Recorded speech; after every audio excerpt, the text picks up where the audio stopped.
That's loud. Morning.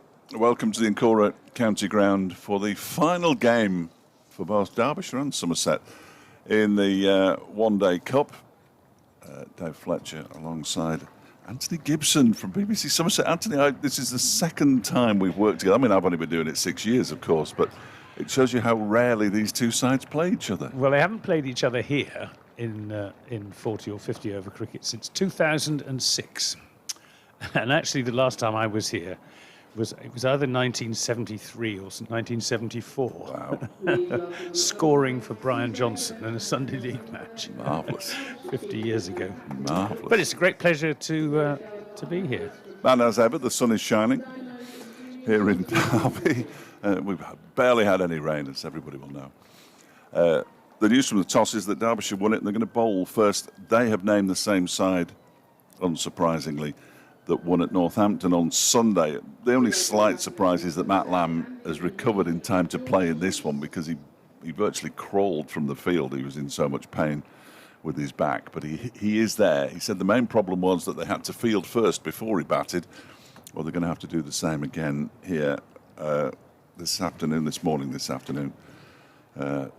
because they are indeed going to field first, and one or two players have run onto the pitch, which is very exciting. Sam Connors and Lewis Rees looking very keen in their duck egg blue with the dark blue, amber and chocolate flashes across the front of the shirts and down the back of their right calves. Splendid kit. And Somerset wearing a very traditional colour. So it's definitely a colour that I would associate. Is it fair to associate? There's the licorice all sorts. They've got black, they've got pink, they've got maroon, and they've got a yellow. Just spotted the yellow sleeve. Yes, sleeve. I like that. Which is a reflection of the yellow background to the red dragon on the Somerset flag. No, I like that. I don't mind that at all. But, and Derbyshire look very smart, I must say, in their. I like it. Some people have said, "Hang on a minute." Powder blue, I suppose you'd call that, wouldn't you? Yeah. I mean, it looks like they've put the white kit in with somebody's socks, but at least it's uniform.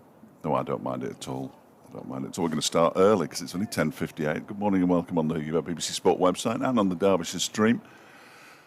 And Sam Connors will bowl the first delivery, and it's down the leg side to George Thomas. And the first ball of the day is signalled wide by umpire Neil Mallander, who is out there officiating with Sue Redfern, formerly of Derbyshire, of course.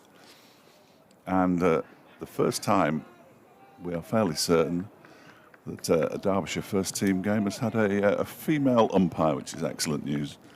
I think it's the first time Somerset have had a female umpire. I think there's only Sue on the list at the moment. We certainly haven't seen her before today. As Connors is into Thomas, and that one beats him outside the off-stump. Better delivery than the first, clearly. And through to Brooke Guest. 2 slips in place, so they obviously think this pitch is going to do something. There's a bit of grass on it, isn't there? There is. It's got that green tinge that we've become accustomed to. It's a hybrid as well, I believe.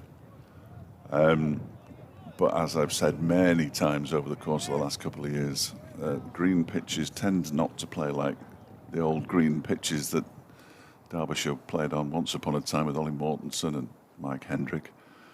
This one is lifted out into the leg side by Thomas towards the mid-wicket boundary. It's going to have the legs to get there as well. The outfield will have dried up. There was some rain overnight, but not much. And the first boundary of the day has been scored. And Somerset 5 without loss after just 2 legitimate deliveries. Well, the pattern with these two opening batsmen is that George Thomas will go for his shots and Andy Umid will dig in and look to play a long innings, which he's done very successfully. Scored 200s and 250s in the competition so far. Derbyshire yet to have a century. And one more chance.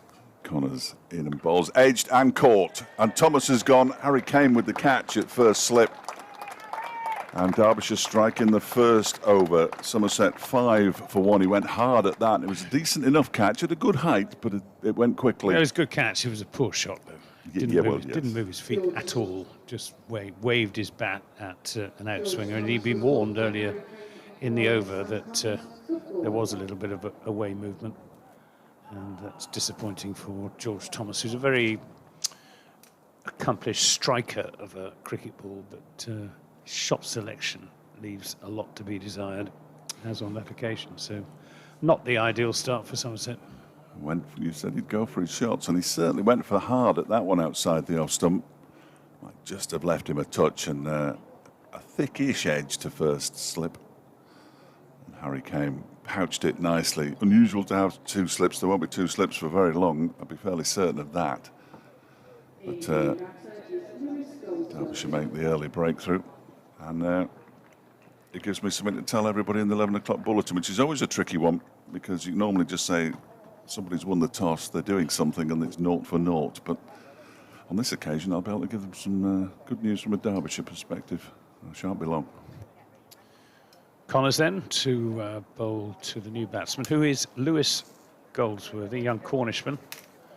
Came back into the side after injury for the game against Glamorgan on Sunday. Very welcome return to a very talented young cricketer who hasn't really, in my humble opinion, been given the chances that he deserves in either the T20 Blast or the County Championship so far this season, in neither of which he's played. And this is his 5th game in the One Day Cup, averaging 52. Connors in and bowls to him, and plays that with soft hands, keeping it down out into the offside. Umpire Malander signals that was the 4th ball of the over to his fellow umpire Sue Redfern, who's at square leg. Very nice morning here at the Incora County Ground. Plenty of blue sky overhead, just cotton wool clouds drifting across from the northwest. Connors in and bowls, and this is just run down to 3rd man for a single to take the score on to 5 for 1. Lewis Goldsworthy is underway. We've got an absolutely ideal commentary position here at Derby, looking right down the pitch from the very well designed and appointed media centre that they have here at Derby, from which certain other clubs could learn a lot. Connors is into Umid, who turns this into the onside. Won't get a run. It's the end of the first over, a successful over for Derbyshire and for Sam Connors. At the end of it, Somerset 6 for 1. 1 to Goldsworthy.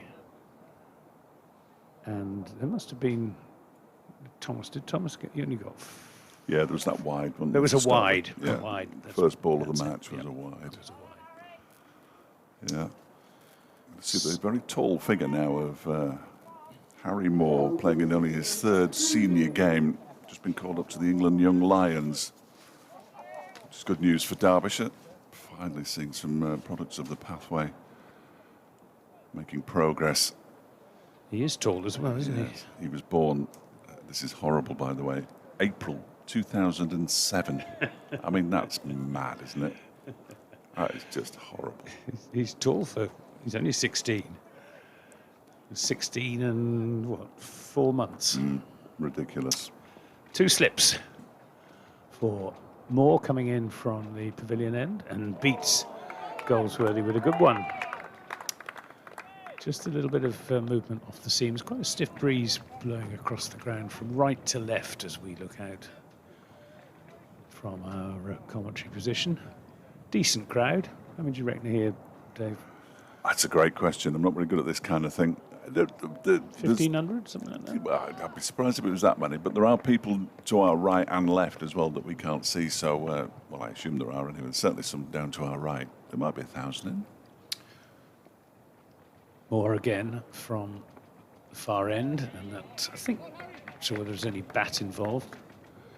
They'll pick up a couple of runs out to square leg. There was bat, so 2 more to Goldsworthy, who moves on to 3. Score on to 8 for 1. I think it'd be fair to say that there isn't a huge amount hanging on the outcome of this game, Dave. Seventh plays 8th. Derbyshire in 7th and Somerset in 8th. A lot of professional pride, I would have thought. There's more nice, easy approach, high action, and that, I think, was a chance with second slip diving across in front of first slip, and a good piece of fielding down below us by Lewis Rees saves the boundary. Well, Haider Ali, who surprised me, I was trying to work out who it was at second slip because he normally wears bright green boots, but he's got white boots on today. I think he dived across in front of Harry Kane, didn't he? In front of Harry Kane, and whether he got something on it, or whether it would have carried to Harry, I'm not sure. I'm not sure. I think Haider Ali was probably right to dive across. Yeah. Because I don't think it would have carried to first slip or in again. Oh, and that's a really good ball that cuts back in to Goldsworthy and bounces, goes over the top of the off stump. He does look promising. Absolutely. I think he was, understandably, as the youngest player to play for Derbyshire when he made his debut on Friday. It was quite the rapid rise. He was a change bowler on Friday, and then he opened the bowling at Northampton on Sunday, but I think he was nervous on Friday, which is entirely understandable. But he's there again and bowls, and Goldsworthy getting on top of the bounce, and there'll be a single here as it's not fielded cleanly in the covers. Tom Wood. Score moves on to 11 for 1. Somerset. Sorry, Anthony. Got went to school locally, I see, at Repton, just down the road. Yes, he's Derby born as well. Yeah. Yeah, I think most of Derbyshire's youngsters go to Repton. And Umid.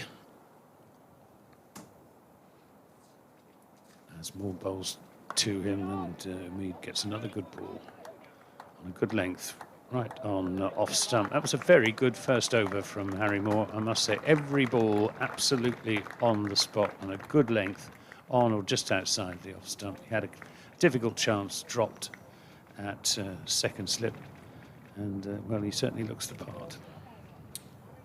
We were talking earlier, just discussing whether he might play up at Scarborough when the championship resumes in a week and a half's time. Whether it's too much to ask of a 16-year-old or not, or if he's back at school, who knows? Which he probably will be. Probably will be. Yes, that's something I hadn't considered. Sam Connors from the racecourse end has beaten the edge of Goldsworthy's bat there. That one just moved away a touch.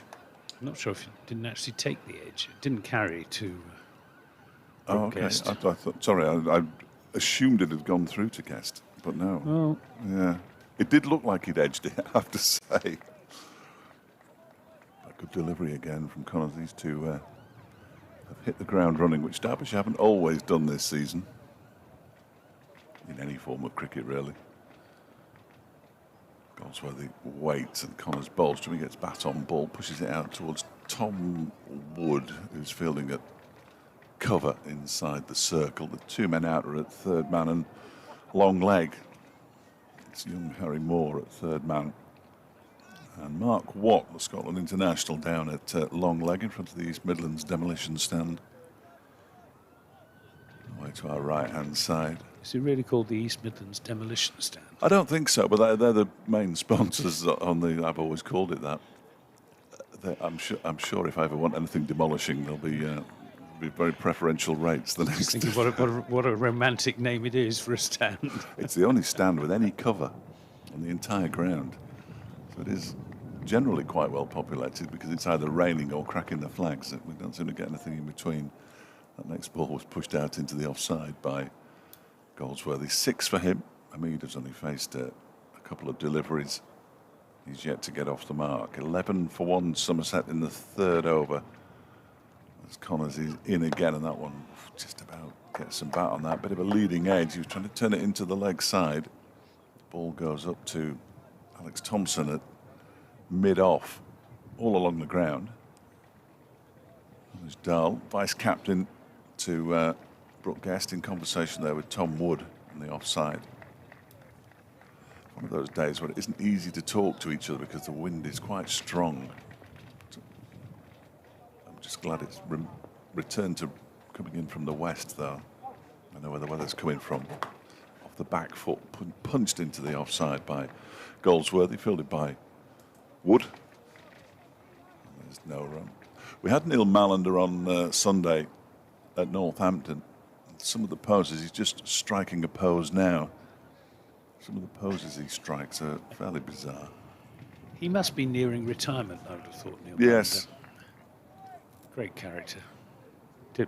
Did wonders for Somerset when he joined them from Northants. He's always talking to the players, which I think is a good thing. Connors bowls and Goldsworthy drives, but no timing in it. And it goes up to Thompson. And a maiden over has been bowled by Sam Connors. 2 overs, 1 maiden, 1 for 6. Somerset after 3, 11 for 1 with Goldsworthy on 6 and Umid yet to get off the mark. So a good start by the 2 Derbyshire opening bowlers. Plenty of options as well for... doesn't look an easy pitch to bat. No, it doesn't.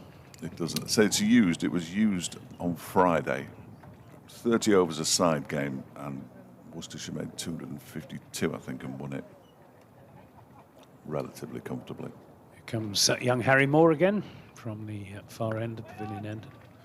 Played into the offside, and there won't be a run as Anuj Dal fields at backward point. We've got the 2 slips in still with Harry Kame and Haider Ali. Backward point, cover point, mid-off, mid-on, mid-wicket, 3rd man, and I suspect a deep backward square leg, as this is another good ball from Moore, which is defended by Andy Umid, who is a very nice youngish man. He's 27 now, is Andy Umid. Joined Somerset last season. He played a season for Warwickshire back in 2017, and he's made out a good case for opening the batting in the county championship. Umid turns this into the onside, but straight to the fielder at mid-wicket, because Somerset's established pair in the county championship, Tom Lallenby and Sean Dixon, have not exactly been setting the world on fire. One or other has been getting out in the first half a dozen overs, game after game after game, which has put a lot of pressure on Tom Abel, coming in at number 3. As Moore is in and bowls, and this is just run down to a wide 3rd man. And Lewis Rees comes off the boundary to do the fielding. It's another single. 12 for 1. All I would say to that, Anthony, is that they're all young. I think it's comparatively. But this is a very, very young Somerset side, especially without Jack Brooks in it. Average age of about 22. As Moore is in and bowls and beats Umid with one that I think he was expecting to cut back into him. It held its own outside the off stump, and he was just playing a rather cross-batted, not Umid, Goldsworthy rather. Played looking to turn that with the expected movement into the onside, and there wasn't any movement. It just went straight through, and we're in the perfect position to make that sort of judgment, looking absolutely right down the pitch, wicket to wicket. Moore bowls, Goldsworthy edges, and is dropped by Harry Kame at first slip, and that was, as first slip catches go, one that you'd expect to see taken. Yeah. So bad luck, Harry Moore. He's had 2 catches dropped, one at second slip, one at first slip. Brooke Guest just goes across and gives him a consoling pat on the bottom. But that was a catch that you'd expect to see taken 8 times out of 10, probably. So Goldsworthy escapes twice. 12 for 1 after 4 overs. I'm not here to make excuses for fielders, clearly. He doesn't normally field in the slips, Harry Kame, certainly at first team level. Connors begins a new over from the race course end, bowling to Umid, who guides that down to Anuj Dal, who was trying to get a throw away while he was still off balance, and it looked fairly comical. He hasn't got the large strapping on his left hand. He actually left the field on Sunday and went for an X-ray on his left hand after a sensational piece of fielding. Derbyshire's normal, I say normal, slip fielder in that position would be Wayne Madsen, who's away watching another competition, as that one is. Defended by Umid up to mid-on. He's come back and played twice for Derbyshire in this competition. Well, Somerset have been, well, I'm not sure Somerset management, certainly Somerset supporters have been rather hoping that Tom Lammonby, who hasn't played for the Manchester Originals, might come back and play a couple of games for Somerset in the One-Day Cup. But no sign of him. Yes, Manson came back, played at Durham, got a half-century, and then he played at Northampton as well on Sunday, but he's back up at Old Trafford again now, as Connors is in, bowls to Umid, who pushes this up to mid-on again, fielded by Lewis Rees. Is Madsen the only player that... No, Lears Deploy is at the Aegeus Bowl. Zach Chappell is somewhere in London, but I can never remember which one it is. And George Scrimshaw is watching games in Cardiff at the moment. Yeah, but both Scrimshaw and Deploy are leaving at the end of the season, so they will have to do without them anyway. Not that Scrimshaw would have played, I don't think. This is pushed off the back foot by Umid. Picks up a single, tumbling stop by Thompson, at a wide-ish mid-off. And Somerset move on to 13 for 1. So where are those two, Scrimshaw and Deploy? Where are they off to? Deploy's going to Middlesex, and Scrimshaw is going to Northamptonshire. Strange choice. Extra year on his contract and slightly more money, I understand. Derbyshire offered him a 2-year deal. Northamptonshire offered him longer, as Connors is in. And that's pushed out into the offside by Goldsworthy, fielded by Tom Wood. But there's been an awful lot of movement, hasn't there, over the course. I don't know what it's been like down at Somerset, but it's been almost carnage. The number of players who've been moving or announcing that they will be moving. Is Danny Lamb going? He's going to Worcestershire. To Sussex. Oh, he's going to Sussex. So of course it's Rob Jones who left Lancashire for Worcestershire. Yeah. Connors in and bowls. And that one is played off the back foot again by Goldsworthy out into the offside. Again, it's fielded by Tom Wood. Just the one off that over, one off the previous over, and the one before that was a maiden. So 2 off the last 3 overs, and we've now played 5. 13 for 1. Somerset Goldsworthy has 6. Umid has 2. It's overseas players that have been coming and going at Somerset. We started off the season with Peter Siddle and Cameron Bancroft. Bancroft played the first 4 county championship matches, hoping to make a case for inclusion in the Australian Test side, which he singularly failed to do. Then poor old Peter Siddle picked up a season-ending injury. So we had Matt Henry, who did great things, as Moore is in and bowls. This is lofted away through the onside, looking across to see if there's a fielder down there, and there isn't. That's 4 runs to Andy Umid, the first shot in anger that he's really played. Matt Henry has now left Somerset. He's playing in the 100, and Somerset have signed Neil Wagner, the New Zealand left-arm seamer, for the last 3 championship games. Moore is in bowls, and this is not timed by Umid. He's looking to play that away between mid-on and mid-wicket. Can't get it past mid-on. But Somerset will be in the market at some stage to strengthen their bowling attack. Jack Brooks is nearing the end of his career. Josh Davies had a lot of fitness problems. Moore's in and bowls, and drive from Umid. It was almost undone there by another good ball from Harry Moore. Some late movement. Yes, Josh Davies has his injury problems. Lewis Gregory's got some chronic back condition. Craig Overton hasn't been particularly fit through the season. Matt Henry made a big difference.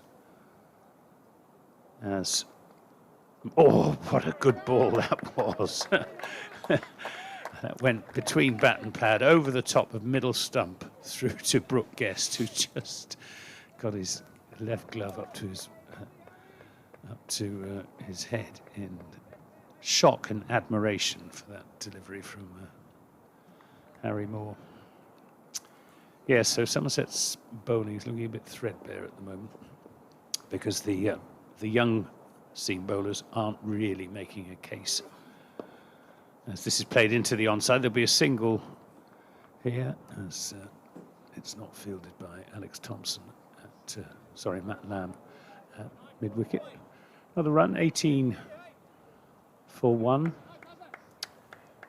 And I think the youngsters have done pretty well in the One-Day Cup, but none of the young bowlers has really made a compelling case, as this is driven nicely by Goldsworthy. It'll just be a single. They take the score on to 19 for 1. None of them have really made a compelling case for inclusion in the first choice county championship side. And it's the quality of the bowling, I think, more than anything, that distinguishes the first division from the second division. Yes. You have to, in the first division, you have to have a strong attack. Talking to John Sadler, who's obviously the coach at Northamptonshire, we talked to him last year and we were asking what the difference was. And he said in the first division, if you see off the first 2 bowlers, there's 2 more of comparable quality coming on after them, where in the second division it isn't quite the case, and I think that's fair. Sam Connors from the racecourse, and then, that one keeps low. Goldsworthy did very well to get his bat down on that one, because that was going to crash straight into his pads, which were straight in front of his wickets. He's done well there to survive. Probably helped him then. He's only 5'6" tall. He doesn't have quite so far to get the bat down, but he did well to keep that out. Absolutely, had to be sharp there, alert, and he was. 19 for 1.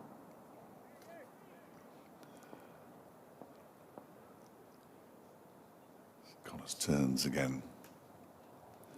Bowls to Goldsworthy. This one bounces from just short of a length, and Goldsworthy guides it down to point, where it's fielded by Anuj Dal. You'll feel he missed out there, Lewis Goldsworthy. It was just a little bit short, a little bit wide. Width, wasn't there? Yeah. Nick Hartshorn has made it into the ground, which is good. He was at Crewe Station at 10 o'clock, so he's done very well. Done well, hasn't he? Yeah. Very well. 19 for 1. Connors bowls to Goldsworthy, who this time just goes back towards his stumps and pushes it out into the offside. It's fielded by Tom Wood. Is it reasonable walking distance from here to the station? It's probably a mile and a bit. It's not a huge distance, but we are a bit out on a limb here at the county ground, as is the football ground these days. Which isn't very far away, which is sort of straight south from here. As Connors is in again and bowls again off the back foot, pushed into the offside, up towards a wide mid-off, fielded by Alex Thompson on this occasion, the tall off spinner. Anuj Dal might bowl today. He didn't bowl on Sunday, but mainly because he wasn't on the ground for long enough, really. For most of the time he would have been bowling. He was at hospital having his left hand x-rayed. He did come back and field right at the end and then produced a 20-ball 20, which doesn't sound that impressive, but as this next delivery from Connors is again defended into the offside towards Tom Wood by Goldsworthy. It was a hugely important innings because the run rate had got to 6 and over when Northamptonshire had gone at 4 and over for their entire innings, and Derbyshire was struggling at about 3.2. And Dahl came in when he had 26 boundaries in 99 overs, which is more to do with the pitch than the players. And he came in and 2 of his first 3 balls went to the boundary. Connors to complete his 4th over. Goldsworthy pushes it into the offside. This time to Thompson, and it's another maiden over from Sam Connors. 4 overs, 2 maidens, 1 for 7. I was talking with Andrew Rad about the good old days of List A cricket when it started, and you'd get 10 overs, 6 maidens, 2 for 7, and somebody, of course, did bowl 10 overs, 10 maidens. It was 8. Brian Langford. Was it 8? Was it 8? Yeah. 8 overs. Maximum of course of 8 it was in the 40 league, over. Yeah, 40 over game. Yeah, at Yeovil in the very first season of the Players County League, I think it was called in those days. Wouldn't you? 8 overs, 8 maidens? That'd be great. It's a record that will never be beaten. I think you're right.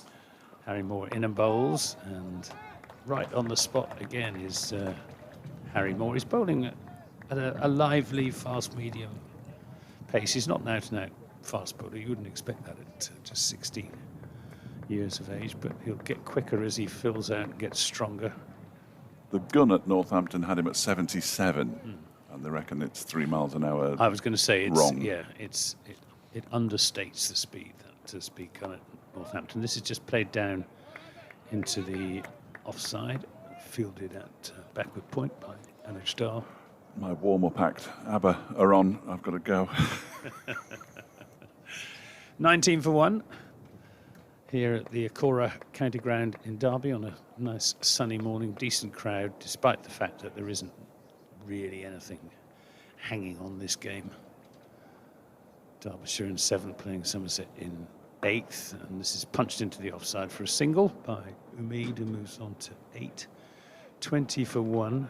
We're in the 8th over, so it's not exactly been a fast start from Somerset. They've lost 1 wicket in the very first over. George Thomas nicking off to first slip without moving his feet, and Goldsworthy dropped twice in the 2nd and 4th overs. This comes back at Goldsworthy, comes off a thick edge out towards the deep mid-wicket boundary.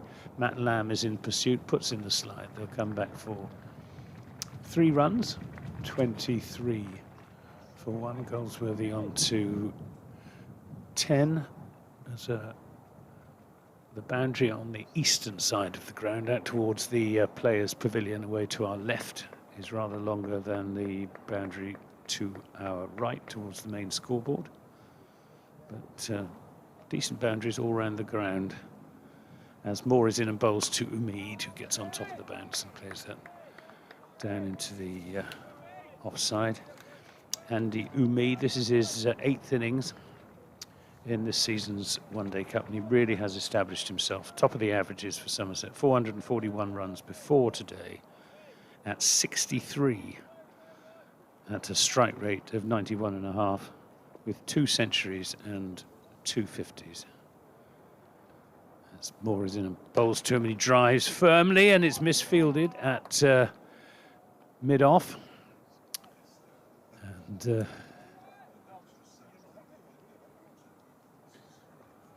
come back for another 3 runs. 26 for 1 at the end of the 8th over, with Goldsworthy on 10 and Umid on 11. The 2 batsmen just having a chat out in the middle. The expectation, as with all white ball cricket, is that batting will get easier as the innings goes on, and the white balls, one at either end, lose their lacquer and their hardness, get a bit softer, don't do quite as much. And Connors is going to bowl another over. He's in, bowls. This is full length, half volley, and driven down the ground by Umid for 4 runs. Handsome shot. Takes him on to 15, 30 for 1. 15 from 21 deliveries, Goldsworthy. 10 from 25, just the 1 slip. Now for Connors, who's in his 5th over, just gone for 11 runs, even allowing for that straight driven 4. Connors is in and bowls, and this is Umid is looking to angle down past Hyder Ali at backward point. Can't do so. There's no run. Neil Mallender and Sue Redfern are both wearing these ECB standard issue broad-brimmed sun hats. The Northants fielders looking very smart in their powder blue outfits. Connors bowls, and this is driven by Umid and very well fielded by Lewis Rees at mid-on. No run.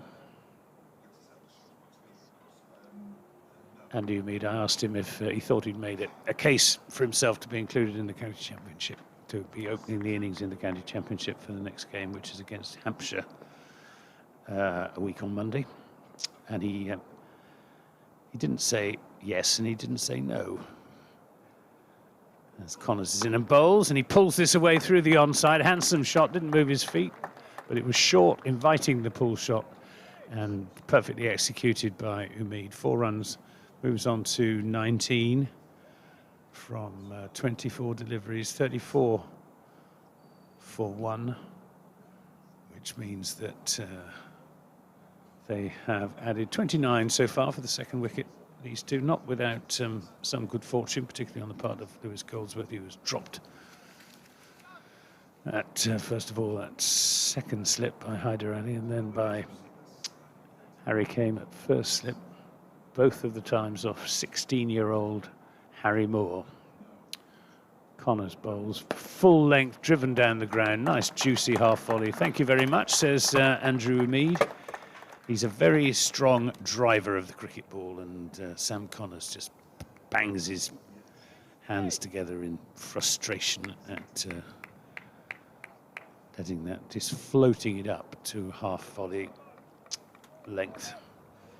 And after a really good start to this spell, he's rather let it slip in the last couple of overs. He's gone for 19 now. This is the last ball of his 5th over. He's bowling to Umid, who again is looking to run that for a single into the offside, but can't do so. And if Andrew Umid, his game does have a weakness, he's not the best at rotating the strike. He's a fine striker of a cricket ball, but doesn't work the ball around in the way that, for example, James Root does, who will be next in. That's the end of the over. That's 9 completed, so just one more to go for the first 10 over power play. 38 for 1, 10 to Goldsworthy, 23 to Umid. Sorry, Anthony, I should have told you that the 25 past 11 one is ridiculously long. That's all right. Apologies. Is Harry Moore. Shot. Half stopped, but it should have been fully stopped by Tom Wood as it was driven by Goldsworthy out towards the cover boundary, and it reaches it. And that's not a great piece of fielding, I'm afraid, from Tom Wood. It was a nice shot, but it should have been stopped. In the 21st century, that is a fairly regulation kind of stop at cover. He got his hands to it, took some of the pace off it, but not all of the pace off it, and Goldsworthy moves to 14. 42 for 1. All of a sudden they started to motor. Oh, that beats him on the inside, I think. Goldsworthy groping outside his off stump. Beaten. Ball goes through to Guest, who's already signalled to Lewis Rees that he will be bowling the next over from the City end after Harry Moore. Interested to see who bowls from the racecourse end. Seen Anuj Dal going through his bowling action yet, nor Alex Thompson, who warms up vigorously for an off-spinner. There's more bowls, short of a length and defended by Goldsworthy. Thompson is away to our left, that's why I haven't spotted him warming up yet. And he isn't. Might get a bit of Mark Watt first up, left arm spin, potentially. Because I don't think Matt Lamb's back will allow him to bowl at the moment, which is a shame. As Moore is in again and Goldsworthy pushes this one out into the offside. Harry Kane does the fielding at extra cover and there's no run. People still arriving, which is good to see. Under 16s free, with an accompanied adult, of course, or the other way around. Has been throughout the competition. They had a £2 entrance fee at Northampton on Saturday, and it was packed. Next delivery is defended by Goldsworthy. A good piece of fielding in his follow-through there from Harry Moore, who has got a long way to go down, being 12'7". How tall is he? He must be 6'5".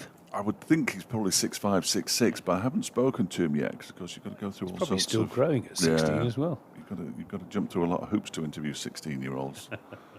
As this next one is flashed down off an edge to third man by Goldsworthy. There is a third man there. It's Lewis Rees, and 5 off that over. The boundary off the first, which could have been prevented, and the single off the last ball. 43 for 1 at the end of the power play, Somerset, with Andy Umid on 23 and Lewis Goldsworthy on 15. Just the 1 wicket lost in the power play, that of George Thomas, caught by Harry Kane at slip off the bowling of Sam Connors, although Goldsworthy should also have been caught when he was on just 6. And it is Anuj Dal to bowl from the racecourse end. Didn't bowl at all at Northampton, but as I say, he wasn't on the field for most of the game. Most of the game. Certainly when Derbyshire were in the field, he was at North. Neil Mallender signalling the end, yes. The end of the power play. He is mad, isn't he? He is completely mad. He's imitating a wind turbine out there. Anuj Dal, who, as far as I remember, bowls sort of gentle medium pace. Yes, yeah. A little bit quicker than he looks on occasion. He's bowling to Goldsworthy. Bowls, pitches this one right up. Goldsworthy's looking to run it down to third man, but can't get it past backward point, and there's no run. I think Somerset will be reasonably happy. It was 43 for the loss of just 1 wicket. I think it's the 1 wicket that's the important thing, because batting was quite difficult in the first half dozen overs. This is pitched up in the air, driven by Goldsworthy, but safely. And down to the deep extra cover boundary for 4 runs, just getting it over the top of mid-off. Brings him 4 more runs onto 19, 47 for 1. Just sense that batting's getting a little bit easier. Yes, yeah. The pitch had a tarpaulin on it from Friday till this morning, I think. Darling and bowls. This is edged down to third man. Harry Moore comes quickly across, doing a good impression of sort of praying mantis. Down there, he's all arms and legs. And they come back for 2 runs, 49 for 1. You know, when you see those wildlife programs and a giraffe is born, yeah. Suddenly has to realise he has to stand up. It's a bit like that. Bless him. 4 and a 2 to Goldsworthy. Oh, and he gets a good one this time from Anuj Dal. Bat and pad just out. Would have been a comfortable catch to forward short leg. But landed well short of the fielder coming in from mid-wicket. That Lamb there is in a sort of short, straight mid-wicket. Oh, and this beats Goldsworthy outside, on the outside edge. Nicely taken by Brooke Guest, who whips the bails off. Guest is refining his wicket-keeping as he goes on. 12 months ago, I think all 3 stumps would be somewhere at square leg now. It's becoming more subtle. Leaving nothing to chance. Here's Anuj Dal pitching it up, and it's a good way to go, I think. Obviously, it brings the drive into the equation, but he probably wants the batsman to be driving at him. A little bit of late movement, outside edge, and a wicket, but that was played solidly enough by Goldsworthy, who has 21, Umid 23, Somerset after 11 overs, and made a good start now, 49 for 1. Yes, I think you're right. It's the 1, isn't it? That's important. You don't want to lose 2 or 3 wickets, even in a power play in 50-over cricket, but to be 1 down after 11 overs is perfectly fine. You'd prefer to be 0 down, of course, but 1 down is fine. Lewis Rees, left arm, medium pace. Watch out for the knuckleball. You'll spot it. It's the one that goes waist high to the batsman. Because you're not quite mastered. Not quite mastered it now. Sometimes it works and sometimes it doesn't. Bless him. But he's trying. And he's now to bowl to Andy Umid. First ball is short of a length and just tucked nicely off the back foot into the leg side, where Harry Moore finds himself now. Out on the square leg boundary. Strikes me as being a good man to have on the boundary, because if somebody's going to try and clear it, he's got to put a little bit extra in. Whereas if you've got Harry Kame out there, he's at extra cover. He's often on the boundary. I just think it's slightly easier to clear Harry Kame than Harry Moore. Rees in again. That one is wide and rather reaching for it. Goldsworthy tries to play it up towards extra cover. Does, but with no power. And it goes straight to Harry Kame again. Yeah, in 20-over cricket, Somerset always post Craig Overton on the straight boundary at Taunton, because they're short straight boundaries at Taunton, and he took an absolute stack of catches in this season's Blast campaign. I think it was a record number. Yeah, a tricky man to get the ball over. 50 for 1. Rees bowls very wide, and it's guided down towards wide third man. Matt Lamb's down there. And they go through for another single. Goldsworthy moves on to 22, 51 for 1 in the 12th. But they always say, don't they, you should really put your best fielders at long on and long off, certainly in the latter stages of a T20. Well, he is one of good he's fielder, probably second best fielder after Tom Abel. Yeah. I mean, he's a brilliant slip fielder as well as in the deep. Quite often see Wayne Madsen in the far distance in T20 matches. As Rees round the wicket bowls to Umid, who guides it out to Kame once again. At the moment, there are some fielders in some fairly peculiar places, or unfamiliar places. I mean, Harry Moore's still unfamiliar, fortunately. He's so tall, he's relatively easy to spot. Matt Lamb at third man's interesting. There's a man on the cover boundary as well, and a long leg. As Rees is in, and that one is driven again to Harry Kame. He gets a paw on it, deflects it to Mark Watt at mid-off. He's a big unit, isn't he, Mark Watt? He certainly is. Yeah, he's a feisty character, which I like about. I mean, he's a top man. I might have said something about him at Chesterfield, and he was informed. Some people have written me off, he said, including you, I believe. Oh, dear. As Rees bowls, and this one is driven to Mark Watt by Umid. No, I don't mind that. I don't mind that at all. My response at the end of the over, 51 for 1. Goldsworthy has 22, Umid has 24. Was, well, why did you bowl better after tea then? Which I thought was a fair enough. 51 for 1 then. Two batsmen confer in mid-pitch. They are first and second in the batting averages in this season's One Day Cup, with Umid averaging 63 and Goldsworthy 52.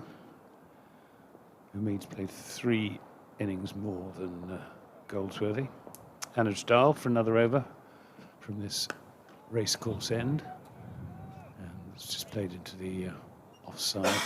I take it the racecourse is no more. No, sadly. 1939, the last time they raced here. Was the ground actually in the middle of the racecourse originally? Yeah, the old grandstand on the left was, the finishing line was to our left, where the indoor school is now. Anuj Dal in bowls full length, driven by Goldsworthy, but well fielded in his follow through by the bowler. Yes, there used to be a greyhound track around the boundary at the county ground down at Taunton. That disappeared just after the Second World War, I think. But the owners of the racecourse reapplied for their licence in 1945, and the council turned them down because it brought the wrong sort of person into the town. Anuj Dal in, turns this through past Matt Lamb, diving away to his right, and that is going to be pulled in just. Good piece of fielding by Lewis Rees. And he saves 1 run. They've come through for 3, 54 for 1. Goldsworthy on to 25. He's had more of the strike than Umid. 42 as against 30. Anuj Dal to Umid, who's cautiously forward playing that from the crease. Born in Taunton, Lewis Rees. Was he? I think his family were visiting. Brought up in Chorley in Lancashire, but he has relatives down in the West Country. I think his sister lives down there still. Well, he's a good player. for that very reason. And Stalin and bowls. This is worked into the onside up to Rees at deepish mid-on, but hit too hard to allow them the time to take a single. He's recently signed a new 2-year contract along with Harry Kane. As Mickey Arthur continues to reshape the team. And Stahl in and bowls, floats this one up, driven down the ground, and Lewis Rees can't get across to do the fielding. He's very strong down the ground. And that's 4 more runs. 58 for 1. Umid 28, Goldsworthy 25.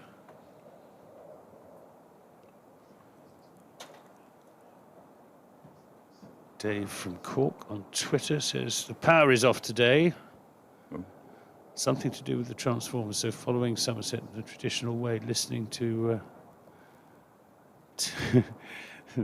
Anthony and the venerable whoever. He's Excellent. Not venerable. No. Well, he might be venerable. Well, it's the great Dave Fletcher, the voice of Derbyshire. I'm sure about the great either.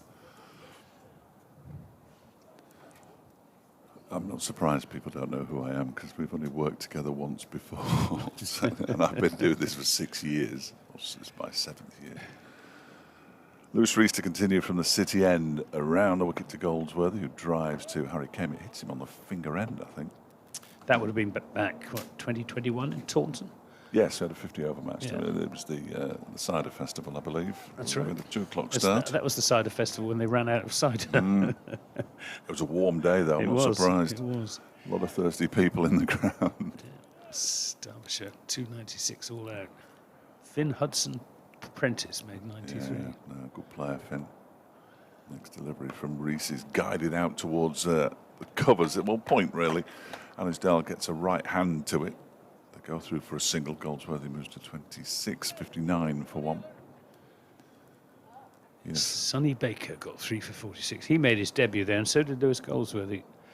And Goldsworthy got 57 not out, so he's got happy memories of playing against Derbyshire. Going well here this morning. So many players have. No, so many players have happy memories. So many records have been scored against Somerset. Rees, it's a short delivery. It's a no ball, immediately called by Sue Redfern. Now, whether he overstepped and it went overhead height as well, we'll find out now. I think he's overstepped. Well, it's yes, because overhead height wouldn't be a free hit, would it? It's a free hit. So he's overstepped and bowled what would have been a no ball for height anyway. So it is not the best delivery. Yeah, I'm just watching the replay, and it was a clear no ball. 61 for 1 and a free hit for Andy Umid. Where's he going to stick this one? Straight in the air, but down towards the long on boundary, and in fact 6 over the long on boundary, over the advertising boards, and for 6. I didn't think he'd got hold of that quite as well as he did. He's a strong man, Yeah. Andy Umid.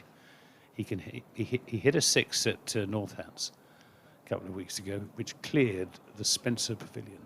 Wow. And landed in the car park and bounced from the car park out of the ground altogether.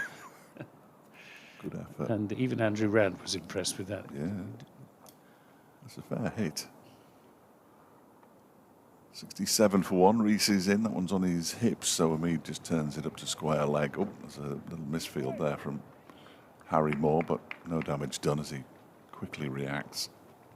Throws the ball in. 68 for 1. Umid up to 35 now. 5 for 1 after 3 deliveries has become 68 for 1 in the 14th over. Somerset just quietly going about their business, really, whilst ticking along more than 7 and over for the last 5 overs.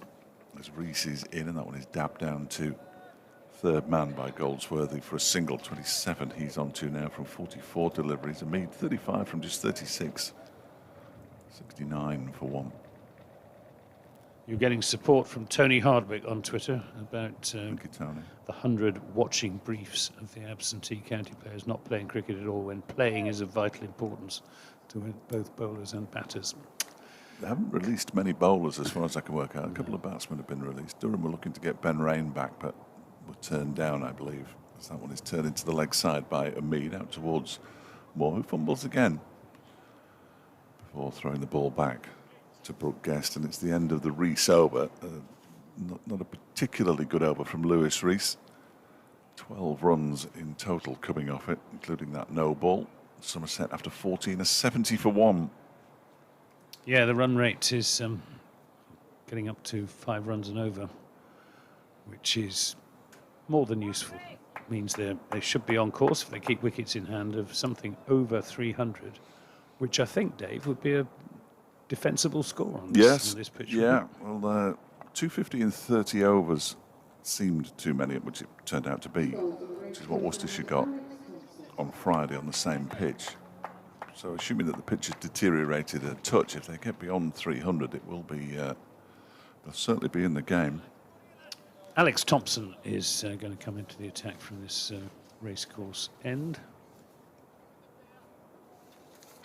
And he has taken 9 wickets in this season's One Day Cup at a cost of 36 apiece, economy of just over 6. Yeah, picked up 3 on Sunday. 2 from reverse sweeps, bowled, which is always good. It's always good when it happens to the opposition, anyway. Bowling his off breaks to Umid, who's up on his toes, playing that nicely away through the onside. Anushtal, not Anushtal, it's Hyder Ali coming off the boundary to do the fielding. They take the single, 71 for 1. Umid on to 37. Thompson in a bowls, tosses this one up to Goldsworthy, who plays it this time to Anushtal at mid-on. Given that Derbyshire have only lost 3 players to the 100, Dave, as I'll ask the question after this delivery, is shorter and quicker. I'm dreading it already. Well, why haven't Derbyshire done better in this competition? I suppose the simple answer is they haven't been good enough. Seldom have they batted and bowled well in the same game. Thompson and bowls, and this again is turned wristily by Goldsworthy, but there'll be no run. So, in the games that they have batted well and they've bowled really badly, at the moment they're just a little low on confidence as well, I would suggest. Bowls, and Goldsworthy doesn't time this, perhaps looking to hit it just a little bit too hard. Somerset's problems have all been to do with the bowling, conceding over 400 twice, as this will be a single to Goldsworthy. Down to backward point, end of the over, 72 for 1, 28 to Goldsworthy, 37 to Umid, and they've had 2 double centuries scored against them. Ooh. By Prithvi Shaw, who made 244.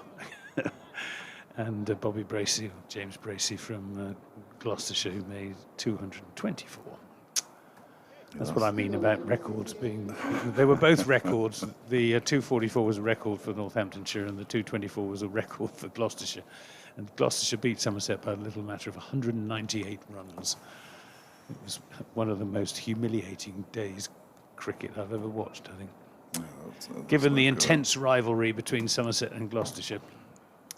They will not let us forget it in a hurry. Well, no. But recent came 376 and 358 and 304 runs apiece, and then the next one is 200.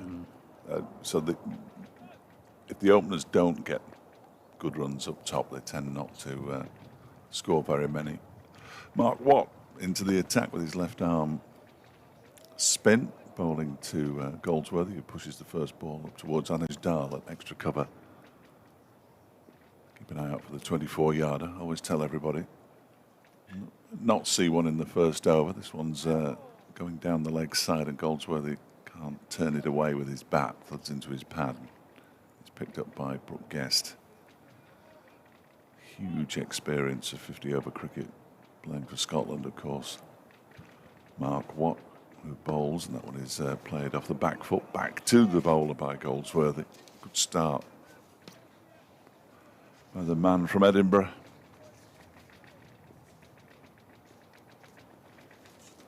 He's got a very deliberate run in and then bowls to Goldsworthy, who clips that one out towards the mid-wicket boundary where it's fielded by Moore, who throws it on the 17th bounce and is getting a bit of a look here from Neil Mallender, trying to keep the ball up. It bounced about 4 times, and Neil Mallender wasn't very impressed.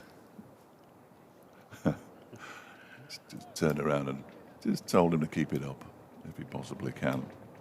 Slight alteration to the field. It's almost 2 extra covers now for Umid, as Watt is in and bowls to him, and he pushes this one into the leg side where Wood is fielding at mid-wicket.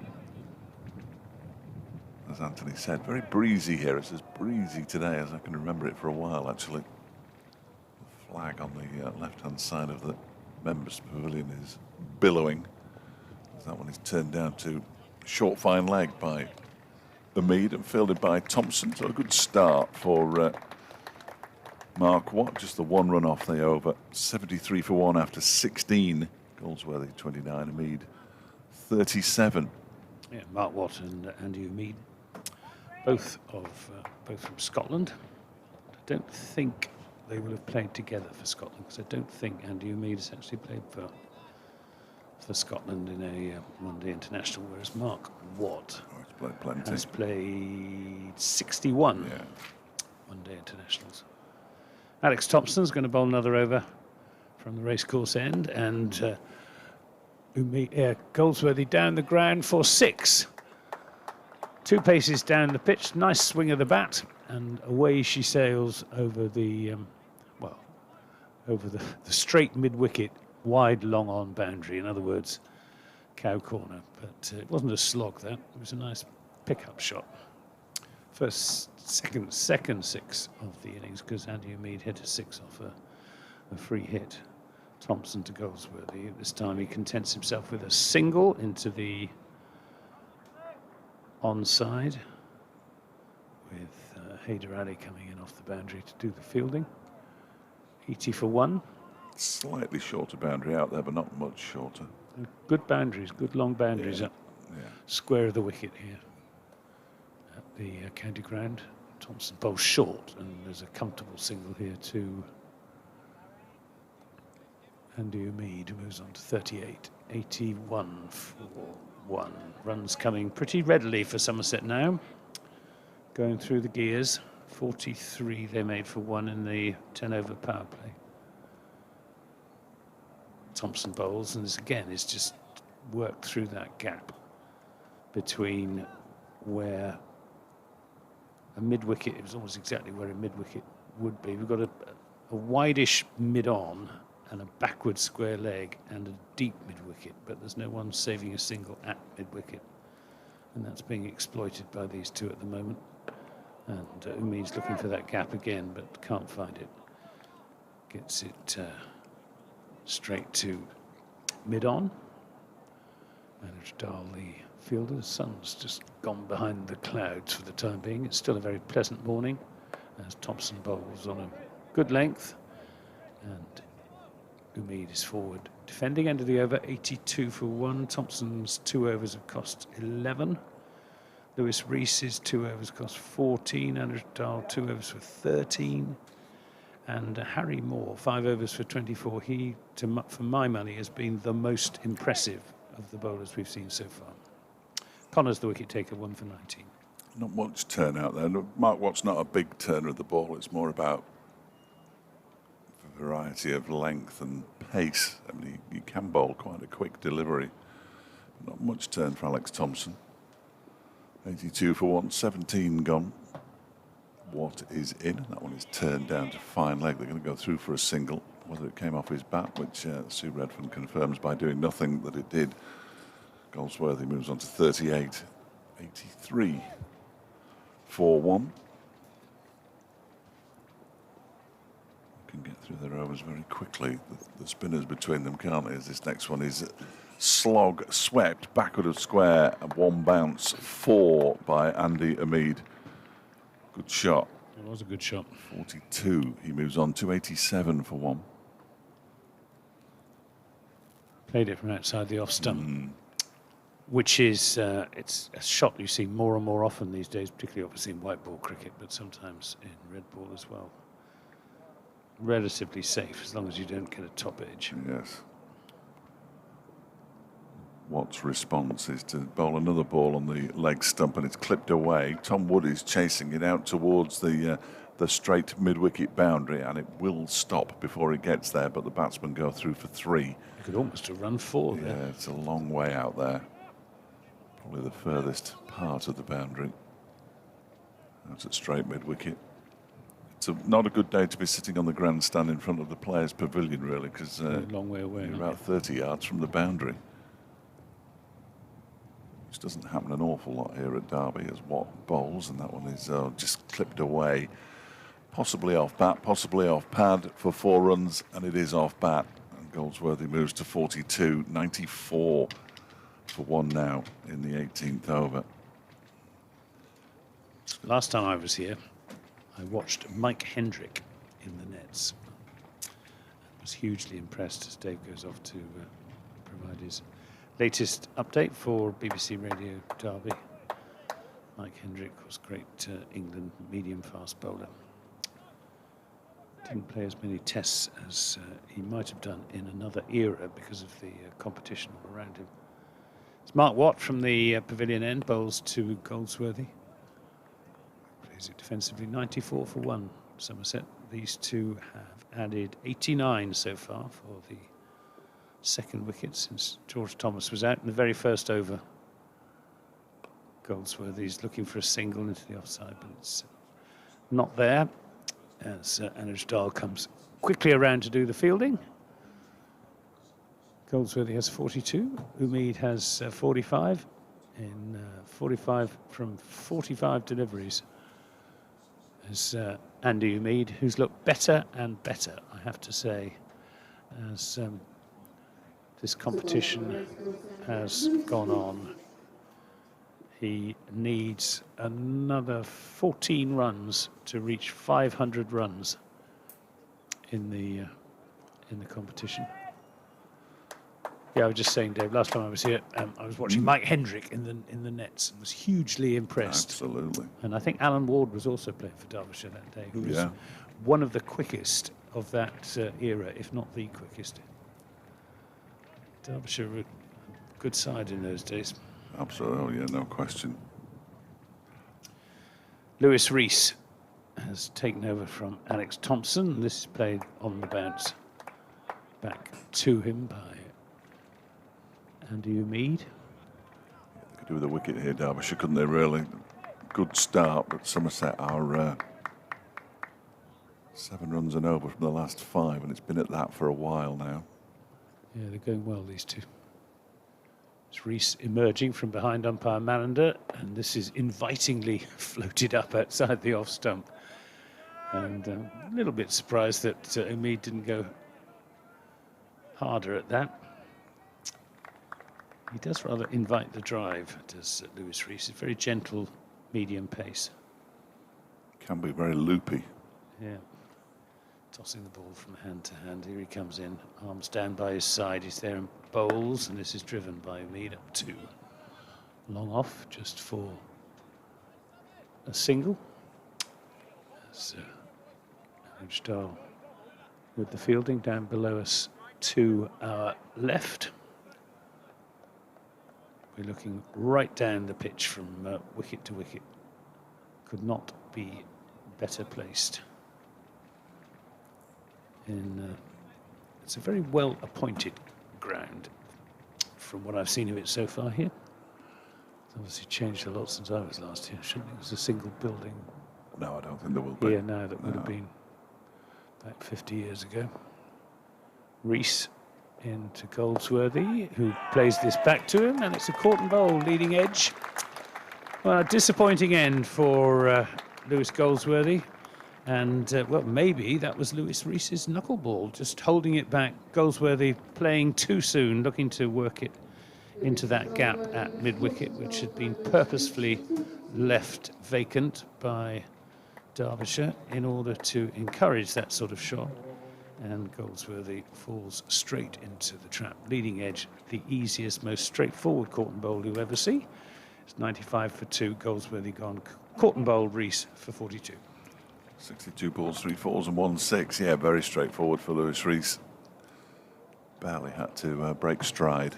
The ball, as it looped down, it looped back at the same kind of pace, really, didn't it? There was no pace from the bowler or from the batsman. So it made it very easy for Rees to pouch the catch. And it was much needed for Derbyshire. Rees, 8th wicket of the campaign. Top of the averages as well, for what it's worth. So that breakthrough finally arrives. It took Derbyshire a while.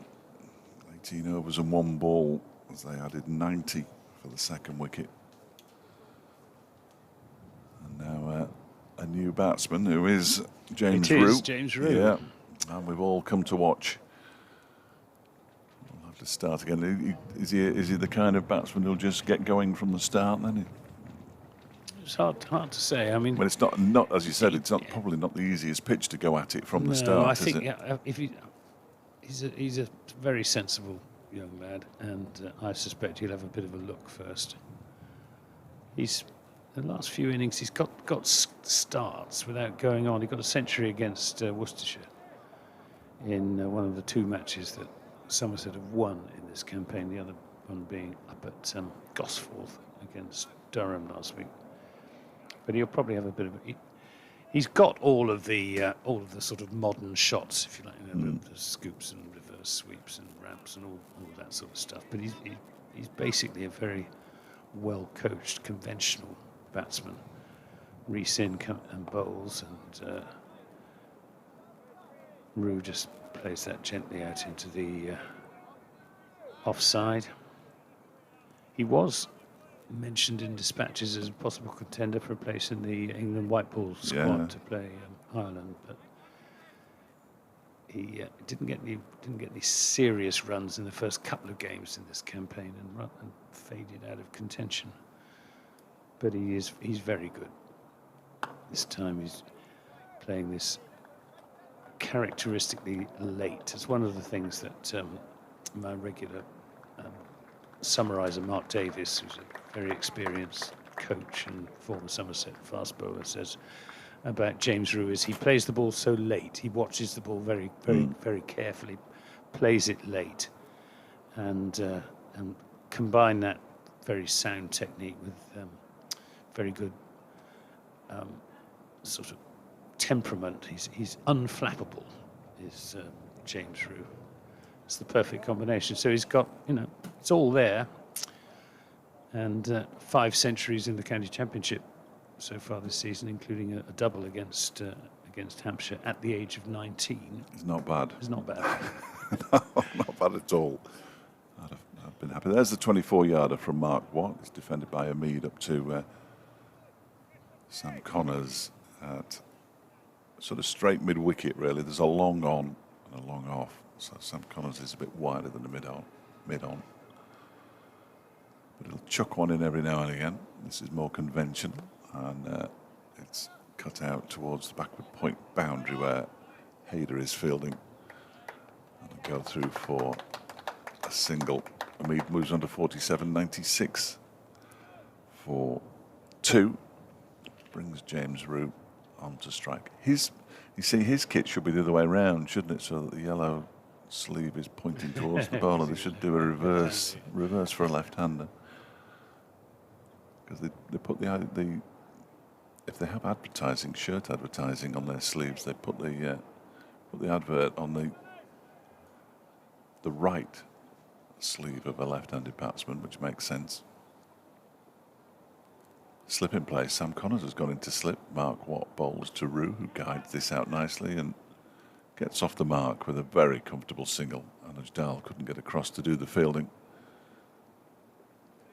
97 for 2. But yeah, that would have been a nice touch. Just reverse the shirt. Somerset had 2 different shirts in the blast, a batting shirt and a bowling shirt. That's remarkable. That's what you call commercialism. As that one is clipped up towards long I'm not on. sure I really approve of it. No, I don't think I'd ever seen it before. 48 to Umid, 98 for 2. In fact, I might have been coming back from somewhere. Well, I was, because I was in the car listening to you. I couldn't tell you which game it was. This one is guided down the backward point, not because of it was the quarter. That must have been the quarter final. Quarter final against Notts. Yeah. No, I wouldn't have listened to that. No. The last group match against Kent. Was it the last one? Oh, this one's been slapped out towards Cow Corner by Rue for 4. His first boundary. No messing. Thanks for coming. And away it goes to the East Midlands demolition stand. He moves on to 5, a final ball of the over. 102 for 2, so the 100 comes up after exactly 20 overs for Somerset. And I think it might have been mentioned on the commentary there, and I thought, I'll have a look at that when I get in. I couldn't even tell you where I was coming back from. I can remember lots of trees, but nothing They all else. Rather sort of merge into one. Well, I can barely remember Derbyshire's blast Come games. so thick and fast. Trying to remember another counties is beyond me. Lewis Rees to bowl another over from this racecourse end. Pitches this one right up and just driven gently down the ground to Alex Thompson at mid-on. Umid goes to 49 from 52 deliveries.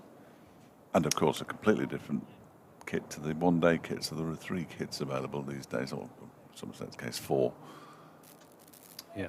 Although Derbyshire's kit this season for the one-day cup is exactly the same as last season's, which I always think is good. At least get a couple of years out of it. Rees to James Rue. Just runs it down to one of 4 fielders, saving one on the offside. Short third man, backward point. A wide mid-off. And, well, a straight mid-wicket and a deepish mid-off. For the left-hander. We got men out at long leg and deep cover, deep square leg, as this is played up the onside of the pitch by Rue for a single. 104 for 2, and as expected, batting is looking a lot easier now than it did in the first half a dozen overs, when the ball was doing a fair bit for both Sam Connors and Harry Moore. Harry Moore particularly impressive. Rees is in and bowls, and this is punched by Umid, and a very good piece of fielding by Anuj Dahl, diving across to his right to make the stop at shortish extra cover. It doesn't feel like a game of cricket if Anuj Dahl isn't throwing himself to stop the ball at least once. Well, he's got those elasticated sleeves on, hasn't he, to protect his elbows as he goes down. This is pitched up and driven down the ground, and that's 50 for Andy Umid. His third 50 of the campaign, to go with 2 centuries. Just cursorily lifts his bat to acknowledge the applause around the ground, and in particular from his teammates away to our left in the players' pavilion. And he surely has done enough to earn himself a place opening the batting in Somerset's County Championship side. Rees in and bowls, and this is turned into the onside, but by Rue, but can't get it past. Anuj Dahl is very quick across the ground to his left to make the stop. It's the end of the over, 108 for 2. We have had, that's the 21st over completed. So Somerset going along at just fractionally over 5 runs an over, which is a very respectable rate of progress. You must forgive me, Anthony. I tend not to look at the first division of the county championship on account of its irrelevance at the moment. 4 games left. How's it going? We're, I think, in contention, unless something either miraculous or disastrous happens, we'll be mid-table. Okay. Watt begins a new over from the city end, bowling to Rue, who clips it into the leg side. The batsmen come back for 2 runs very comfortably. 110 for 2. Which has gone down. What's happening here? It's gone up again. Something's happening with the scoreboard at the moment. I'll be back with you in a minute. Yeah, we had a poor start, as so often in recent years, and have got better as the season's gone on. I think it's 109, but I'm not sure. In comes Watt again and bowls, and that one is defended. That's Umid who got the 2 runs, wasn't it? 52 he's on now, 6 to Root, 107 for 2. We'll stick with that for the time being. My computer's telling me 108 as this next delivery from Watt is pushed by Umid up towards long off, where Harry Kane finds himself. Another single.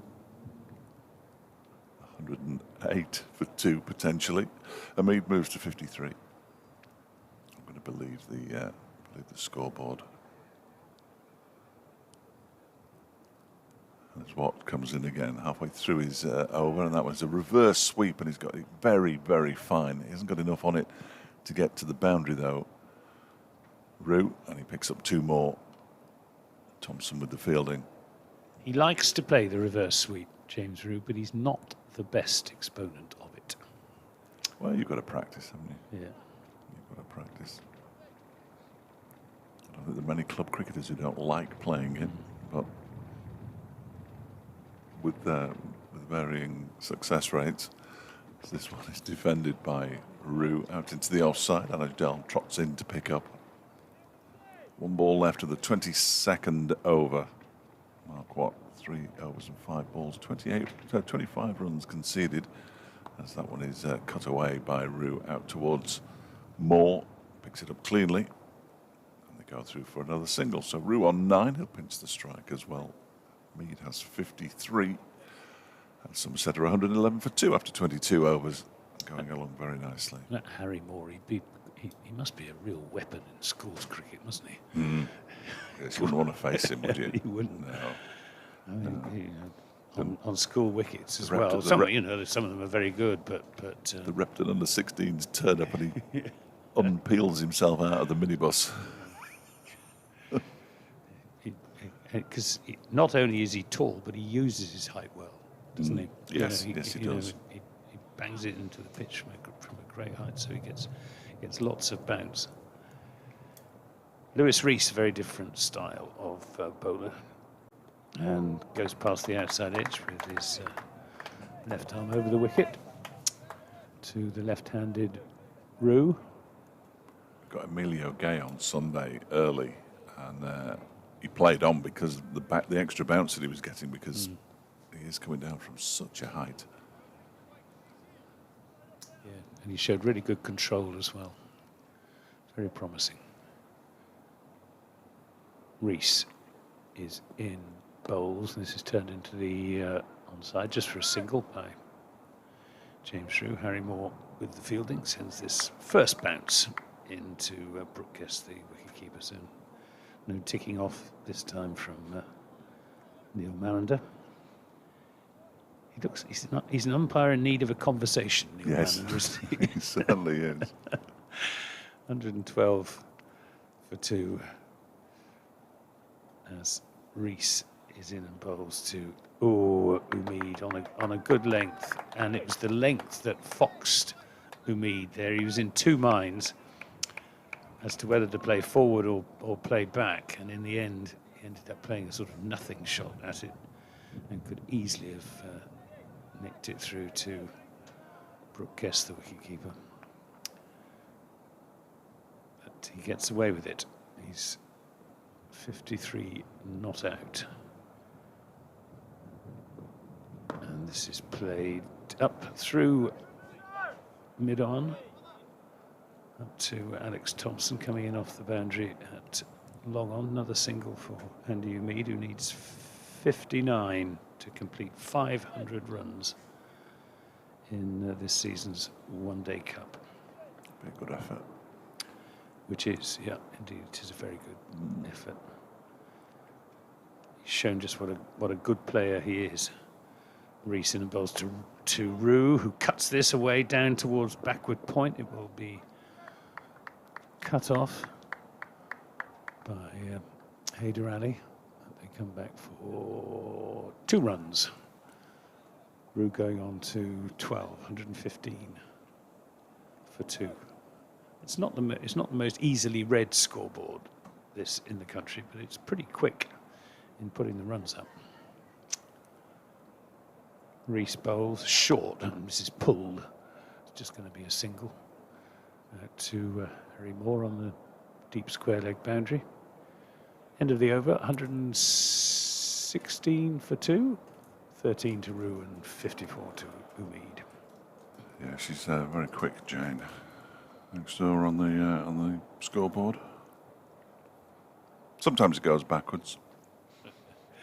So I think it's one of those where you have to reel back if you give the runs to the wrong person at any point. As so many of these computerized scoreboards are. Yeah, at Somerset, if one goes down, they both go down. Yeah. The old scoreboard, which is still in operation, does tend to go wrong a lot more than the big screen. Alex Thompson's returning. Oh, they're showing a picture of the electronic scoreboard. Is it? I think it's Luke up there. I'll be fairly sure. He'll give me a wave in about 30 seconds when he hears me. Normally listens. Might be concentrating too much. I can't keep looking at him. Alex Thompson bowled. Yeah, it's Luke. 2 overs earlier for 11 runs from the racecourse, and he's coming back at the city end. With a relatively, as you would expect at this stage of the innings, defensive field. 3 men on the leg side, 4 men on the leg side inside the circle, 2 on the off. The man out at square leg on the cover boundary, as this one is all turning and beating Rue. Rather groping for that one. He wants a slip in, I think. Harry Kane has gone in to slip. Man out at long leg as well. He's the other one that I didn't see earlier. He's camouflaged. So Harry came in at slip after Thompson gets one to turn.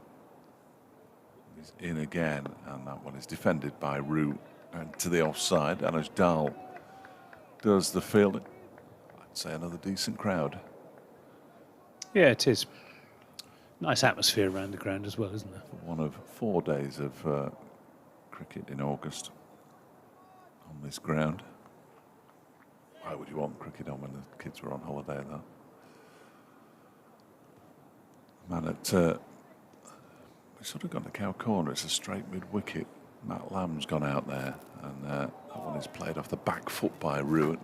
Cut, and it beats Sam Connors at backward point, fielded by Moore, and Rue moves on to 14, 117 for 2. Yeah, very good example, that last shot of how late Rue plays the ball. Really late, didn't he? Yeah. Yes, the county scene was abuzz with his name. Well, he's been in the frame for England ever since he made his debut as a 17-year-old for the county select 11 a couple of years ago against the Indian tourists. Umid plays this one to backward square leg, fielded by Connors, picks up a single, 55, 118 for 3. The thing is, of course, that the national broadcasters and reporters hear a name, and then everybody is all over it. As this one is cut by Rue off the back foot out towards Moore on the cover boundary. He moves on to 15, 119 for 2. I'd like to invite a few of the national boys to a county match. Ask them to name the next 11 after the ones who've already been selected. That one's turned into the leg side by Umid. And they pick up a 2 this time. They are going to come back for the second as the ball is thrown in by Harry Moore. Perhaps a little tardy getting round to that one. 121 for 2 at the end of the over. Umid has 57. Rue has 15. Yeah, you wonder sometimes how much county cricket some of these former cricketers who commentate actually watch. The most recent and notorious example of that was a certain former Hampshire cricket captain who was commentating on a game in the SA 20 in which Tom Abel was playing. I mean, Tom Abel's been around for 8-9 years. Yes, we've all heard of him. And this commentator referred to him as Tom Abel. Ah, yes. As if he'd never seen him before in his life. Well, they butcher Leas de Ploy's name constantly when he gets onto a bigger stage. 121 for 2. Just starting the 25th over being bowled by Lewis Rees to James Roux. I think that came off a sort of inside edge down to fine leg.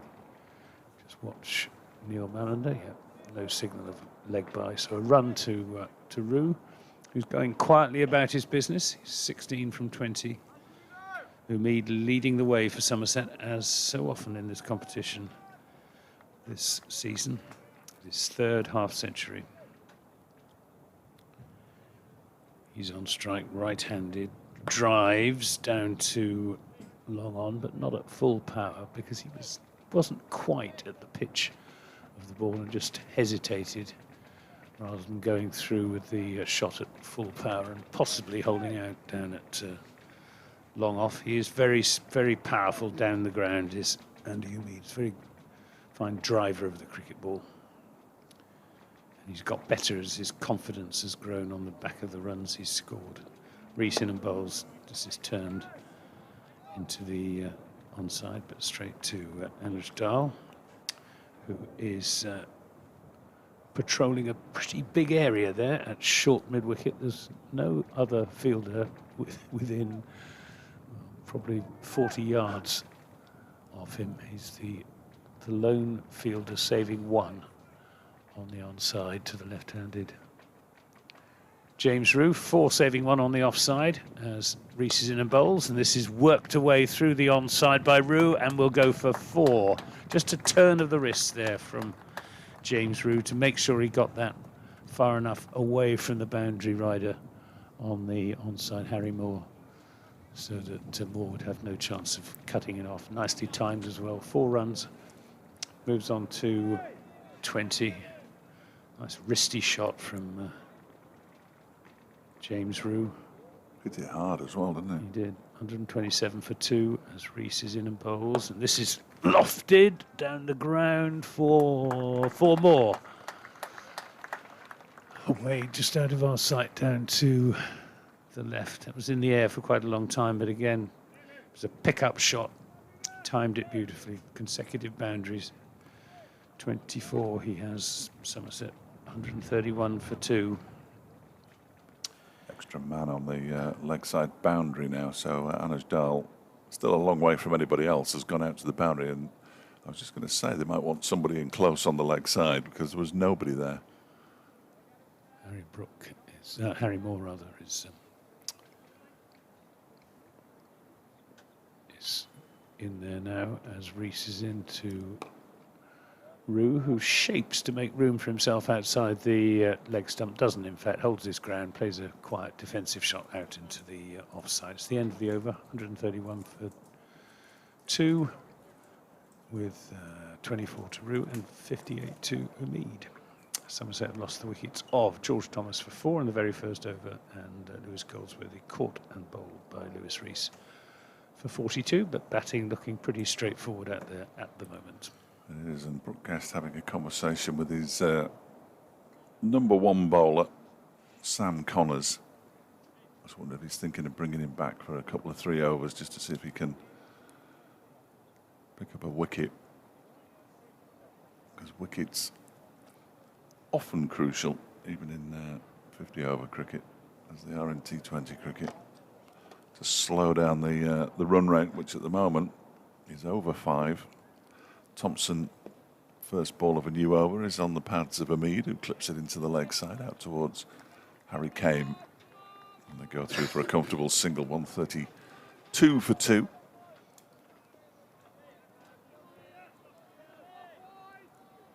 Three inside, 4 inside the circle on the offside, 2 on the leg. Long on cover, mid-wicket on the boundary.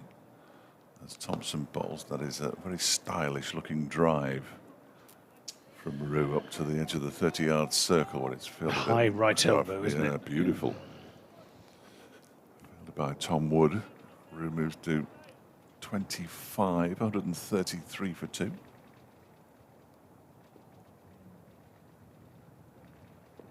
Comes Thompson again. This one is whipped into the leg side by Umid. Sam Connor's cap falls off, as it so often does when he runs to the ball. Quite an upright run, so therefore his peak of his cap forces it off his head. Umid moves to 60, 134 for 2. Approaching. No, we've gone past the halfway point. Of course we have, you absolute fool. Thompson in again. That one is defended. Good bowling by Rue. He's varying his flight nicely, isn't he? That one floated up.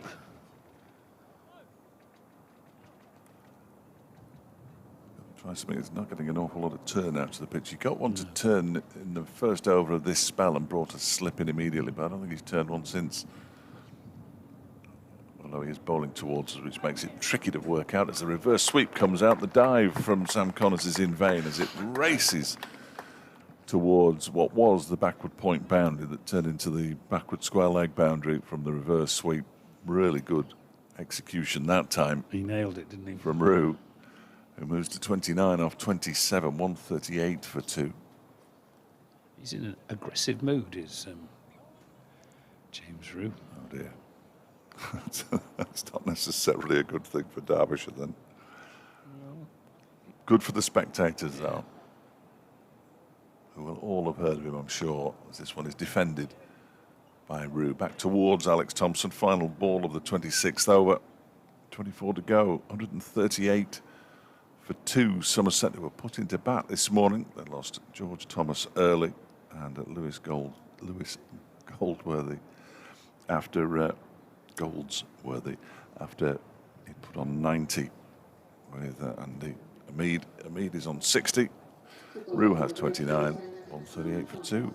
What was the thinking behind, do you think, behind putting Somerset in? Do you think they just prefer to chase?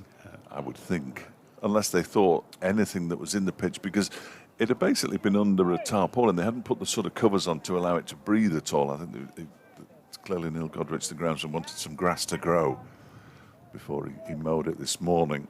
So they perhaps thought they were going to get more out of the ball first thing, and it would ease off, as it seems to have done. Connors in and bowls, coming back for a second spell. From memory, he went for, I was going to say 19 runs, picked up the wicket of George Thomas in his first spell. Bowled a couple of maidens. The final over of that, his fifth over, was a bit expensive. He's bowling to the right-handed Umid. Umid plays this away powerfully through the offside, and that is going to be cut off just inside the boundary by Harry Kane. Good piece of fielding. It's a long boundary out there. Brings Umid 2 runs on many another ground. That would have been 4 runs. It certainly would have been 4 runs at Taunton. 140 for 2. Umid on to 62. Sam Connors, medium pace. This is short and wide and played away powerfully through the offside by Umid, this time just for a single, as it was Harry Kane didn't have quite so far to travel to collect it. A worse ball than the previous one, and he only got 1 for it. The previous ball wasn't great, no, but that one was worse. He's a good operator, Sam Connors, but he hasn't really got the pace to bang it in short. He's coming around the wicket to the left-hander. This is down the leg side and will be signalled as a wide by Neil Mallender. It's not been a great comeback so far, this from no. Ben Connors. A couple short and wide and no ball down the leg side. One of those batting side loves to have a left-handed and a right-handed batsman out there together, don't they? Connors to Rue. Pitch right up, good ball. Right up in the block hole, and James Rue had to come down quickly and hard on that to keep it out of his stumps. Goes down and gives the pitch a prod, nowhere near where that last delivery actually pitched, which was almost up on the popping crease. Just a sort of not a nervous reaction, but just giving himself something to do in between deliveries while he resets his focus. This is worked away into the onside. There should be a couple of runs here, as Came again is in business out on the leg side boundary to the left-hander. 144 for 2, Roux on to 31. Both of these batsmen going along at around about a run a ball. Roux 31 from 30, Umid 63 from 67, and doing it without really taking any risks. As Connors is in again and bowls, and he's caught behind, I think, off the inside edge. Yep, off the inside edge. He went for a big drive, did James Roux, and a good low catch down to his right from Brooke Guest, as James Roux, well, it's the third or fourth time that he's got himself out in the 30s and 40s after making a good start. Disappointing for Roux, and a good wicket for Ben Connors, and a very good catch from Brooke Guest. 144 for 3, Roux caught Guest, bowled Connors 31. Disappointing for everybody, really. Those of us who don't get to see the likes of James Roux, I was going to say very often, at all, over the course of a season. See him walking back to the pavilion, but a good take by Brooke Guest, because all the weight is naturally on his left leg, because he's expecting him to bowl outside the off stump, which he did, but then a little tickle and he has to readjust. And dived to his right. Take the one-handed catch. And again, a much needed. Yeah, it's a shame these two counties don't play each other more often. I must say that the more county championship cricket I watch, the more I hanker for a return of just one division with, you know. Well, I think David Griffith was telling me this morning, he's always doing little calculations and chucking it out there. I'm sure he said it was something like 83% of Derbyshire's cricket this season is against Durham, Leicestershire and Gloucestershire. Which is all right. I mean, it's nothing, right, you know. But do you want to see the same? Well, it's the same. I mean, same for Somerset in the Blast and the Championship. Yeah. You know, most of the sides we play are in the south of England. And there must be an element of people who say, well, we'll go to the cricket who they're playing. Well, it's Leicestershire again. We saw them 2 weeks ago. Do we really want to go and watch Leicestershire again? No disrespect to Leicestershire, who are having a terrific time in this competition and in the second division of the county championship. But, you know, if Somerset were coming up, I've worked once with Kevin James in 7 years, so they played Hampshire once. This is the second time I've worked with you. Right, yeah. I've never been to the Oval in my life, either to watch a game or to commentate on one. Never been to the Ageas Bowl. I mean, you haven't missed much. No, indeed. Well, I believe not. But you know, it's just ridiculous, really. Alex Thompson begins a new over from the City end. Sean Dixon is the new batsman, incidentally. He was at the non-strikers end as Andy Umid takes a single off the first ball of Alex Thompson's fifth over. Somerset moved to 145 for 3. Umid up to 64 from 68 balls. It was a run a ball 31 from James Roux. Entertaining while it lasted. 4 fours in there. Andy Umid has got 6 fours and a 6. And Sean Dixon will face his first delivery now from the off-spinner Alex Thompson. At some point, here we go. Thompson is in, he uses his feet to clip the ball up to mid-on where it's fumbled by Tom Wood. As usual, I'm getting the blame for James Roux's demise. Dave from Cork says, it's your fault. There you go, praising one of Somerset's batters. And what happens next? Well, I can't help it. I mean, he was batting nicely. The ball strikes the pad of Umid, who was playing across the line. Just as when it hit him on the pad. Yeah, it'd have been stumped, I think, by Brooke Guest, because he'd taken a couple of steps down the track. Trying to whip that one into the leg side. Might have been pushed through a little quicker by Thompson. He was in again. Balls to him, and Umid plays a far more sensible shot up to long on. A bit of turn. I just watched the replay of the previous delivery that took Andy Umid on the pad, and a little bit of turn got it past the bat and onto the pad. There's been a huge amount for the spinners so far. The odd one, as this one is played late by Dixon into the leg side, backward of square for a single. 148 for 3. If we had the power to get rid of batsmen, I wouldn't be using it for that. I'd be using it for something much, much better, I'm sure. So it just seems to happen. It's slightly more often than a coincidence as Thompson bowls and it's clipped down the ground straight back to Thompson by Umid, and it's the end of the over. 3 from it. 148 for 3, 2 to Dixon, 65 to Umid. 28 overs gone. So Somerset definitely in line to make 300. Yeah, they'll be disappointed How if they many don't more get to than 300 they get will be the key. Mind you, 300 is no guarantee of a Somerset win, as they've failed to defend 300 against Sussex, and they failed to defend 298 against Glamorgan on Sunday with this very inexperienced bowling attack, albeit that the Somerset attack will be reinforced by the return of Josh Davey after nagging injury problems. Another over. This is turned into the onside. Sam Connors, the bowler. Connors 2 for 26. He's in his 7th over. Bowling to they've got 2 right-handers, Umid and Dixon.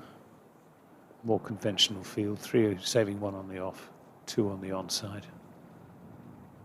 Connors in and bowls, and this is a slightly crooked looking drive from Umid, who wasn't quite at the pitch of that as he went for the off drive.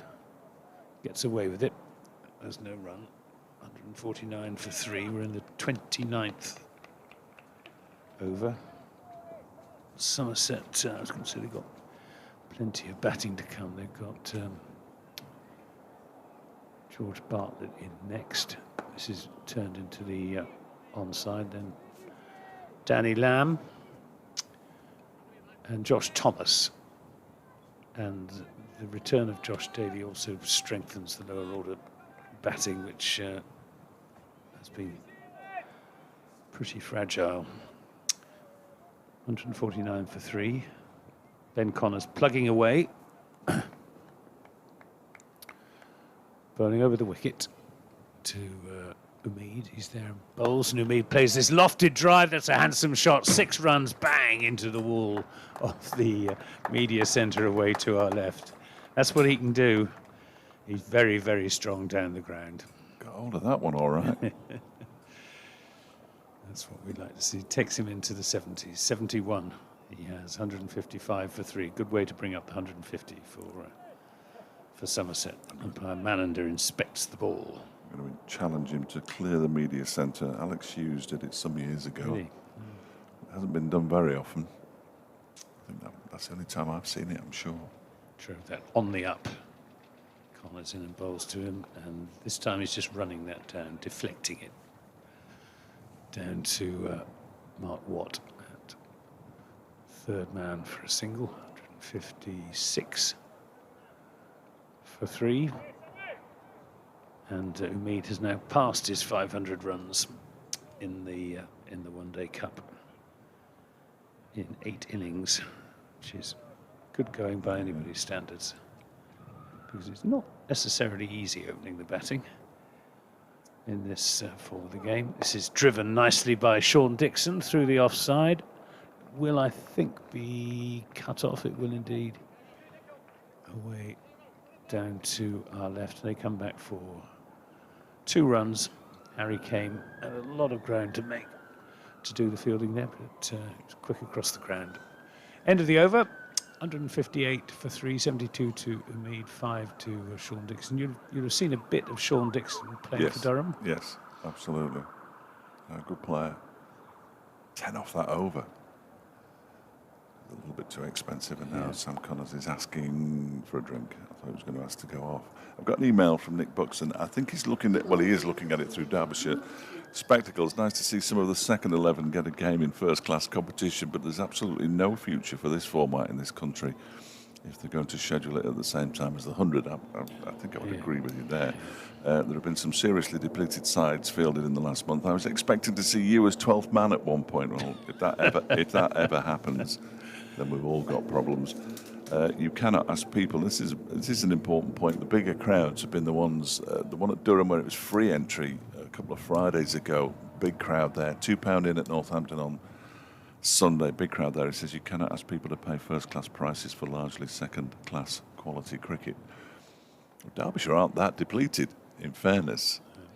Just the 4 players away at the moment. There's some other sides. I imagine Somerset have got more than 4 away. You don't get in for £2 at the County Ground in Somerset. I think the tickets have been 25. Supply and demand down exactly. there. Mark Watt begins a new over from the city end. It's down the leg side and signalled wide. He tried to sweep it away there. Andy Umid. David Lloyd has crept into the box behind us. Stealthily, as that one is defended by Umid. There is no run. 159 for 3. I'll take a break at the end of this over. I was going to say at 1 o'clock, after my 1 o'clock update, that might be useful. Right, Is that all right? Yeah, fine. Next one is pushed into the leg side by by Umid, and then Matt Lamb almost takes his head off with a throw to Brooke Guest. Immediately apologises. 159 for 3 it remains. And comes what again down the track goes Umid and clubs it up to long on. Not at all. Not at all. Just got slightly out of shape by the time he arrived to the pitch of the ball. 160 for 3 though. Stephen from Berkhamsted suggesting on Twitter that Tom Banton and Umid should be opening the batting. Wow. Against Hampshire instead of Lammonby and Dixon. That would be an interesting combination. What bowls? That's pulled into the leg side by Dixon straight at Harry Kame with a straight mid-wicket. I want to reassure and assure the Somerset listeners that I will be even-handed when David Lloyd joins me. As Watt bowls, that one is turned into the leg side. They go through for a quick single. The bails are removed, as are the stumps by Brooke Guest, but they get through for the single. Good bit of cricket then. Yeah. It was good single, good piece of fielding by young Harry Moore.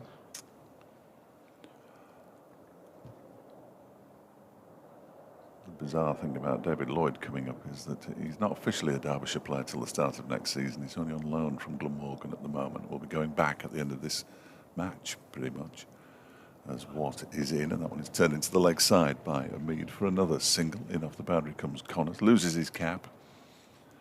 Umid moves to 74, 162 for 3 at the end of the over. So 30 gone. Dixon has 6. You can double the score after 32-ish. They reckon these days, don't they? They used to double it at 30, so that's 320, 330 that Somerset are likely to I get. don't think that necessarily holds good. I tell you why. Because of the extra man out you can have in the last 10 overs. It's really, scoring should be easiest over the next 10 overs between 30 and 40. That seems to me is when batting sides need really to go for it. Because it does become more difficult with the extra man, especially if you start losing wickets towards the end of the innings. Only 3 down at the moment, though. They're in a good position to accelerate, really, aren't they? Should they? They are indeed. Should they choose to? Anders Dahlin to bowl some more medium pace from this racecourse end. He's in to bowl to Umid, who stylishly plays this down the ground to Harry Moore at long off for the most comfortable of singles. Umid on to 75, 163 for threes. Goes in fits and starts, Andy Umid. He'll go for a big shot, like that 6 he hit down the ground in the last corners over, and then he'll just knock it around for a couple of overs. And then he'll unfurl one of those big drives again. Or maybe a big pull shot. Anders Dahlin bowls to Dixon, who plays that into the offside, looking for a single. That isn't there. The sun has disappeared. Well, I was just looking at the clouds away to the west, which are the darker variety. There's no rain in the forecast. Well, there wasn't any rain in the forecast last night, but we actually had quite a heavy shower. Yes, it rained up in the northwest as well. This is on a good length, and Dixon just drops it into the offside. And good understanding between the two batsmen there. We had a family day out last night. My son and his girlfriend and my daughter and her boyfriend and I went to watch Daisy Hill play Runcorn Town in the Northwest Counties First Division North. Daisy Hill versus Runcorn Town. Big game, big game. Dahl in and bowls on a good length to Umid, who just checks his drive. I only mention it because we got drenched. Well, fortunately, I had a walk around the city last night and went to a couple of very good pubs, I must say. I don't get the chance to come to Derby more often than once in every 50 years. This is turned into the onside for a single by Umid, 165 for three, and I'm a great connoisseur of pubs. So it'd be nice to play a 4-day county championship matches, and I have the chance to visit a few more. There are some nice pubs. I had some very good recommendations from people on Twitter. Good pubs to visit. Anders Dahlin bowls to Dixon, short, and didn't really take full toll of that. Sean Dixon just chipped it over the top of mid-wicket out to the mid-wicket boundary for a single, but it rather sat up and invited being smashed over the mid-wicket boundary. It wasn't. It's 166 for three, 8 to Dixon, 76 to Umid, and the batsmen are getting a drink. He didn't really commit to that shot, did he? I think he just sort of perhaps wary of the man out on the boundary. Just the shorter of the two boundaries, but he's hitting into the wind. Yeah. Into the breeze. He'd rally out there on the boundary in front of the old scoreboard, having a chat with a female spectator, which is interesting because I've never spoken to him. Here's Mark Watt, ball pushed out into the offside.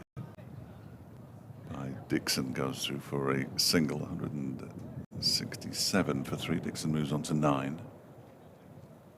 Suranga Lakmal is approaching the end of his second year at Derbyshire. I've never spoken to him either. They deem the pair's English not sufficiently good to do radio interviews, so 24-yarder from Watt. Umid pushes it. Do you not make the decision as to who you're going to interview then? No, I'd speak to anybody. Just throw somebody out of the changing room and I'll start thinking of questions. That one's on the leg stump, swept by Umid. Somerset are very good. I always have the choice of who to speak to. And apart from 1 or 2 occasions when my potential interviewee's been on the treatment table, I've always got who I wanted. What bowls pushed up to mid-off by Umid, fielded by Dahl. And I'd never interviewed Andy Umid until this competition. Now I've done him twice. You might be doing him a third time soon. And very good he is too. Yeah. What bowls trim, and he tries to sweep that away. It's down the leg side and called wide by Sue Redfern. Quite often the name is suggested to me by Stephen. He'll send me a text and more often than not, he picks the right player. That one is clipped very nicely out towards the straight mid-wicket boundary. Tom Wood has got around, and they come back for 2. Should have had 3 there, really. Yeah, they had to go a long way, Wood, to get to the ball from long on. 170 for 3. Umid moves on to 78. What started his run-up before Sue Radfern had put her arm down. He's in again now. And this one is short and wide outside the off stump and cut away out towards Hayder. Hayder will throw in now. They've come back for 2, and the throw, not quite as accurate as he would have hoped, allows them to get through for a comfortable 2. Umid moves on to 80. Dixon has 9. 172 for 3 after 32 overs. Yeah, the rule of thumb for post-match interviews is if Somerset have had a really good day, it's the player who's had the best day who gets the doubtful privilege of being interviewed. If Somerset have had a really bad day, it's one of the coaches. Yes. Or in more in former times, it would have probably been Pete Trigo, who is always relentlessly upbeat about everything and can always track a path to victory, no matter how far behind Somerset. Here's Anuj Darlin again at bowls, and Dixon up on his toes just plays this down for a single to Lewis Rees down below us. The yellow and darker blue flashes on the left legs of the right legs. Of yes. Slightly distracting. Aren't they? Anuj Darla's in and bowls, and this is turned into the onside. There'll certainly be a single. They're going to settle early on for the single as Hayder, and he comes quickly across to do the fielding. Looks like they're all Masons.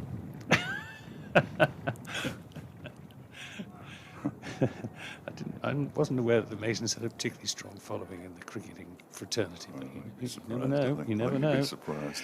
Anuj Darlin and bowls, and this is getting turned into the onside, and a good piece of fielding by Matt Lamb at mid-wicket.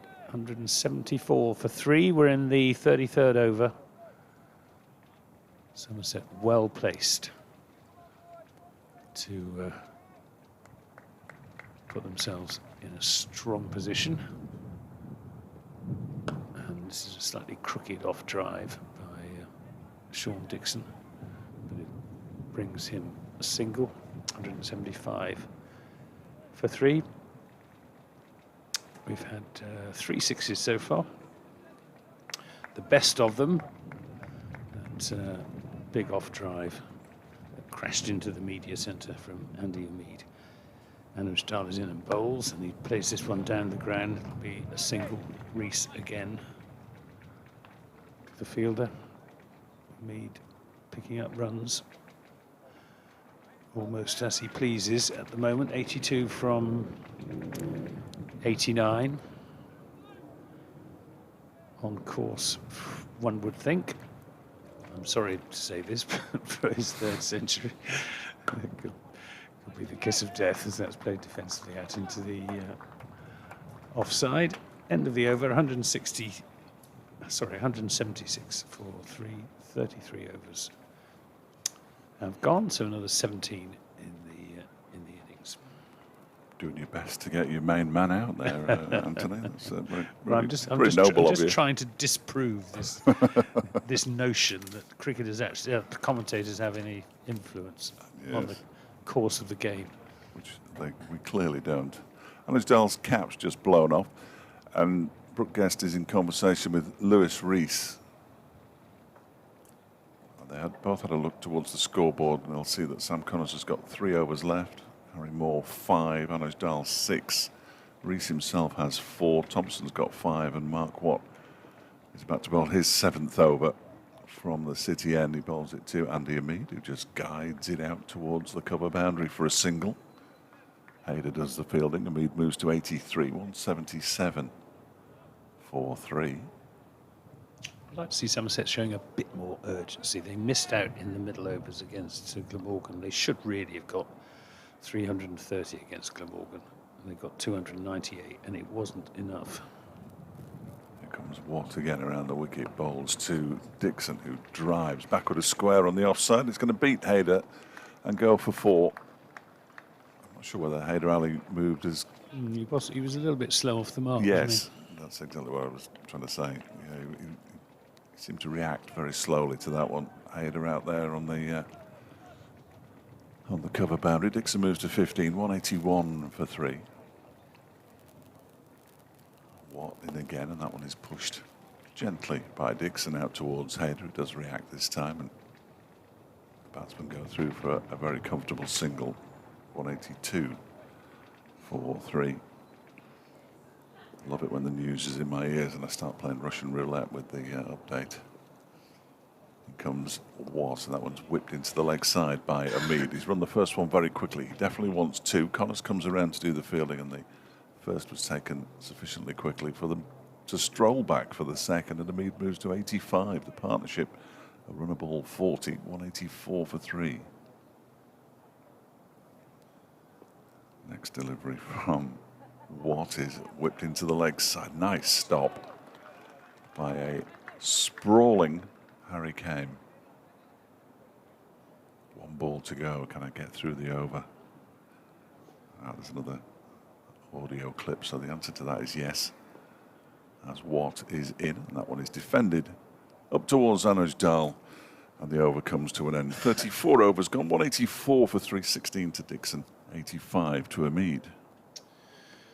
Yes, and another good partnership for Somerset, but they need to capitalise on the strength of their position sooner rather than later, and not repeat the mistakes that I think were made during the middle overs, during the soft centre of the innings, as BBC Wales's Nick Webb put it. It can become a little bit formulaic, 50-over cricket, with sides concentrating on not losing wickets in the 10-over power play, not knocking it around in the middle overs, and then putting the foot down in the final 10, as this is played away through the offside by Sean Dixon for a single. 185 for 3.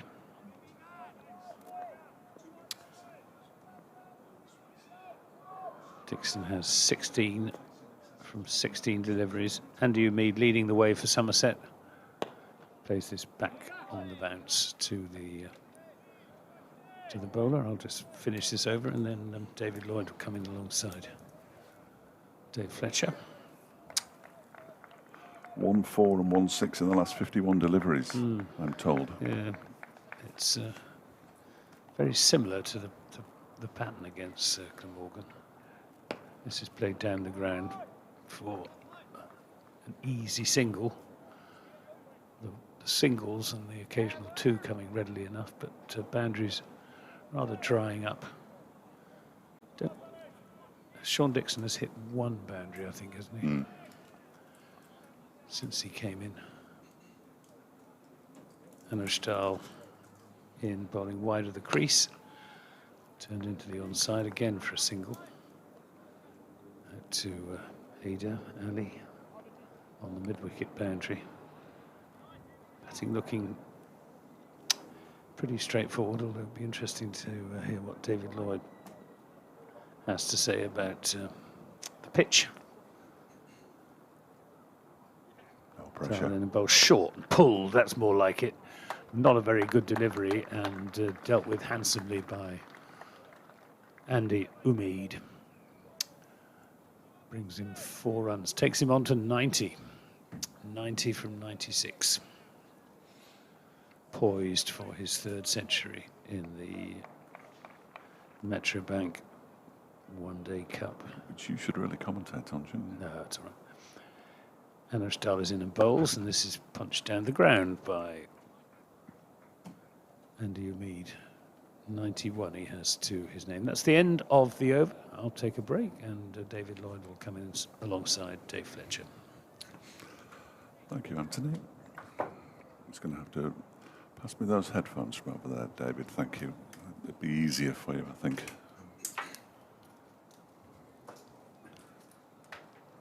We like to make it as easy as possible for our guests on the radio.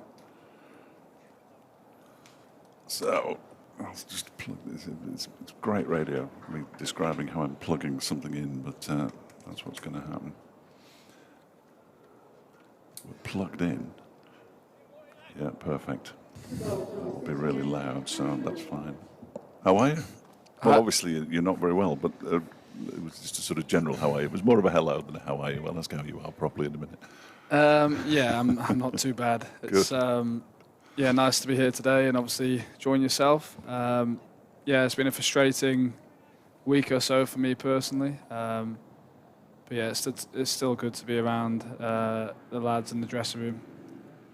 You have, as I said to you at Edgbaston, you seem to have immersed yourself in Derbyshire, which is excellent news for what's to follow in the next 3 years. Harry Moore begins a new over. 5 overs for 24, first up, bowled nicely. First delivery that he sends down is turned into the leg side by Andy Umid. They're going to come back for 2. Sam Connor's hat falls off, as it always does. And they go through for 2 and move on to 194 for 3. When Henry Brooks bowled that ball, I mean, you were clearly in some discomfort straight away, but I didn't really, must have just hit you funny or something, because I mean, he's a good bowler, don't get me wrong, and he was great when he was here early in this season, but I hadn't expected it to crack anything as Moore is in, and that one is pushed into the offside, no run. Yeah, it was a bit of a strange one, to be honest. You kind of know as a player that when you do get hit, sometimes you know when it's a bad one, but yeah, there was obviously a lot of discomfort, but I carried on, maybe, which wasn't the best thing. So yeah, maybe did a bit more damage to it. Moore on his way in again and bowls short of a length and pulled into the leg side by Umid. More work for Connors, who obviously loses his cap. He needs a smaller cap or a bigger head. Sam Connors, 196 for 3, and Umid moves to 95. I think rolling over the boundary rope did you no favours either at the... Well, that was when I felt the crack, really. Here is more bowls to Umid, who defends. I know the physio wasn't too happy when I did that, but yeah, it's one of them, and obviously frustrating to miss these last couple of games for Derbyshire, but hopefully I'll come back stronger. I'm really looking forward to next year already, really. As are we all, sadly, with 4 championship matches to go, but there we are. More to Umid, who turns this into the leg side. Straight to Sam Connors, who's almost surprised with a little bounce as it arrives at his feet. And they go through for another single. Umid moves on to 96, 197 for 3. I'll ask you the question that Anthony suggested. This pitch, there was a little bit happening early on, but not much happening now. Yeah, I think once you get through the initial kind of first 5 overs when the ball's doing a bit. More bowls to Dixon. He taps it down backward and square. There's a shy at the stumps from Anuj Dal. Might have had Umid in a spot to bother. Yeah, it looks a very good wicket, which I think there have been, really, the games I've played here in this competition. As a bowler, you've got to be pretty strict with your lines and your lengths, and yeah, once you get in with a bat, it can be quite a nice place to bat. Obviously, it's a pretty fast outfield, and yeah, I think 330 is probably a par score, and hopefully we can keep them kind of below that. I think we started really well with the ball, and Harry Moore looks a really good prospect for the future. I think he's got a lot going for him, and hopefully he can keep on developing. And the good thing I like about him is that nothing seems to faze him. When he made his debut the other day, it looked like he'd played 50, 60 games. So no, he's a very exciting prospect for Derbyshire going forward. His first spell on Friday was 3 overs for 8, which really helped him settle down. I'm sure he was incredibly nervous. I think I would have been. I've heard he's fairly handy with a bat as well. Well, he's got a lot of runs in the pathway, yeah, absolutely.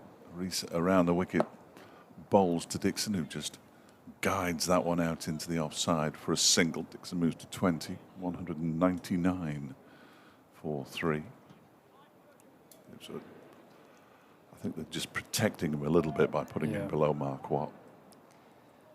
He's obviously still got probably some growing to do as well. Goodness me. What's it like when you... I'll ask you in a minute what it's like talking to you, because you're a little bit shorter than I am. As Rees is in and bowls to Umid, who pushes it down the ground for a single. And Somerset's 200 comes up in the 37th over, 36 overs and 2 balls. I mean, I haven't had the pleasure of speaking to him yet. I think there's all sorts of forms you've got to fill in when you speak to somebody that young. Yeah. But he's about 17 feet tall. Yeah, he's huge. He makes me look very small. But he's a lovely lad. And I look forward to seeing what he can do. Rees into Dixon, who clips this away off his pads down towards backward square leg. A long run round for Haider Ali.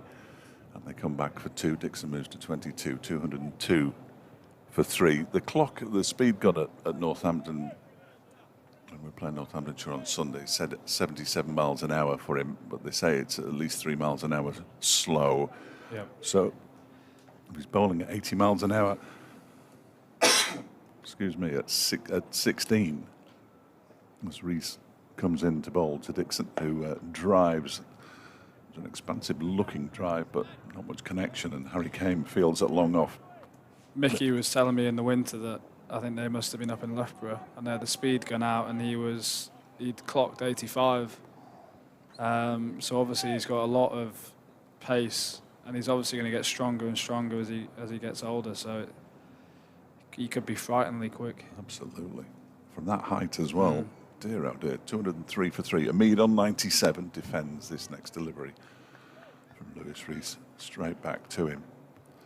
So the future's bright with him and Sam Connors and Mohammed Amir, who I'm looking forward to seeing in the flesh in the first half of next season, certainly as the overseas. I think the bowling attack, the bowling group is going to be exciting going forward, especially next year. You've still got Ben Aitchison to return, and you've got Zach Chappell and Rees around the wicket bowls, and that one is played off the back foot by Umid up towards long off. Came fields again. Umid moves to 98, 204 for 3. It was good to see Ben Aitchison this morning, actually. I had to a little double take, because we haven't seen much of him, obviously, with his broken back. But he was out jogging around the boundary, which I'm sure he was enjoying. He didn't look like he was, to be fair. And then you also throw Harry Moore into the mix as well. So there's going to be plenty of options, I think, and that's exciting as well, because as a team and as a club, you always want plenty of bowling options, and with the schedule and the fixtures the way they are, you need as many as you can to rotate and to get the best out of them each game, really. So it should be exciting next year. And obviously Pat Brown as well. Of course, Pat Brown. Blimey. Here is Harry Moore then, bowling to Andy Umid on 98. He bowls a decent looking delivery that's turned into the leg side. He's going to get 2 here and get to his 3rd century in the competition this season, as he does complete 2. That's a terrific effort to get 3 centuries in 8 matches, and he removes his helmet and acknowledges the applause of the crowd. He's hit 7 4s and 2 6s, and he's taken just 106 deliveries to get to 3 figures and move Somerset on to 206 for 3.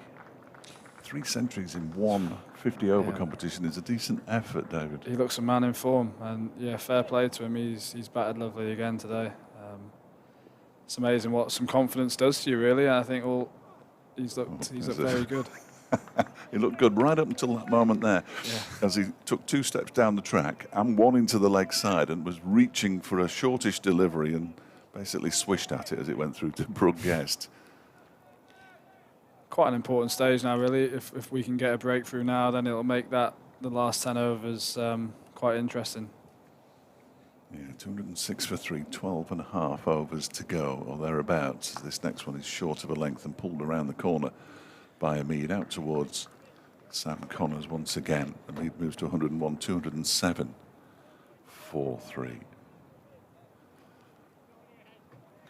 So obviously, it's a strange old time. Well, it must be strange for you, because you know what you're doing next year, but obviously you came for the 50-over competition, but then going back down to South Wales for the remainder of the championship matches, as this one's a full toss and belted away by Dixon out to backward point for a single, 208 for 3.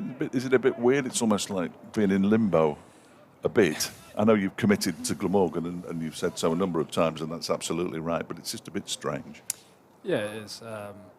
Obviously, throwing this injury into the mix now, it's probably unlikely that I might play any more cricket really this season. But I've really enjoyed my time here. There's more bowls. That looked like he'd rolled his fingers down the side of that one. It's played it to the offside by Umid. Yeah, like you say, it can be a bit strange. I think with the injury added in, it makes it even more strange because there's not much I can do now. And yeah, it's just I've really enjoyed and loved being around this dressing room and getting to know all the lads and the coaching staff and the people like yourself around here. Nobody's ever said that about me before. As this one is played, it was a short delivery out towards the extra cover boundary. They'll come back for 2. Umid will move on to 103, 210 for 3. But useful. I think he said to me at Edgbaston, that's the end of the over, incidentally, 38 overs gone, that it's all very well coming in November, December and getting to know the players and that, but you've actually got to know some of the players. Obviously, some are away, but you have batted, again, as you said, with Wayne Madsen, some of the players out there who and you get to sort of know how they field and how they react and all that kind of thing in a match situation. Yeah, you learn a lot about them, the way they are kind of pre-game, during the game and after the game. And yeah, I think that's what you can't do obviously in the winter, and just seeing how they go about their cricket, how they go about their training, and just getting to know them as people really, which is the most important thing, because obviously cricket can be a very up and down sport. So just seeing how people cope during the season really, which is interesting. Lewis Rees back into the attack. First ball he bowls is pushed down the ground by Sean Dixon for a single. He moves to 25, 211 for 3. We spent an awful lot of time with these people over the course of 6 months. Slightly less time with them in August. Yeah. When we're not playing much cricket, but you look at September with 4 matches. Especially 3 away, is it? Yeah, 3 of them. Just 4 more days cricket here of Derbyshire cricket at the county ground. As this next delivery from Rees is a little uppish off the bat, up towards long on. Umid moves to 104. Good trips though. This is purely from myself and David Griffin's point of view. We've got to Bristol, terrific. We've got to Cardiff, which, as you know, is a great city. Nice place to finish the season. And we go to, before that, the first one is up to Scarborough, where we haven't been for a while. Derbyshire haven't been for a while. It's a while since I've been there as well. Can't beat being by the seaside.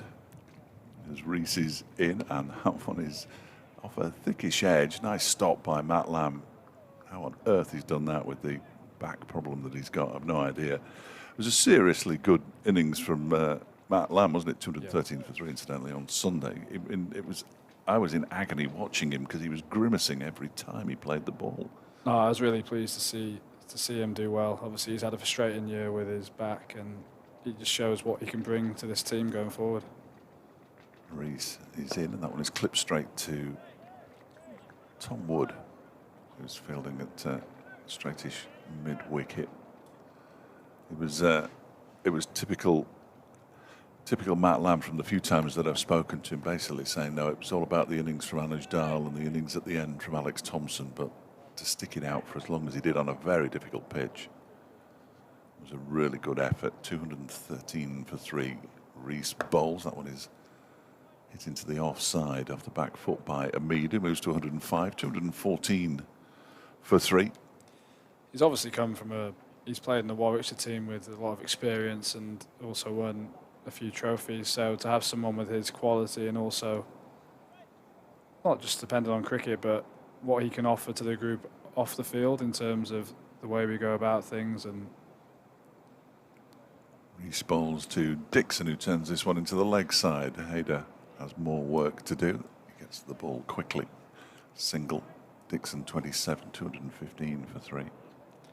Like different ideas, and I think when you've won trophies, then you can bring that experience wherever you go then, and hopefully that will embed into this group going forward next year, and we can push on and try and compete in every format we play in. It means that Mickey Arthur would have changed half of the side and brought in on a regular basis Harry Kame, who at the start of the season was the second team skipper, so he wasn't in the side at the start of the season. And you add in Harry Moore, and you can see why Mickey said that it would probably take him 2 transfer windows to just sort of start moulding the team that he really wanted, which obviously with the signing of yourself and 1 or 2 others is starting to happen. Yeah, and the great thing is that Harry Kame's come in. He's done amazingly well, hasn't he, the last month or so, and he's found that form, and hopefully those runs have given him the confidence to push his game to the next level. And obviously Lewis Rees has had a really good spell as well, and those two have seemed to have formed a really good partnership up top. So it'll be exciting to see them going next year. They've only almost run each other out about a dozen times as this one is cut away by Dixon. First ball of a new over from Mark Watt, who's back into the attack. His 8th over, single taken, 216 for 3. That might be an exercise I'll do at the next championship match, see how many players who started the season will be with us next year, because it probably won't be that many. This one is slog swept by Umid for 4 runs. Out towards the straight mid-wicket boundary, really. Got hold of that pretty well, and it bounces away into the advertising boards 30 yards beyond the boundary. He moves to 109, 220 for 3. It's only the 8th 4 that he's hit. A couple of 6s as well in the innings of 109 from 114 balls. They're going to strengthen the leg side a little bit here. Matt Lamb's come across. Harry Kame is just moving around to a more conventional mid-wicket. Inside the circle, 10 overs and 4 balls of the innings remain. Watt bowls to Umid, who just guides this up to long on. And they go through for a single. Have you found Mickey then? He's been refreshing as far as I'm concerned over the 2 years that he's been here. A very honest character. It appears, from my perspective, he'll answer any question, and it seems to answer it honestly. I think players like an honest coach, don't they? As Watt bowls, and that one is beaten. Dixon taken by Guest. Yeah, I've really enjoyed him. You know where you stand with him. He holds you accountable for everything you do. Obviously, after the games, we sit and we talk about what we could have done better. And Watt to Dixon, who just guides this out into the offside for a single. 222 for 3. As a player, that's what you need. And yeah, obviously me coming into a new environment, it's kind of new for myself as well, but something that I can't wait for. And I think he's so passionate and he lives every ball. Yeah, it's exciting to be able to work under him. And I look forward to next year. Watt's next delivery is played straight back to him by Umid. He certainly, that's the end of the over, incidentally. So 10 overs to go, 222 for 3 at the end of what they call the second power play. I have no idea why they call it that, but they do. So one more man can go outside the circle. And will they get 100 runs from the last 10 overs? Well, Derbyshire would certainly hope not. And if they can restrict them to fewer than 300, I think they'd be reasonably happy, wouldn't they? I think you have to be, don't you? I think this situation now, obviously, Somerset are going to have to push the rate up a bit, and that's going to create chances, hopefully. And if the lads bowl well and stick to their plans, and hopefully we can keep them under 300, which would be perfect. But if not, 310. So yeah, it's going to be a crucial 10 overs really for either side. Of course, next season you'll be playing in a different T20 group. That'd be nice for you. You'd be able to play against some different teams. It gets a little bit dull-ish because it's north and south, and you'd be playing the same teams in the south group for Glamorgan for the last 10 years. Yeah, so I'm looking forward to that. I know my dad is as well. Obviously, he's Wrexham way, so he can come and he'll be able to watch a lot more games. But no, I'm looking forward to that because obviously, having played in the south group my whole career, really, it's looking forward to that change and to see the differences between the two groups, I suppose. So no, I'm really looking forward to that. So the southern group, who had 4 4 teams on finals day. There's support from the back of the room from Anthony. Yeah. Yeah, not getting peppered by their fans at Taunton. Yeah, that'll be somewhere else now. I think if Derbyshire go back to Taunton anytime soon, it'll be too soon, given the experience in the quarter-final a couple of years ago. I'm going to have to let you go in a minute during this over. But it's been brilliant to talk to you, Dave. No, thank you for coming up. No, thank you very much. Here is Harry Moore from the race course, bowling to Sean Dixon, who just guides that. Oh, he's already gone. Guides that ball into the offside. I was going to say goodbye properly, but off he went. Only because I've got an update, and Anthony will have to come back to fill the commentary void that I will leave, the very small void. 223 for 3, single off the first ball of the over. Moore on his way in, slightly knock-kneed, I notice, as that one is crashed out into the offside. I hope they don't try and alter him, he'll probably break his back. As a single is taken off the next delivery by Umid, who moves on to 111, 224 for 3. But it's been a delight to speak to you for the last 20 minutes or so. Thank you very much for coming up, and don't be a stranger, because we're always looking for 20-minute breaks here and there. Yeah, but it's nice to. Moore is in, and that one is played off an inside edge into his pad. They go through for a quick single. Dixon rather got the hurry up from Umid there, who called him through. Thanks for having me. It's enjoyed it. It's been nice to experience this, and yeah, look forward to hopefully doing it again. Hopefully not too much. That means I won't be playing. Well, no, quite. That is part of the issue. Yeah, that is. We don't want to see you in here at all, really.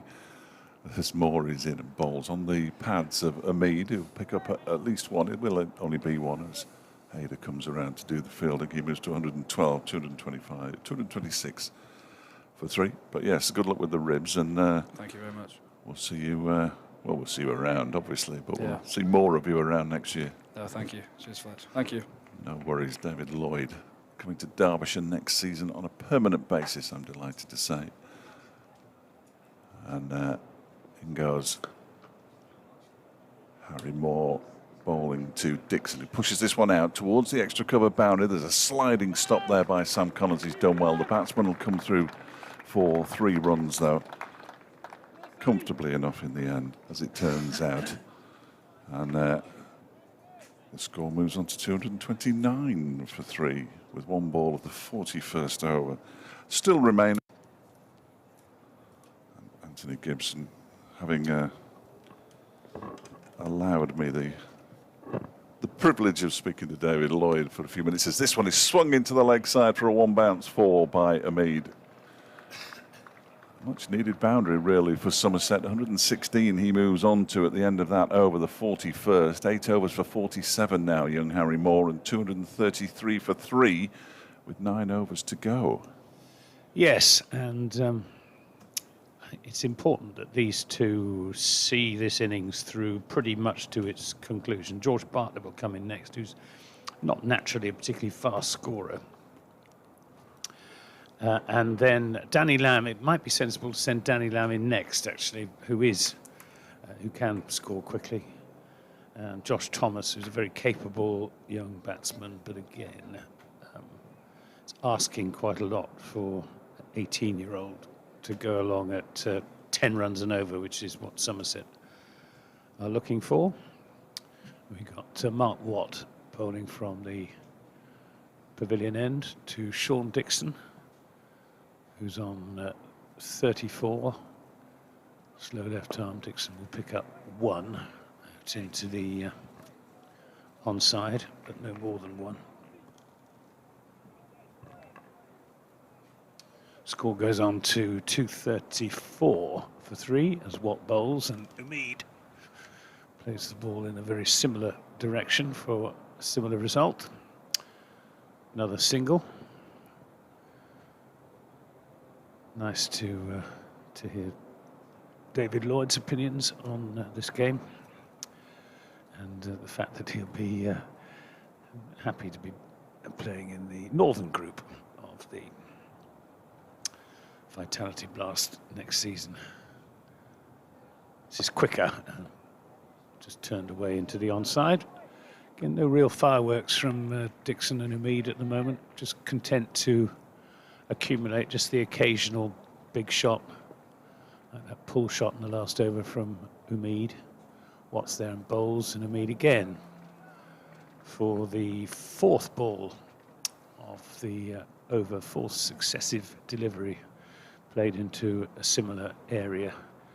As Mark Watt is concentrating on just firing the ball in towards the batsman's pads from wide of the crease, and does so again.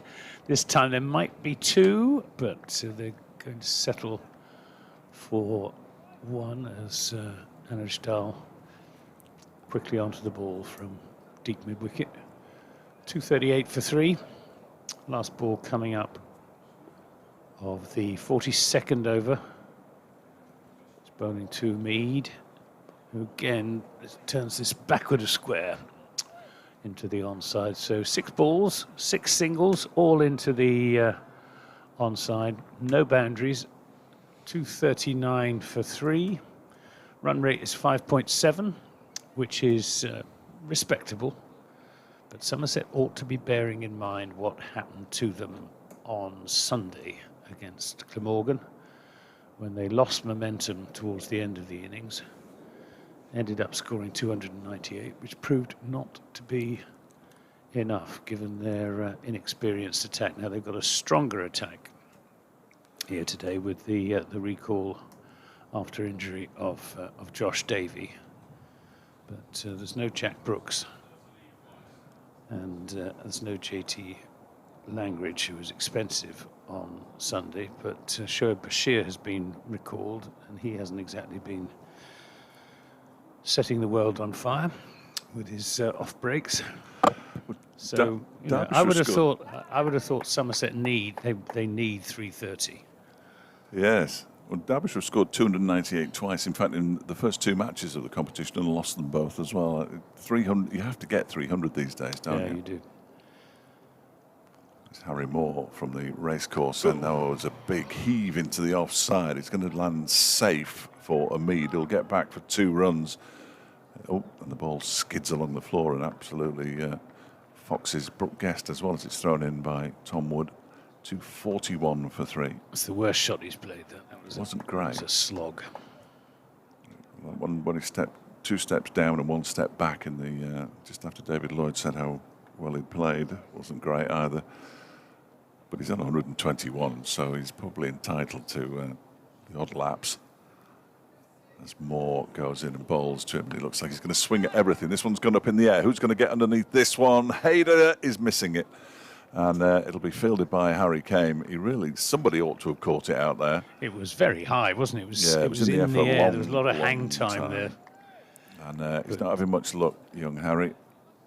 Difficult for there is this breeze going across the ground. Maybe that just held it up a little bit. Difficult to judge. Gets 2 more, 123 from 124 balls. The partnership worth 99 off 92, 243 for 3. And he's lifted that out towards the East Midlands demolition stand, backward of square on the leg side for a 1 bounce 4. And that is the century stand between Sean Dixon and Andy Umid. Umid moves on to 127, 247 for 3, and the charge is on. Much better shot that from Umid. Just using the pace on the ball and helping it on its way. What will Moore's response be? Young man, relatively inexperienced. He bowls to Umid, who lifts that out towards the marquee for 6. That's a big shot out towards Cow Corner. A wide, long on is perhaps slightly more, slightly better description of it. This is Andy Umid's highest score in any form of cricket. First at the top level, yeah, that is. 250's up as well, 253 for 3. He's now scored more runs than anybody else in this season's Metro Bank One Day Cup. And you've got quite long odds on Andy Umid heading the run scoring list at the start of the competition. It's a brilliant effort to get 3 centuries in the same competition, or the one competition, a terrific effort. 253 for 3. Umid on 133. Make that 139 as he smashes the ball straight back down the ground for a straight 6. That's another decent blow. It wasn't quite as high up the sight screen down below as the previous straight-ish 6, but it was pretty impressive nonetheless. He moves to 139, 259 for 3, and young Harry Moore has got some thinking to do here. 14 off the over so far. Yes. He will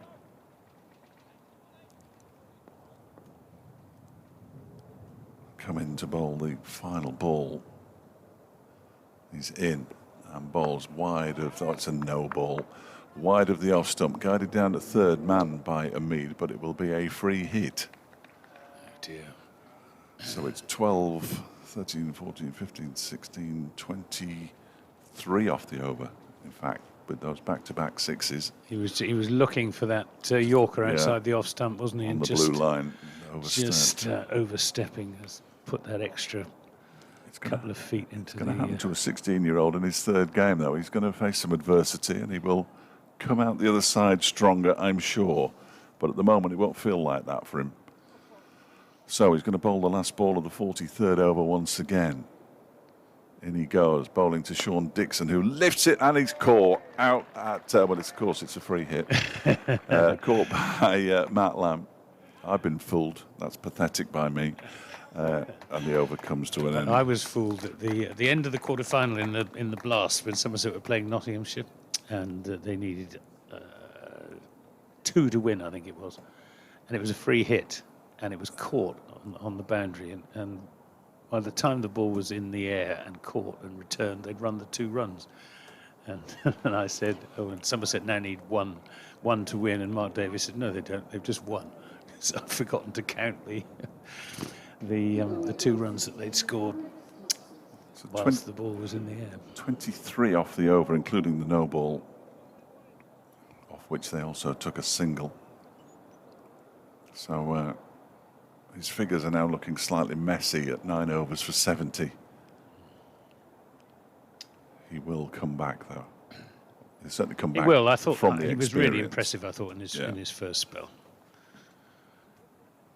When the ball was hard and new and the pitch was doing a bit. Right, Thompson coming back into the attack. That's whipped away through the onside out to Dahl, who's patrolling the deep mid-wicket boundary. It's another single, 263 for 3. We're in the 44th over, so best part of 7 overs still to go. Somerset on course for something around 330, maybe 340. I think depending on how long this partnership can continue. Partnership now worth 119 for the 4th wicket on what's become a cloudy day, but still a very pleasant day for watching cricket. This is worked into the onside by Sean Dixon. This time they will come back for the second run. Good running. And just took pace off that, did Sean Dixon, quite deliberately. Gary Morgan, who's scoring the game next door, says 38 balls for the last 50, the quickest of the innings so far. 265, and it's going to be 1 here, and they might know. Well, fielded by Alex Thompson, who got across the ground very quickly there to stop the second run, so it's just a single. Dixon on to 40. It's almost like a phony war, those middle 20 overs, isn't it? Yeah.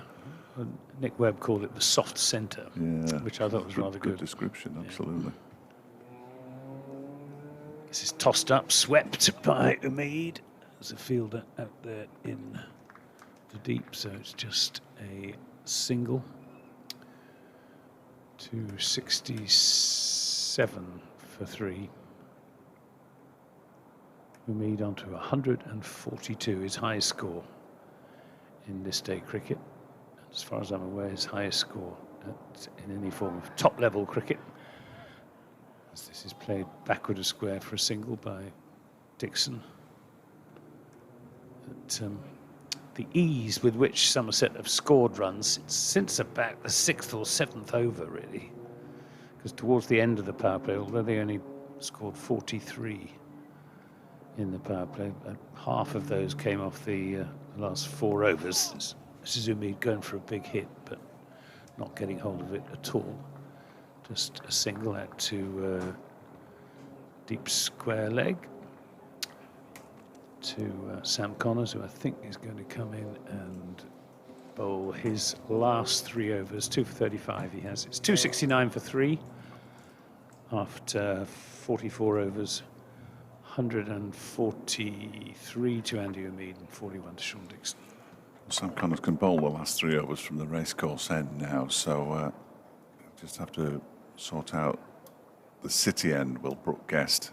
I'd be interested to see what he does, because it's just gone. Call it the city end, not the pavilion end. City end, yeah, city end. And it's sort of the members' pavilion end, but yeah. I'd really like to call it the permanent temporary stand end, but that's just too much of a mouthful. The permanent temporary stand. It's not as much of a mouthful as the Marcus Trescothic pavilion. Well, you've got end. 17 pavilions at Taunton, from what I could gather the last 5. time I went. Only There seemed to 5. be a lot of pavilions. Room for more, of course, but the players' pavilion is away to our left. It's square on. Would have been behind the bowler's arm a few years ago before the square was turned. Don't ask me what year, because I've got absolutely no idea. So it's Sam Connors to bowl another over. Bowling to Umid, who smashes this down the ground, but it should just be a single, as Lewis Rees down below us does the fielding. But long on and long off. We've got a deep, straight mid-wicket in Cow Corner. We've got 2 men out on the offside, deep cover, and deep backward point.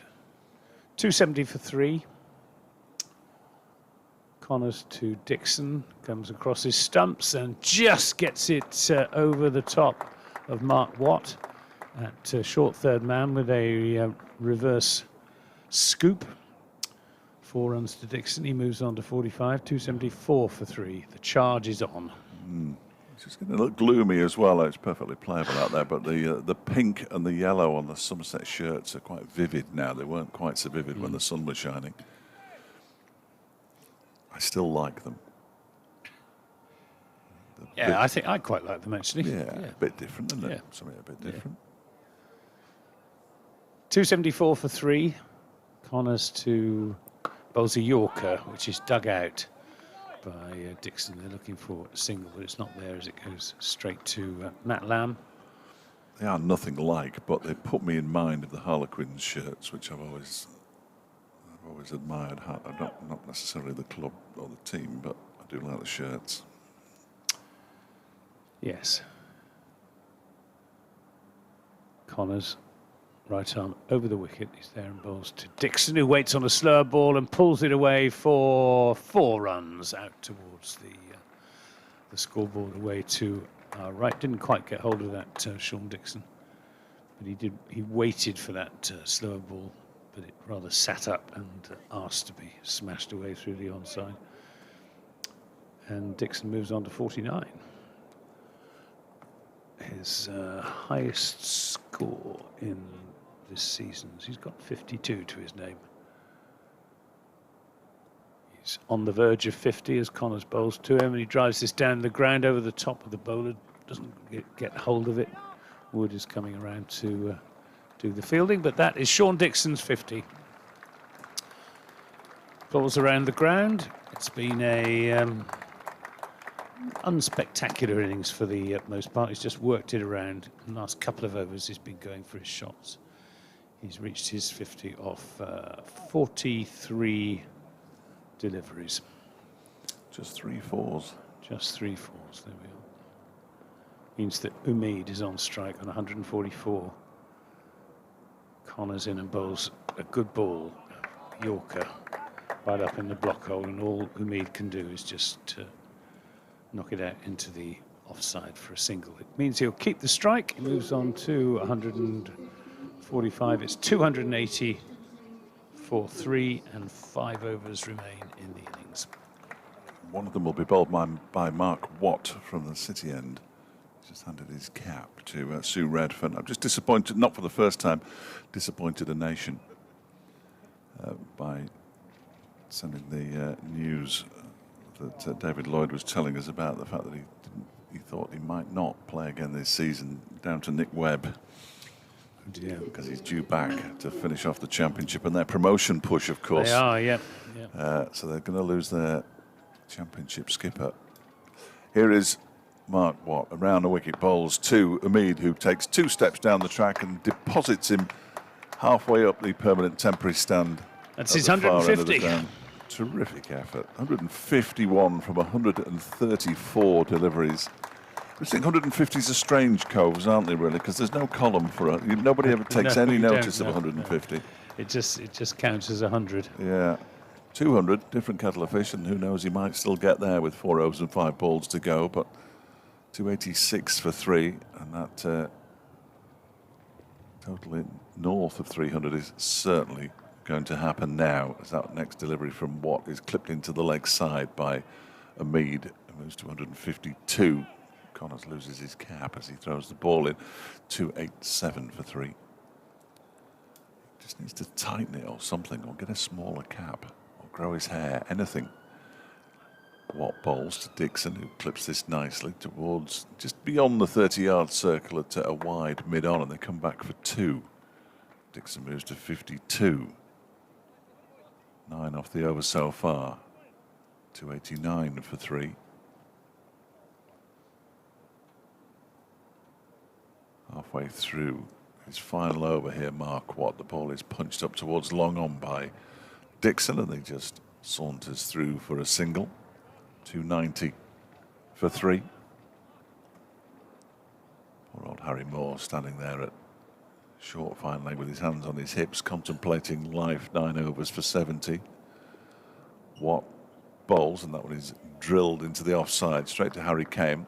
They scamper through for a single, but Kane had no intention of shying at the stumps at all. This is going to be a 24-yarder, I think. He's just whispered something to Harry Kane. It's Mark Watt. Nah, wrong. He bowls to Dixon to complete his 10 overs. The ball is played into the leg side, out towards Anuj Dal, and they go through for another single. 292 for 3 then. Mark Watt, 10 overs for 69, the first to complete his full allocation. Dixon 54, Umid 153. The partnership's already 148 off just 115 balls, and that's the applause for Andy Umid's 150. Elsewhere, Kent against Hampshire. Kent 290 for 3. Daniel Bell Drummond 146. Not out. So he's been released by whichever franchise he was playing for, because he's been in it. He has. Well, it's good to see Deebs, as he's known, getting some runs. Mark Davis, who used to coach him, will be delighted about that. Nottinghamshire 166 for 8 in 44 against Lancashire. This is driven down the ground for 6 more, just over the top of a leaping Tom Wood down below us. That's 6 to Sean Dixon. Moves on to 60. 298 for 3. Northants 250 for 2. But too late for them to upset the apple cart in this Group B of the One Day Cup, the quarter-finalists and semi-finalists confirmed.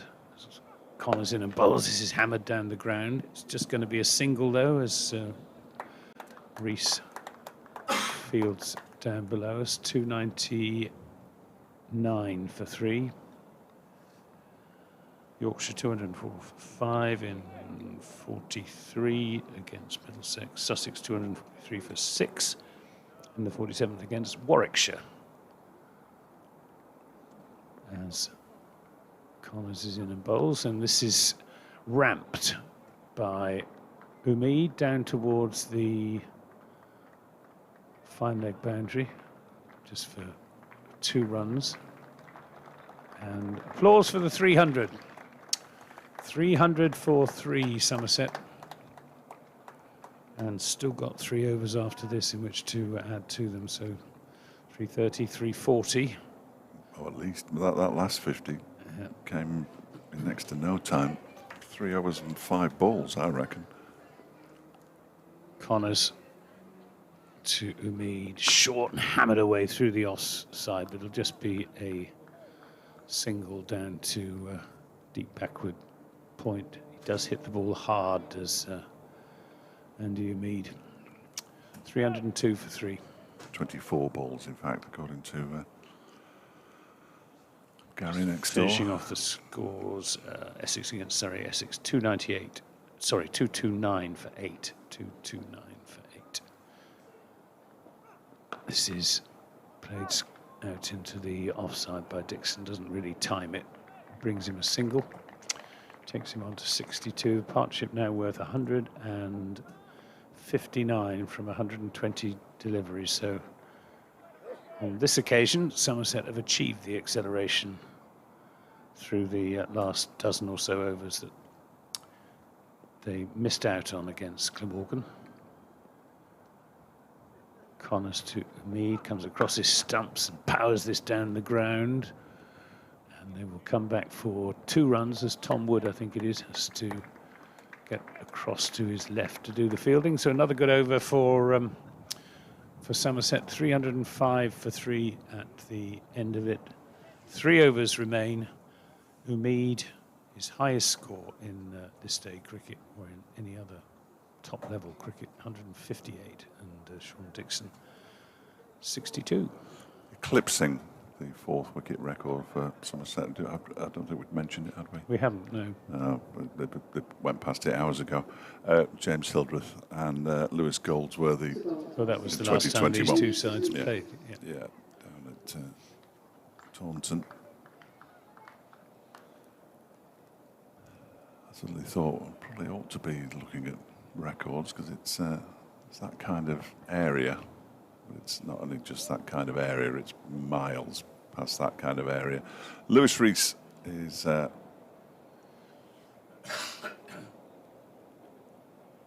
to bowl. He's looking a bit weary, Andy Umid, now. Yes, yes. I mean, he scored 100 on Sunday. Well, he can stop now if he wants. And I know they're very fit, these cricketers, but it must take a lot out of you. The overall record for the 4th wicket is under pressure. I won't read it out yet because I don't want to spoil everybody's fun. Here's Lewis Rees beginning a new over from the city end. The ball is full and Dixon digs it out, pushes it up to a wide mid-off and goes through for a single, moves to 63, 306 for 3. Presumably Rees is going to bowl out from that end with Connors bowling the last over. You'd expect so. They're the 2 experienced non-spinning options. Danish Dahl really doesn't have the pace to bowl at the death, I don't think. Not that Lewis Rees does. He's on his way in now to bowl to Umid on 158. That was more of a heave than anything else into the leg side. Connors fields, good fielder Sam Connors, picks it up cleanly and throws in, keeps him down to a single, 307 for 3. I'd be surprised if we only saw 6 wickets fall today, which might put Derbyshire under a spot of pressure when it comes their turn to bat. Yeah, you were quite right about the pitch. You said it was a good batting pitch, and so it has proved. Well, as you said, get through though. This one's lifted over the offside, sort of inside out shot out to the extra cover boundary for 4 off Dixon's bat. 67 to him now, 311 for 3. Partnership up to 167. It was a Lancashire duo who held the previous record, set in 1970. Well, they still hold the record. The 4th wicket for anybody against Derbyshire.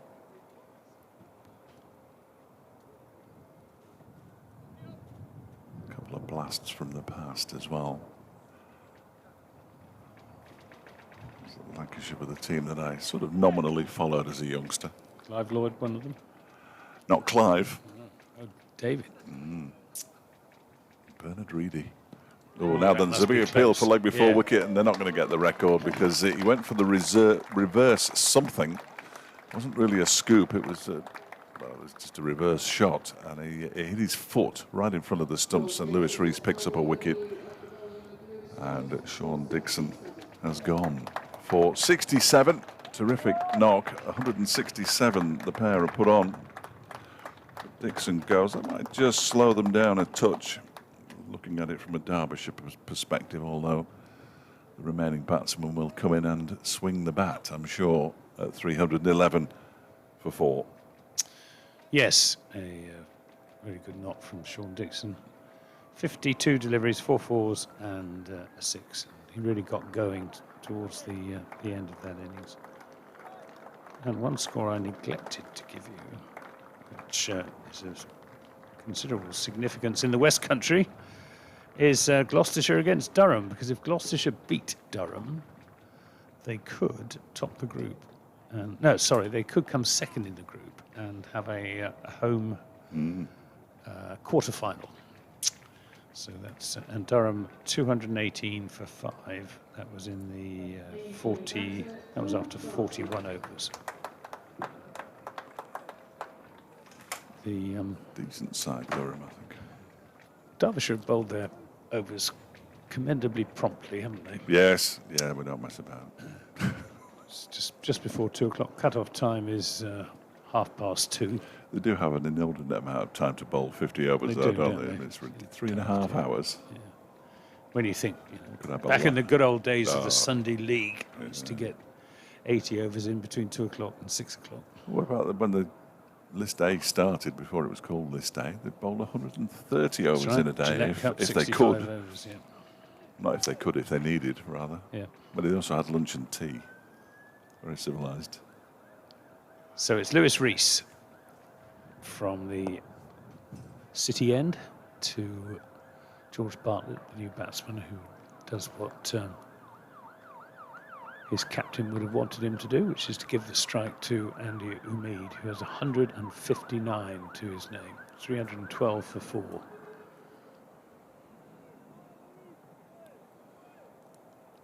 Guest bowled the ball, or rolled the ball back to Lewis Rees, then hit him on the back of the right foot. Rees. But a footballer, he'd have been on the ground rolling around now. He's in bowls. Umid pulls it away mightily over the boundary at straight mid-wicket. And all Anuj Dal can do is watch it sail over his head. It's a long boundary out there, but no problem to Andy Umid in clearing it. Takes him on to 165. Score on to 318 for 4. And Somerset have got 2 more overs in which to add to what is already a pretty imposing total. It is. It is. I was sort of half joking about Umid getting to 200. He'd need the strike, of course, but you still wouldn't put it past him knocking a few more over the boundary rope before the final 12 balls have been bowled. Can't be much fun for Sam Connors or Lewis Rees, knowing that they're going to be coming very, very hard at them indeed. 13 off that last over. And 56 runs off the last 5. Connors is in to bowl to Bartlett, who crashes that one away to extra cover for 4. That was a fine shot. Wasn't it just? It's one of the best shots of the innings. It's only the second delivery he's faced. It was a full ball. It flew over the head of Matt Lamb at extra cover, but he's inside the 30-yard circle. That ball has gone a long way. Perfectly safely as well.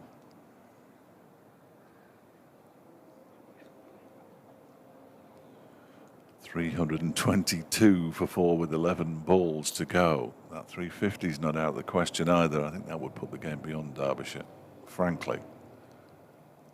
As Connors bowls, and that one is drilled down the ground. It's only going to be a single this time. Tom Wood fields down below us. but it only being a single brings Andy Umid back onto strike on 165 not out at 323 for 4. So Bartlett's played this perfectly. Single, given the strike back to Umid. 4 and a single, given the strike back to Umid. 323 for 4. Connors is in, and he's hammered straight back over his head. Blimey, if he'd have got his hand to that, he'd never have bowled another ball this season. Sam Connors, that has gone straight, just on the onside of the stumps at the non-striker's end for 4 more. 327 for 4. How hard did he hit that? Neil Mallender have to be on his toes, I think. Dear, oh dear. Yeah, there is a case for equipping umpires with protective gear when batsmen hit the ball as hard back down the ground as that. Certainly when they get to a certain age. As Connors bowls, and that's a good delivery outside. It was a Yorker length outside off stump and goes through to Brooke Guest. And Umid looks at the bottom of his bat, then walks off to square leg holding it by the blade. 327 for 4 with 8 deliveries of the innings to go. I just remembered it's 2 o'clock. And it's Ben Connors to Andy Umid. He's in and bowls, and Umid goes for a scoop, gets right outside the off stump, so no question of LBW. Comes off the pad, out into the offside. They trot through for a leg bye. 328 for 4. With last ball coming up of the penultimate over, being bowled by Sam Connors. He's in and bowls to George Bartlett, who looks to play a little sort of switch hit. Doesn't make any contact. It's the end of the over. It's 328 for 4, and Andy Umid will be on strike for the final over, having scored so far 169 from 144. That was slightly tighter that one than I generally like. Well judged. Well judged. I was busy looking at the cut-off thinking, well, half an hour. There, 2:30. That means that it's now 2 o'clock. Oops. So, poor old Lewis Rees will bowl the last over. 11 fours and 6 sixes. Umid so far. It's been terrific. His 3rd century of the competition. They've got nearly 12 and over in the last 5 overs. Really have put the foot to the floor, haven't they? So Lewis Rees then to bowl the last over from the city end. He's bowling to Umid, who swings this away, but it's only going to be a single as Anuj Dal sends in the return. It means that George Bartlett will have the strike, and Umid just looking a little bit weary now. It's his 2nd log innings inside 3 days after his century against Glamorgan on Sunday. So he will have batted through his pace off, and it's come off the bottom edge onto the stumps, and good piece of bowling by Lewis Rees. George Bartlett looking to pull that away through the onside. He was early on the shot. It took the bottom edge and bounced down onto his off stump, and off came the bails. So credit to the bowler for that, and there's nothing like a wicket to stem the flow of runs. And it means that, I guess, Danny Lamb will probably come out rather than Josh Thomas. And Umid batted 136 balls. He was out he batted 40 overs on Sunday, and he's batted 50 overs today. And I think that is Josh Thomas coming out from the pavilion for the last, was it 4 balls? 4 balls, yeah. Yeah, when you say it might stem the flow of runs, I think the flow has already turned into a bit of a gush. Poor old George Bartlett, look at him walking back there, he still hasn't got to the steps. nothing worse than watching people get 60s and 30s and 40s and then come out and have to swing the bat, really. Cause I wonder if that was the knuckleball, because he was through the shot much too early, wasn't he? Yes, he was. He's explaining the delivery now to Sue Redfern. Yeah. So it looked like he was holding it in the end of his fingers. He's having a long conversation. Not something I've ever attempted. No, nor me. No. But this is part of the problem with the 2:30 cutoff, is that when your wicketkeeper is the captain, he can take as long as he wants to chat with the bowler with 4 deliveries to go, which I find slightly irritating, I've got to say. But so Josh Thomas has scored 45 runs in 3 innings, best of 41. Just 18 years old, younger brother of George. And of the two, some people think that Josh is marginally the more talented, but they're both very good young cricketers. His remit here is to give Umid the strike, and it's precisely what he does, as he just works it away into the onside. 3:30 then for 5. Umid on 170 will face the 3rd ball of the last over. And he'll be looking for boundaries. yeah, you can only get to within 12 unless there's a no ball of a double, but it's still been a mighty fine effort. Yes, he's batted really well. Hasn't given a chance. Reese is in and bowls to him, and he swats this down to deep backward square leg, but it'll just be a single, as Sam Connors is there with the fielding. 3:31 for 5. Without wishing to tempt fate, it's been a pretty decent final over. It has. From Lewis Reese. Yeah, kept the pace off, got a wicket, conceded 3 off 4. Yeah, here he comes, hands. And this is a attempted slog from Josh Thomas. They're going to come. No, they won't come back for the 2nd run, as Harry Kane sends in the return. So last ball coming up. But a long 3:32 for 5. Umid on strike. What's he going to go for? Yorker outside the off stump. It'll be slow, I think. Pace off. Here he comes in bowls. This is slogged by Umid. This time they probably will. No, they won't come back for the 2nd run. Umid is quite happy to, to keep the red figures there, and he finishes his innings on 172 from 147 deliveries, with 11 4s and 6 6s. It's a terrific knock from Andy Umid, who has surely established himself as a top-class Somerset opening batsman. His contract is up for renewal at the end of this season, and I would be very surprised and disappointed if he doesn't get it renewed for at least a further year, if not for longer than that. So Somerset finishing on 333 for 5. Triple Nelson. And well, I wonder what that signifies in terms of luck. Almost certainly nothing. Almost certainly nothing. But I think Somerset will be very satisfied with 333. I think if you'd offered them that at the start, they'd have said thank you very much. I think if you'd offered them that when they were 250 after 42 overs and 4 balls, they'd have probably taken it as well. It's been a terrific effort, and Andy Umid just leads the players from the field. It's nice to see Sam Connors and Tom Wood both go and shake his hand. Others almost certainly will have done that I didn't see. Almost all of the Derbyshire players. Yeah. Very, absolutely. Games been played in. I mean, there's nothing hanging on, but even so, it's good to see. It's been a terrific knock from him. I won't read the bowling figures just to protect the guilty.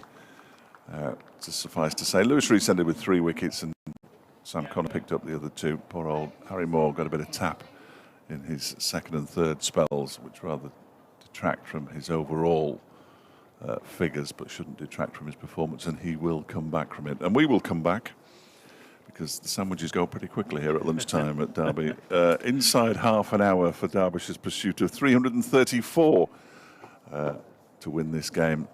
Whoever wins this one will finish 7th, and whoever loses will finish 8th. And the tension is almost unbearable. Don't go anywhere.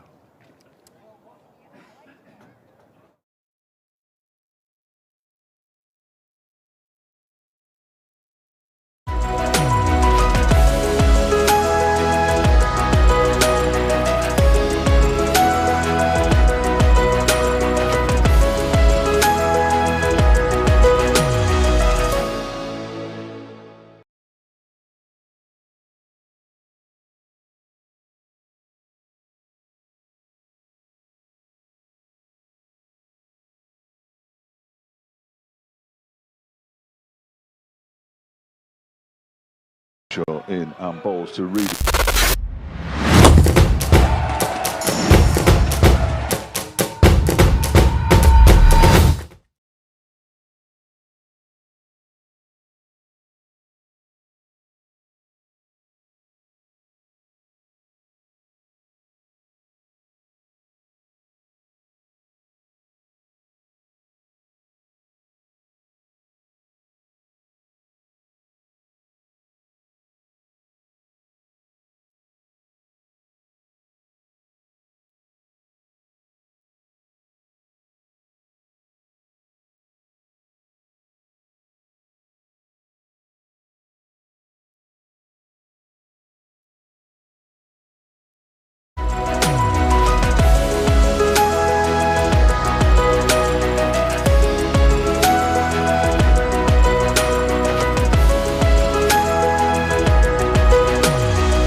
In and balls to Reed.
In and balls to Reed.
Go in and balls to Reed.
Go in and balls to Reed.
Go in and balls to Reed.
Go in and balls to Reed.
In and balls to Reed.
In and balls to Reed.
In and balls to Reed.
In and balls to Reed.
In and balls to Reed.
In and balls to Reed.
In and balls to Reed.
In and balls to Reed.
In and balls to Reed.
In and balls to Reed.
In and balls to Reed.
In and balls to Reed.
Please welcome the umpires Sue Redmond and Neil Manningham and Somerset team led by Captain Sean Dixon. The opening batters for Derbyshire are Harry Kane and Lewis Rees.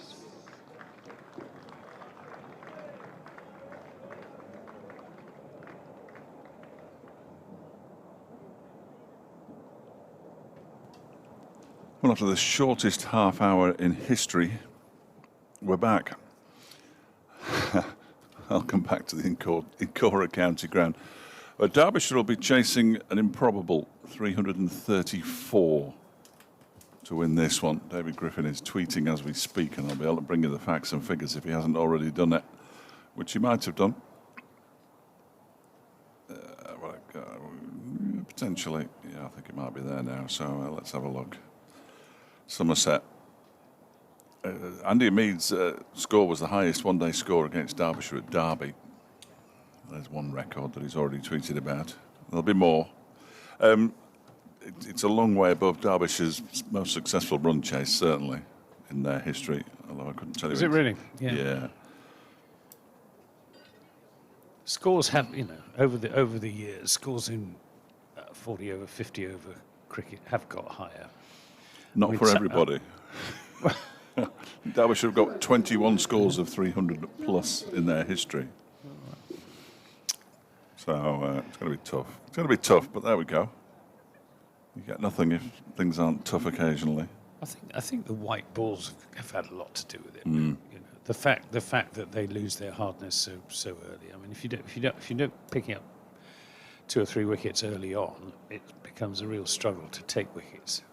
But if Somerset do pick up 3 wickets early on, then you'd think that they would probably roll Derbyshire quite comfortably.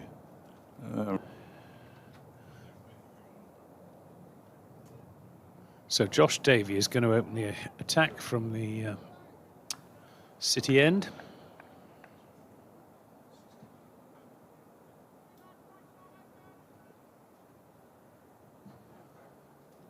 He's going to be bowling to Harry Kane with 2 slips. Here he comes, in and bowls, and some movement after the ball had passed the stumps from off to leg, taken by James Rue, just moving slightly to his left. Sean Dixon at first slip and Andy Umid at second. We've got, besides them, backward point, cover point, mid-off, short fine leg, as Davies in and bowls and brings this one back into Harry Kane, but he runs it down to Ned Leonard at third man, and Derbyshire are underway, needing 334 in total to win this game, and with the victory, securing their position at 7th in the Group B of the One Day Cup. If Somerset win, they'll go above Derbyshire, relegating Derbyshire to 8th, position that Somerset currently occupy. Davey coming around the wicket to Lewis Rees, who's opening the innings with Harry Kane, left-hander, of course. Josh Davey playing his first senior game for Somerset since the end of June, when he played up at the Oval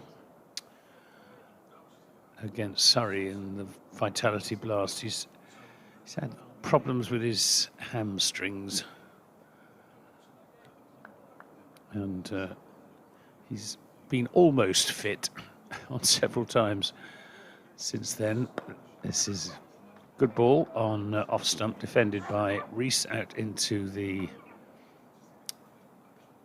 offside. We've seen him warming up on the outfield in between innings down at the County Ground in Taunton during the course of this competition, but this is actually the first game that he has played in this year's One Day Cup. Better late than never. Somerset hoping to end their campaign with a win. Davey to Rees. Oh, and he's gone, I think. Yes, he has. It was a faint edge. And up goes Sue Redfern's finger. Rees looks disappointed. There was certainly movement as the ball passed the outside edge. Whether he actually hit it or not, I'm not sure.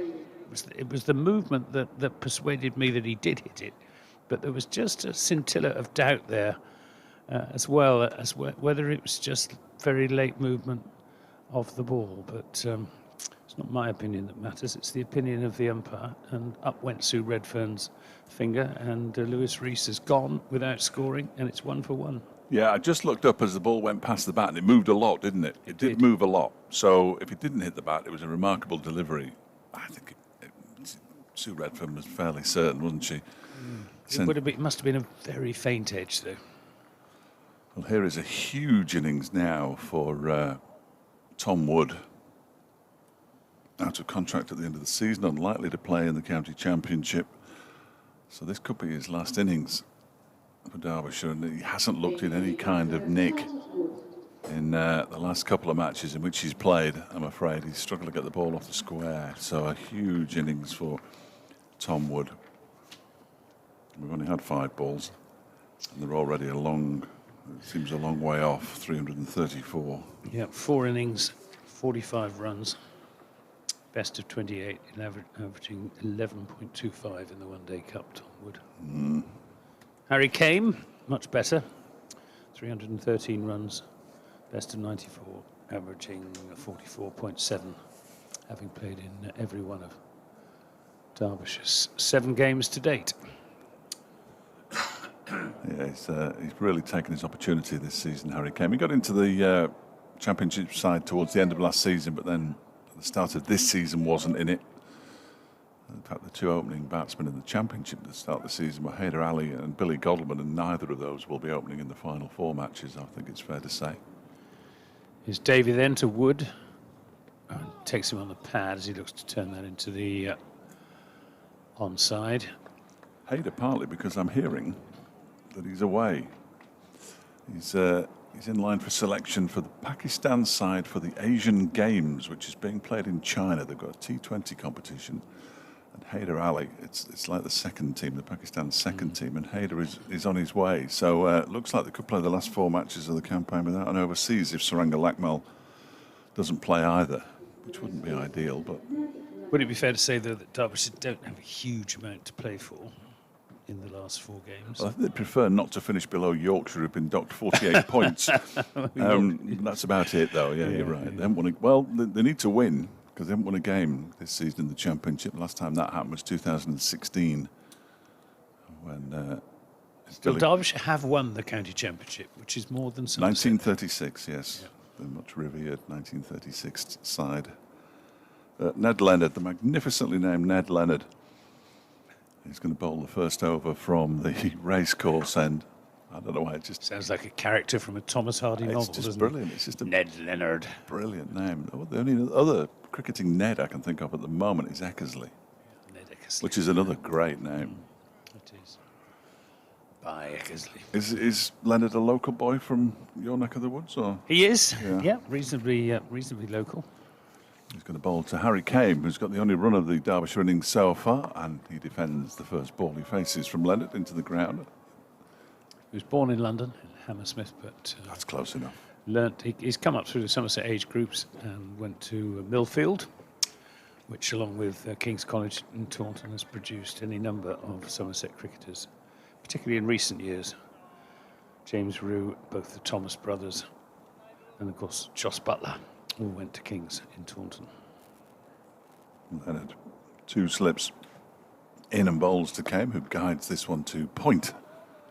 And there is no run. Josh Thomas. No, not Josh Thomas at all. Lewis Goldsworthy does the fielding. Didn't even look like an 8 on his back. George Thomas is at cover.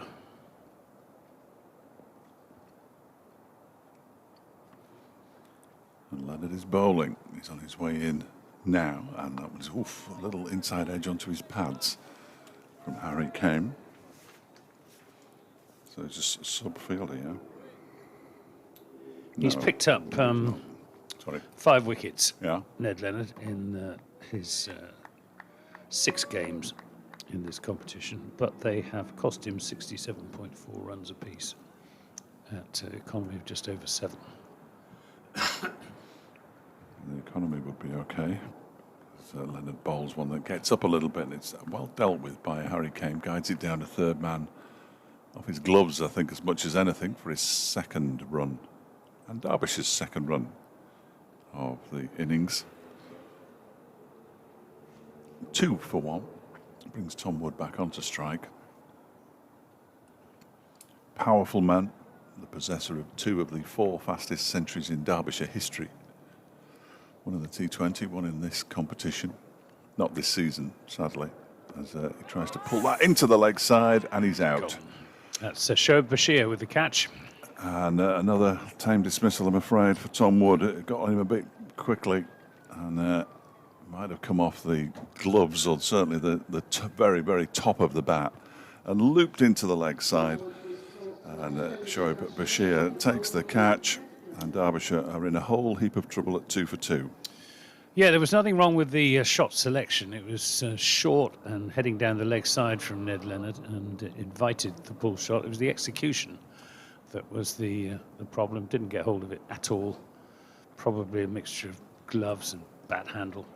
And a good catch from Shoaib Bashir, plunging forward at mid-wicket, using every inch of his 6 foot 4 inches of height to get down to take that just off the turf and give Somerset the ideal start. Derbyshire on 2 for 2. Trying to work out who the next batsman is. It's a bit of a guessing game. I think it's Haider Ali. Personally, Jane agrees, so we could both be wrong, of course. He's not wearing his green boots, which makes it slightly trickier. Haider's image appears on the screen at the same time as well, just to confirm. But it can be tricky. It's a very much a movable feast, the Derbyshire batting lineup. And it is Haider, definitely, who comes out to join Harry Kane. He was getting through partners quite quickly at the moment. Ducks for Lewis Rees and Tom Wood. Duckworth Lewis doesn't look very clever. They should be on 65. I'm not sure how they could have got to 65, but they should be on it. Yeah. That's one of the more ridiculous. I might take a photograph of that. 2 for 2. And Duckworth Lewis Stern says they should be 65 for 2. Ned Leonard is about to bowl the final ball of the second over. In to bowl to Haider down the leg side, so he'll have to bowl that one again. That is signalled wide by umpire Neil Mallander. All runs gratefully received. 3 for 2. First extra of the innings. Has been a slog at times covering Derbyshire. I know you're all with me though. Leonard, that's down the... Did he get a touch on that? He must have done. It's gone down towards fine leg. That's a drop. Can it go all the way to the boundary for 4 leg byes? No, leg byes. I wasn't sure if James he Rue will be relieved to see umpire Mallander tapping his knee. Yes, I did feel sorry for you back in the last time. We saw each other at Taunton in the T20 quarter-final. It was a brilliant first innings. I mean, what did they get? 240 or something like that. Astonishing hitting. I felt most sorry for Matty McKiernan, of course, who went for 82 runs. Should never have been asked to bowl that fourth over. No, absolutely not. Absolutely not. That was Leas Deploy's first game as captain. I don't know. Mark Davis said at the time he couldn't understand why he was being asked to bowl that fourth over, and of course, the poor chap went for, was it 38 or something? Yeah, it was horrible. Absolutely horrible. Well, Josh Davey then, from the City end, bowling to Harry Kane, who plays that back past the bowler, but not convincingly. Pick up 2 runs. Harry Kane, I discovered, is the great-grandson of the great Walter Robbins. He is.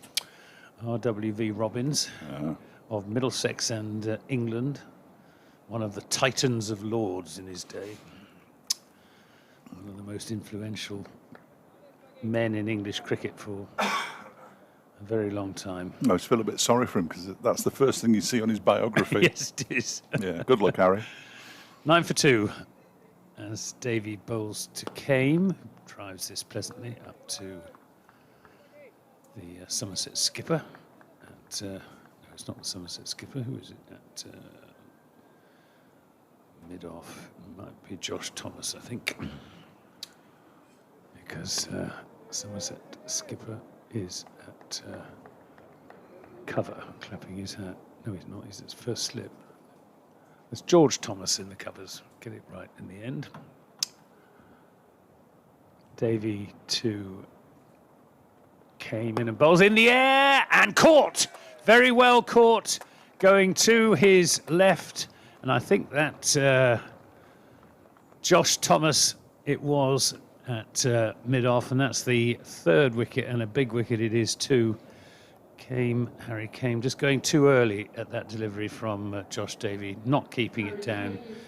And good, it's not Josh Thomas, it's Danny Lamb, in fact.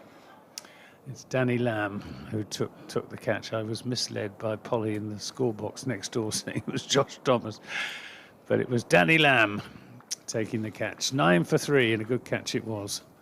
And poor old Derbyshire in all sorts of disarray. Yes, whoever it was, it's a mess.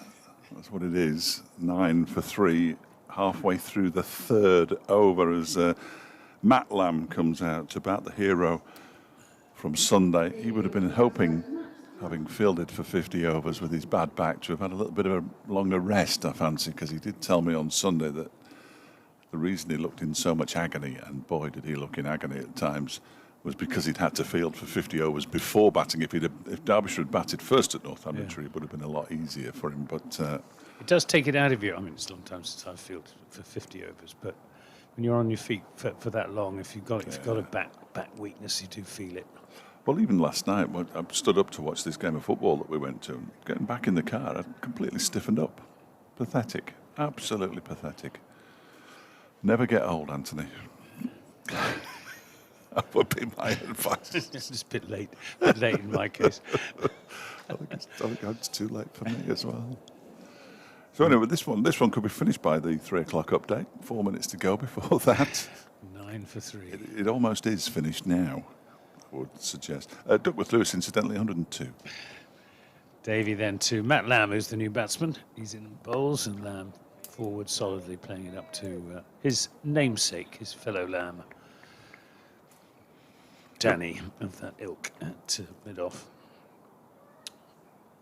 He does look a bit like Josh Thomas from this angle. The scoreboard's got it right now. Yeah. Crediting Danny Lamb with the catch.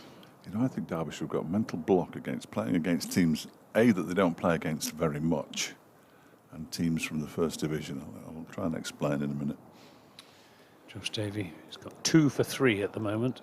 He's in and bowls, and this comes off the outer part of the bat, out into the covers, where Josh Thomas fields, and there's no run. Sort of as a club, they played Hampshire in the first quarter-final of the T20 that they ever got to, certainly since my time here. They got absolutely smashed at home by Hampshire. Then they went down to Bristol to play a quarter-final against Gloucestershire, a Gloucestershire side who they played a lot in Championship cricket, and with more than a match for them, and beat them. It's Davy in and bowls, and Lamb drives away through the offside. That'll go away for 4 runs. Lamb in hot but vain pursuit, and I fancy that's the first boundary of the innings.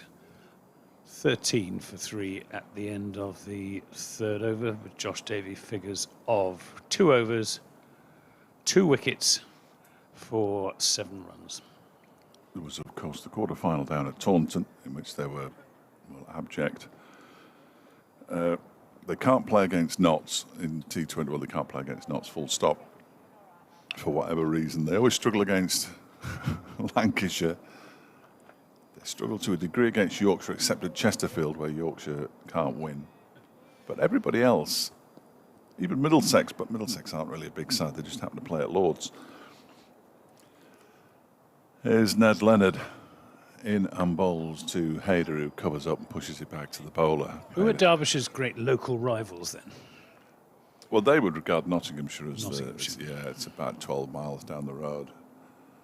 And is there a little bit of needle in games between Derbyshire and Nottinghamshire, like there is between Somerset and Gloucestershire? I think so. There is certainly between the commentators. For obvious reasons. You mean the deeply impartial Dave Bracegirdle? Yes. I find that hard to believe.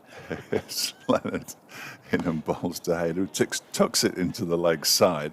They go through for a single. The throw from Shoei. So impartial that he turns up for every commentary wearing his Nottinghamshire tracksuit. Absolutely, yeah. Posts pictures of him holding the trophies that they win aloft as though he had anything to do with it. Yeah, that is the main rivalry, and there is some needle. But the problem is, I've never seen Derbyshire beat Notts in a T20 match. There was a tie down here a few years ago, but that's as close as it's come. One day Cup, they've beaten them a couple of times. Leonard is in, and that one is pushed by Lamb into the offside. Did you not beat them in the Championship, though, when they were in the second division not so long ago? No, their first win after that horrifically long run of not winning was here. Oh dear. And that kick-started them, and off they went. Derbyshire did beat them in the Bob Willis Trophy at Trent Bridge, which was the worst thing that could have happened because everybody thought Derbyshire were a good side all of a sudden, and it turned out that they weren't. Leonard is in. Oh dear, this one's gone straight up in the air. It's going to be caught by James Rue, and it is caught by James Rue, and Derbyshire are 14 for 4 now and hurtling towards an enormous defeat. The hero from Sunday, Matt Lamb, goes for 4, and Derbyshire 14 for 4. And 2 wickets for Ned Leonard. He has 2 for 3. Josh Davey 2 for 7.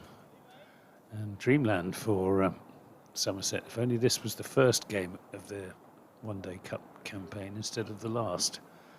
But there's still plenty to play for. It's not just pride they're playing for.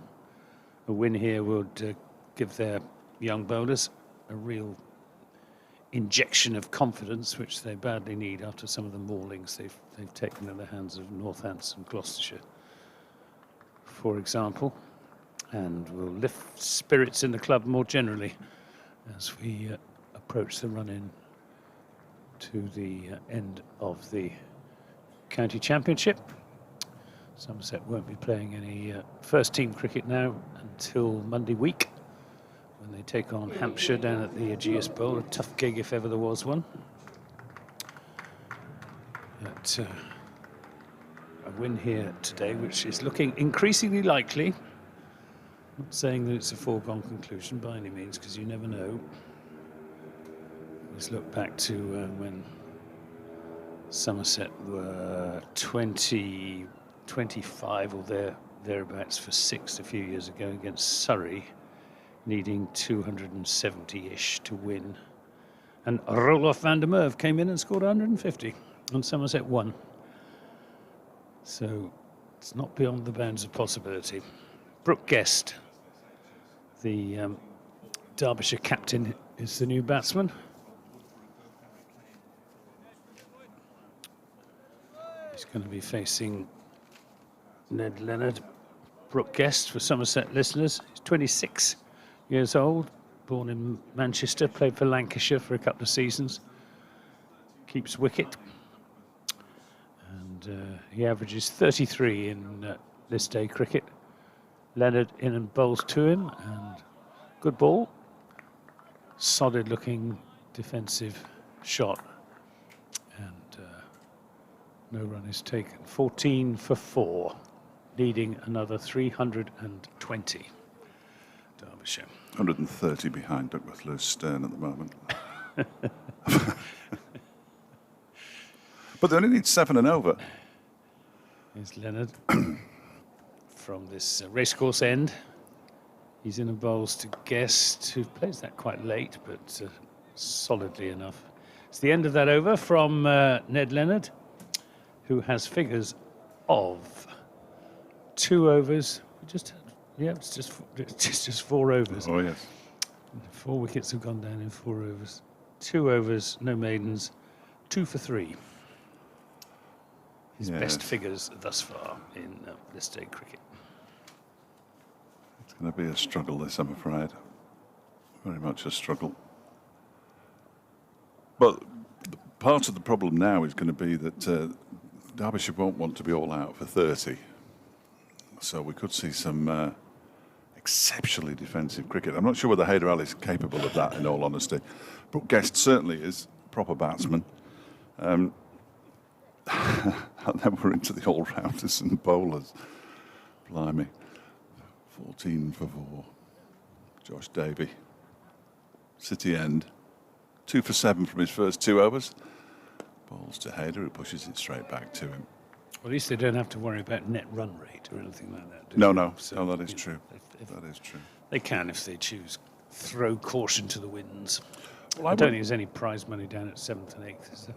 There shouldn't be. Rewarding people for finishing 7th and 8th in a 9-team group would seem absurd, but this is cricket. 14 for 4. Next delivery from Davey. It's punched into the offside off the back foot by Haider, who is a very, very fine batsman. And if you are listening inside the ground or indeed watching on the stream, take careful notice, because it might be the last time you see him, if indeed those reports that he's going off to play in the Asian Games are true. I think he's been telling people out there that he's been picked, so from what I can gather. Which isn't. Is he coming back next year? No, not as far as I'm aware. Mohammed Amir is one of the overseas, certainly for the first half of the season. As Davies in, and that one is clipped into the leg side by Haider, who picks up a single. Now, the last thing they want is a run out, so they decide one is enough. 15 for 4. Haider on to 2. Yeah, Mohammed Amir isn't quite the force that he was. No. Saw him, I think it was last season, he played a few games for Gloucestershire didn't appear to be trying too hard. That may be being unfair, but... Well, we're hoping that his Mickey Arthur connection might just spur him on to one last hurrah. Still only 32, something like that. It's remarkable how young he still is. As Davey bowls to Guest, pushes it up to mid-off. There is no run. So he's one of the overseas, and Mickey Arthur has suggested he's after one other, but without telling us any names, of course, because why would he? We haven't heard any rumours yet. We will. There'll be rumours swirling around at the away games, I'm sure. Somerset will be on the lookout for an overseas bowler probably during the winter. Strengthen the bowling unit, which is looking a little bit precarious at the moment. Davey bowls to Guest, who drives it straight back down the ground for 4 runs, I think. It has been chased down by Danny Lamb, who isn't going to get there. I thought it had enough. Not quite as well struck as I'd imagined it had been at first, but Brooke Guest gets off the mark with the boundary. Derbyshire 19 for 4. Yeah, but they had Zaman Khan in the T20. Derbyshire was absolutely terrific. Very slingy action like Malinga, and it was... yes, I've seen him bowl, yeah. He bowled something like 12 of his 20-odd victims were bowled because of the Yorker. It's almost unplayable. But he's never played first-class cricket, and I don't think there's a chance of him coming back for that, as this next one from Davies pushed into the offside by Guest. And there's no run. Final ball of the over. 5 gone. Derbyshire 19 for 4. So one more overseas player to add to the squad for next season. Possibly another batsman, he tells us. Has Derbyshire got a good pathway? That's the word I'm looking for. No. Bringing on? No. No.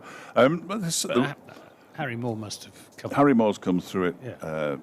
I'm going to do. I will double check. Just give me a moment while this over begins. It's Ned Leonard from the racecourse end, bowling to Haider Ali, who turns that nicely into the onside. It's fielded by Shoaib Bashir, shies at the stumps, and if he'd hit, he was gone. Simple as that, but he didn't, and he didn't miss by much. Good piece of work by Derbyshire, whose fielding is improving all the time. It was a risky single, that from Hyder Ali. Good stop from Bashir, and Ned Leonard with his hands in the air, expecting the ball to hit the stumps, but it didn't. He's in the bowls, and this is turned into the onside by Brooke Guest. Thinking about a second, but it's not there as Josh Davey comes in to do the fielding. 20 for 4. I say no. Harry Moore is now going to join Yusuf bin Naeem, who's also in the pathway in the Young Lions squad. So there's 2 players there. Yusuf has scored some runs in that regional competition recently. Darren Smith, who has only recently become head of the pathway in the last couple of years. Landed in the bowls and takes Hyder Ali on the pad. It's a leg by 22 for 4. He's been appointed the under-19s assistant coach, so some recognition there for him and his work that he's doing in the pathway. So you haven't got such a big catchment area, though, have you, Derbyshire, being surrounded by other first-class counties? You know, Yorkshire, Lancashire, Nottinghamshire. Yeah. You know. Well, Nottinghamshire usually let teams bring the players through the pathway and then sign them. Yeah. Leonard in the bowls. This is short and punched away nicely by Brooke Guest for 4 runs. Could have shots we've seen any Derbyshire batsman play so far. 26 for 4. Yes, Somerset, of course, have got a big catchment area with Devon and Cornwall. Yeah. To the west, and a lot of Devonians have come through the Somerset pathway in the last few years, the likes of the Overtons and Lewis Gregory and Tom Lammerby and Ben Green. This is turned away down to deep backward square leg to Josh Davey, who didn't come through the Somerset pathway, came through the Suffolk / Essex pathway. 27 for 4, because he was only born in Scotland, in Aberdeen, by accident, well, not by accident, but his father worked in the oil industry and his parents were just up there on an assignment. So he's definitely not Scottish in the sense of being of Scottish blood. This is pulled away handsomely. It was short from Ned Leonard, and fine shot from Hyder Ali away through the onside, and Leonard kicks irritably at the crease. It's his own fault, offering up a medium-pace long hop. 31 for 4 after 6 overs. I think it helps if the first team is reasonably successful as well, doesn't it? If you've got a choice between 2 or 3 counties, and you say, well, should I go to Derbyshire at the bottom of the 2nd division and not getting through to any knockout games, or should I go to Nottinghamshire or Yorkshire? Yorkshire might be a bit different these days, but you'd probably go to Notts, I suppose. I mean, I wouldn't, but... Well, I just think that their pathway is almost non-existent, and that's not me saying that. That was what Paul Johnson told me a couple of years ago. Josh Davey begins a new over from the city end, pushed out backward of square on the offside by Brooke Guest, and they go through for a single as it's fielded by Leonard down at third man. And part of the problem at Nottinghamshire is that they've got so many players, because they basically go around just dragging them all in from everywhere. I mean, Zach Chappell just basically disappeared. He's now here. Went on loan last year to Gloucestershire at the end of the championship. But he barely played any cricket. They said, it's because he's always injured. But he's barely got injured here this season because he's been playing cricket. Anyway, I'm not here just to bash Nottinghamshire. Although I don't mind doing it. 32 for 4. It's a nice ground, Trent Bridge, though, isn't it? No. Don't you like it? No. Like it. It's my favourite test ground. They've destroyed it with that stupid stand. Here's Davey bowling a short delivery. Hayder pulls it round the corner for a single. Which stand have you got in mind? As you look out from the commentary box, the one with the roof that looks like a sail. It's just cut off the corner of the entire ground. Yes, it does. Yes, it does give the outfield a sort of strange. And Derbyshire look, plays T20s there, and they always put the pitch right next to it, and Alex Hales basically just keeps flicking the ball into that big stand, and they get 300. You know, it's like I just don't like anything about the place. But it's part of my contract as Radio Derby commentator to say that Davy is in, and that one is defended by Brooke Guest. There's no run. Somebody did accuse me, I think last season or the season before, of being obsessed by Nottinghamshire. I'm not obsessed by them by any means. I'm fairly ambivalent. But some of the things they do just irritate me. Well, by contrast, Gloucestershire, who are Somerset's great rivals, are my second favourite county. Yeah. Because I come from Devon, so I used to support Somerset first, Gloucestershire second, Glamorgan third, and Hampshire fourth. Sort of Fourth? an order of distance from Devon. Davy bowls to Brooke Guest and plays it out square on the offside. You've got 4. There's only 18. I know. You can't have 4. Hampshire have always had, tracked. Well, I'd say less so now probably, but going back into when I first started watching cricket and Roy Marshall opening the innings Yeah, for no, they were good for sides, Hampshire weren't and Butch White bowling fast, and then you had the the Richardson, Barry Richardson, Gordon Greenwich era, and Malcolm Marshall. So they were a good side to support. Davy bowls. That was pushed out into the offside by Brooke Guest a little uncertainly. Again, there's no run. 33 for 4. We're in the 7th over. 1 ball of the 7th over left. Well, again, I got absolutely taken apart by a Derbyshire supporter when I revealed at Old Trafford which my boyhood team was. I was from Cheshire. Who else am I going to support? Well, of course. I support Lancashire.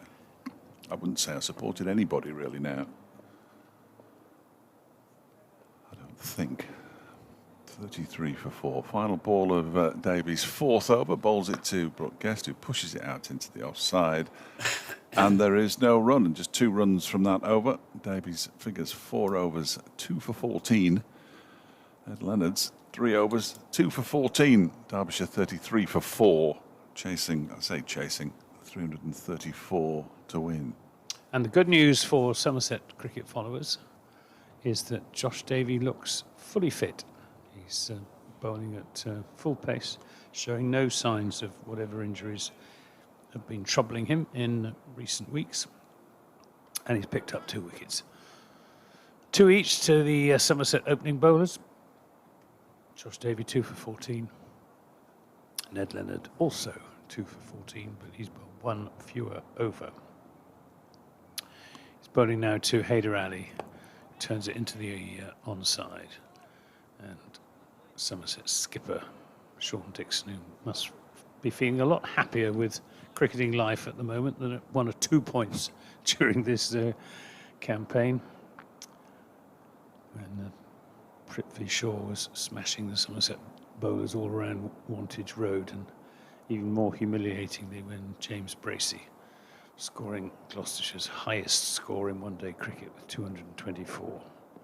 This is whipped away through the onside. Shoaib Bashir patrolling the boundary, does the fielding, sends in a not very good return.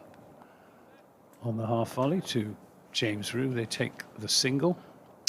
Haider Ali on to 9, 34 for 4. Partnership is now worth 20 after that disastrous start to the innings for Derbyshire.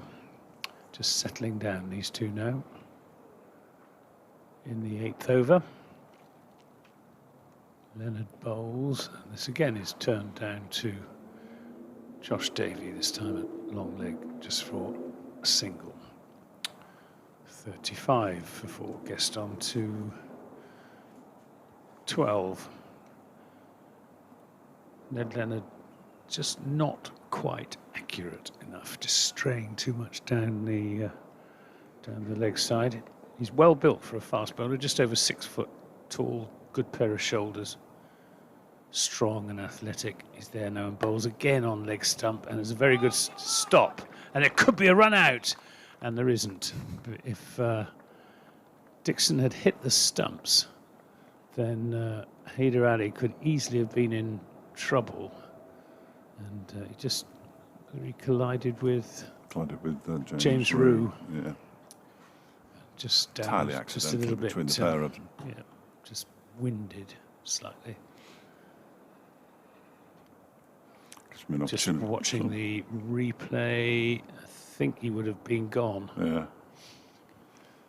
He was sent back pretty sharply, wasn't he? Real sharpish. Somerset have had a couple of chances of run-outs and missed the stumps on both occasions.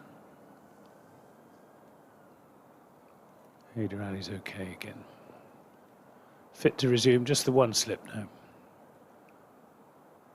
As Leonard's in and bowls. This is driven away through the offside, and I fancy that will be 4 runs. Half volley on off stump, handsomely dealt with by Hyder Ali, takes him on to 13, score on to 39 for 4. That's the trouble with Ned Leonard. He's got loads of potential, but at the moment he's producing at least 1 bad ball and over. 1 4 ball and over. Just needs to tighten up his line and length, and maybe bowl a yard or so quicker as well. But he is only... Apart from that, though. Apart from that, yeah. Well, he's promising.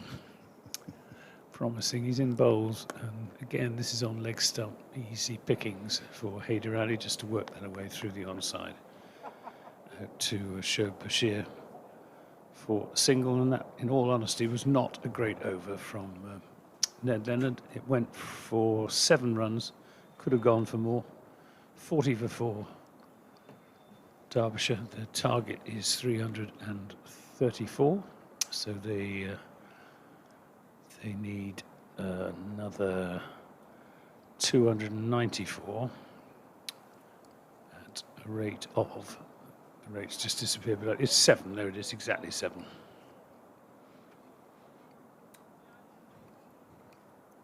Not beyond the bounds of possibility. 12 to guess, 14 to Hyder Ali. Not beyond them, but no. Josh Davey will be bowling his 5th over here from the City end. 2 for 14 so far. He's on his way in to bowl to Hyder, who just clips it into the leg side for a single. He moves on to 15, 41 for 4. Norman Graham's been in touch, says, I think it was to do with when we were talking to David Lloyd, actually says, I too have thought that the opponents are repetitive, as I recognise the voices of your co-commentators. Yes. Anyone in particular, Norman? Take care, he says. If you need a fix of cricket on Sunday, I have just the thing for you. I'll tell you after this next delivery from Davey, who is into Brookguest, who drives it straight but can't beat the man at mid-on, although there's a slight misfield from George Bartlett. They'd already decided not to take a run. Craig Forsyth, Derby County player who is having a testimonial season. He's having a cricket match at Spondon Cricket Club, not too far from here. They're promising lots of familiar faces and chances of photographs and that kind of thing. It's only £5 to get in. But there is limited parking down at Spondon Cricket Club, so if you fancy a bit of cricket on Sunday, and to help out Craig Forsyth, I believe his money's going to charity. I wouldn't swear to it. As this next Davey delivery is played off the back foot by Brookguest up towards a wide-ish mid-off where Danny Lamb does the fielding. Picks up a single. I said earlier on today that Danny Lamb always takes Derbyshire apart. He hasn't batted and he hasn't bowled yet. So I've still got the delights of Danny Lamb taking Derbyshire apart to come. 42 for 4. He got some. He bowled very. I wasn't there, but I'm told he bowled very well against Durham. He's a good player, really good player. Because Derbyshire have played against them because they're in the same northern group. Davey bowls to Hyder, who defends it straight back to the bowler. And there's no run, no sun now. A lot of grey cloud up above. The wind not quite as strong, I don't think, as it was a little bit earlier on today, which might help the batsmen when they're trying to get the ball to the boundary, if indeed they do try, over to the old scoreboard side of the ground, the hotel side. The crowd haven't got an awful lot to be cheerful about, though, the ones that haven't travelled to watch Somerset. As Davey bowls, that's turned into the leg side by Hyder. They will pick up a single as Shoaib Bashir does the fielding. And another poor throw from him. That's 3, I reckon. And immediately he's told to keep the ball off the floor by umpire Malander, who says, "I'll just make a note of that." He's making a note of something. Yeah. He's making a note of something. Yeah. I can't imagine that it's Showed Bashir failing to get the ball to the wicketkeeper on one bounce, but you never know, I suppose. As Davey is in to complete the over and bowls him with one that keeps low. He stood no chance there, Brooke Guest, off stump, leaning back. Derbyshire 43 for 5. You have to feel a bit sorry for the Derbyshire skipper, Brooke Guest. But it's another wicket for Davey. 3 for 17 from his 5 overs. Derbyshire 43 for 5. Yeah. Kept low, didn't it? Looked like it did. It was a very good delivery as well. It cut back into him as well and kept low, so he didn't have much chance. But it looked, as soon as that pitched, it looked as if he was going to bowl him. And sure enough, good bowling from Josh Davies. 3rd wicket, 3 for 17. Good to see him back for Somerset. He and Craig Overton have in the past been one of the most successful opening bowling partnerships in the county championship. Their record up there with Messrs. Onions and Rushworth from Durham. And well, Josh Davey looks to me to be pretty much back to his best, certainly back to full fitness, and that's very good news indeed for Somerset's chances of finishing as high up the county championship Division 1 as they can. Well, Derbyshire have got some way to go before they reach their lowest List A score, which is 60 against Kent at Canterbury in 2008. Their lowest score against Somerset, it's an awful long way away, 91 at a ground I've never heard of. You'll have to help me out. It's at the Iron Mould Lane in Bristol. Why would they be playing there? Ah, that is where Bath Road, Brislington, Bristol. Yes, Brislington. Yeah. That's the old Imperial Tobacco ground, I think. Stand to be corrected on Twitter. But when was that? So late 60s, something like that? Early 70s? 1970, yeah. John Player League. 21st of June, 1970. What was that? The second season, wasn't it, of the 40 over competition. New over from Leonard to Haider Ali, who punches that into the offside, and good piece of fielding eventually by George Thomas, juggling the ball as it popped up towards his hands off one of the old pitches here at the Incora County Ground. A dot ball is the result. How times have changed, though, Anthony. They were chasing 92 to win. It took them 23 overs. Is Leonard in and bowls, and this is in the air, cut down to 3rd man. It was in the air for quite a long time, but landing around about 10-15 yards short of the fielder down there, who again I think that's Danny Lamb down there. Yes, that may have been the game in which Greg Chappell scored the first 100 in the Sunday League. I remember watching it on the television. It was the televised match for that particular Sunday. Leonard in and bowls and turned into the onside, and Shoaib Bashir doing the fielding. John Arlott was probably commentating. He wasn't the obvious choice, John Arlott, really, for television commentary. No. He was very good at painting word pictures. Very descriptive, wasn't he? Yeah, absolutely. But he was grateful for the money. Aren't we all? Here comes Leonard in the bowls. This is in the air. Oh dear. It was in the air for a time. Anuj Dal, how's he been going in one Well, day? he got 20 from 20 on Sunday. Yeah. Hasn't scored an enormous number of runs. He scored 47 in 4 innings, best of 22.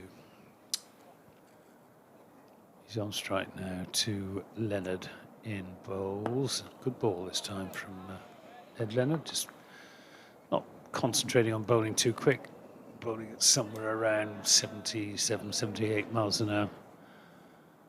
Something like that, concentrating on line and length.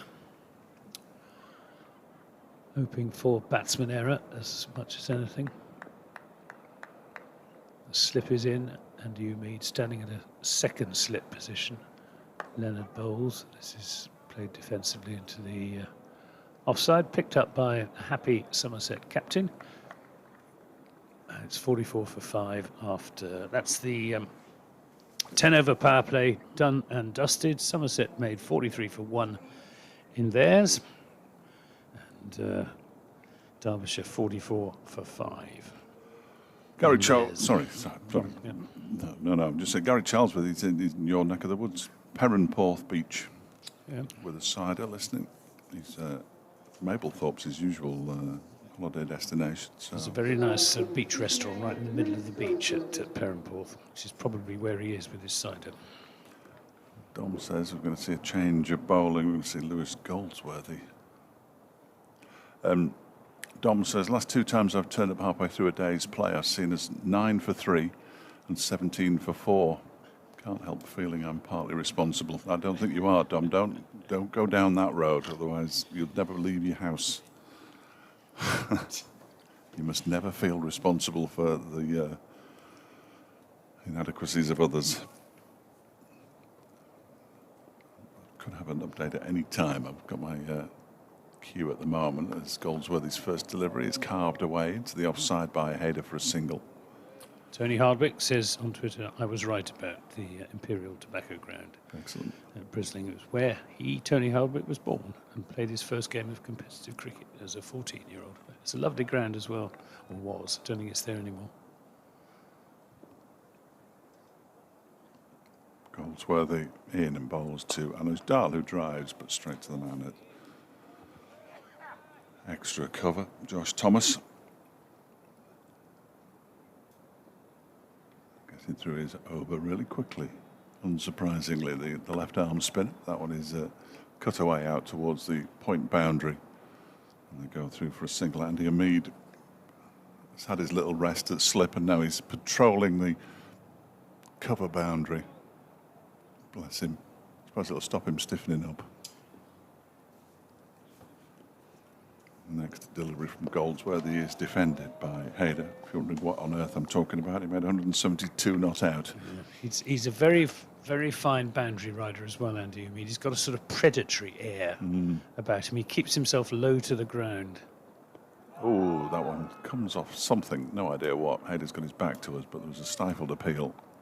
Ball dribbles out back at a square on the offside. He suggests that there's a turn. There wasn't much turn earlier. Here comes Goldsworthy again to complete the over, and that one comes off the outside edge of the bat down to the backward point region. Josh Davey does the fielding. Good first over from Lewis Goldsworthy. 2 runs from it. Derbyshire after 11 are 46 for 5. Hurtling towards defeat. Not for the first time. Yeah, it's a big debate on Twitter as to whether Andy Umid should open in the county championship. I think he deserves his chance. He is a bit vulnerable early on to the moving ball, but then you could say that of almost any opening batsman. Well, yeah, that's the whole point. Especially down at the Aegeus Bowl against the likes of Mohammed Abbas.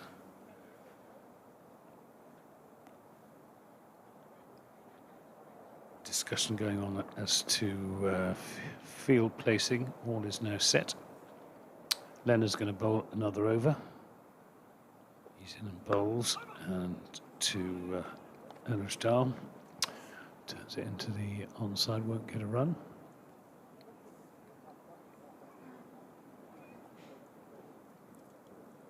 The crowd are quiet. Yes, very quiet. They are still here. I haven't heard the stentorian tones of Tractor Driver, but I'm sure he's here somewhere. Leonard's in and bowls, and this is cut down to Goldsworthy at backward point. Again, there's no. I usually usually bump into Tractor and his mates in a pub in wherever the away location may be, whether it's Chelmsford or last year at Southport, or a couple of weeks ago up at Northampton. Here's Leonard in and bowls, and this is again played to Goldsworthy at backward point. It's better over this from Ned Leonard so far, right on the money. 46 for 5. Duckworth Lewis says that Derbyshire ought to be on 193 for 5. If they were on course to chase down 334, as a defensive shot this time from Anuj Dal. And Neil Mallender is quite demonstrative when he signals 4 balls to the so far in the over to his fellow umpire Sue Redfern at square leg.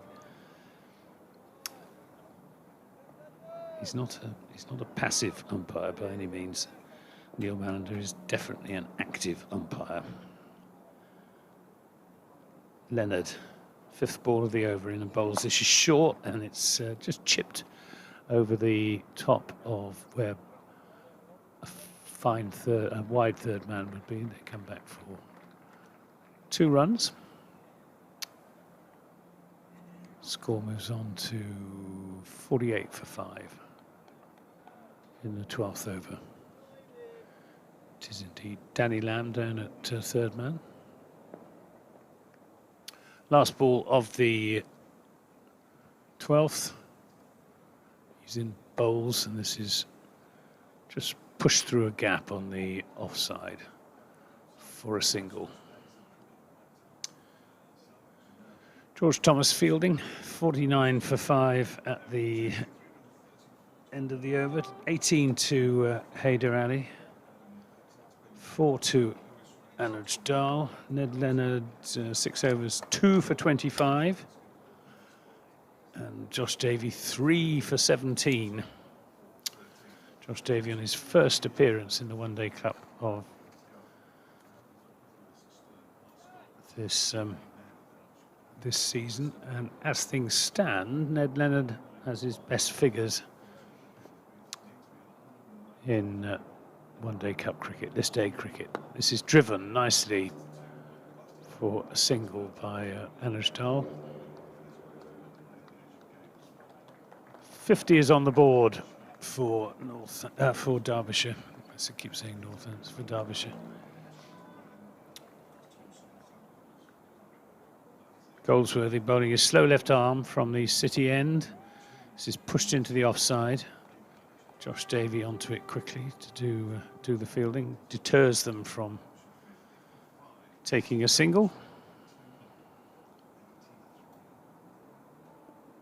Lewis Goldsworthy has just 4 wickets in. This is launched. This is in the air, and that's gone for 6, I think. It is indeed 6.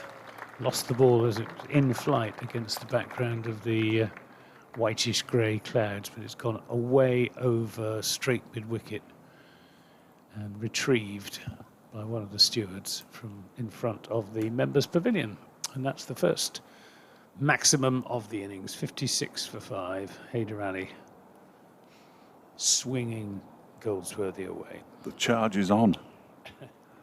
I wasn't sure at first whether he got all of that, but he certainly did. Mm. And it cleared the long boundary out there by some margin. He is a decent batsman, there's no question about it. But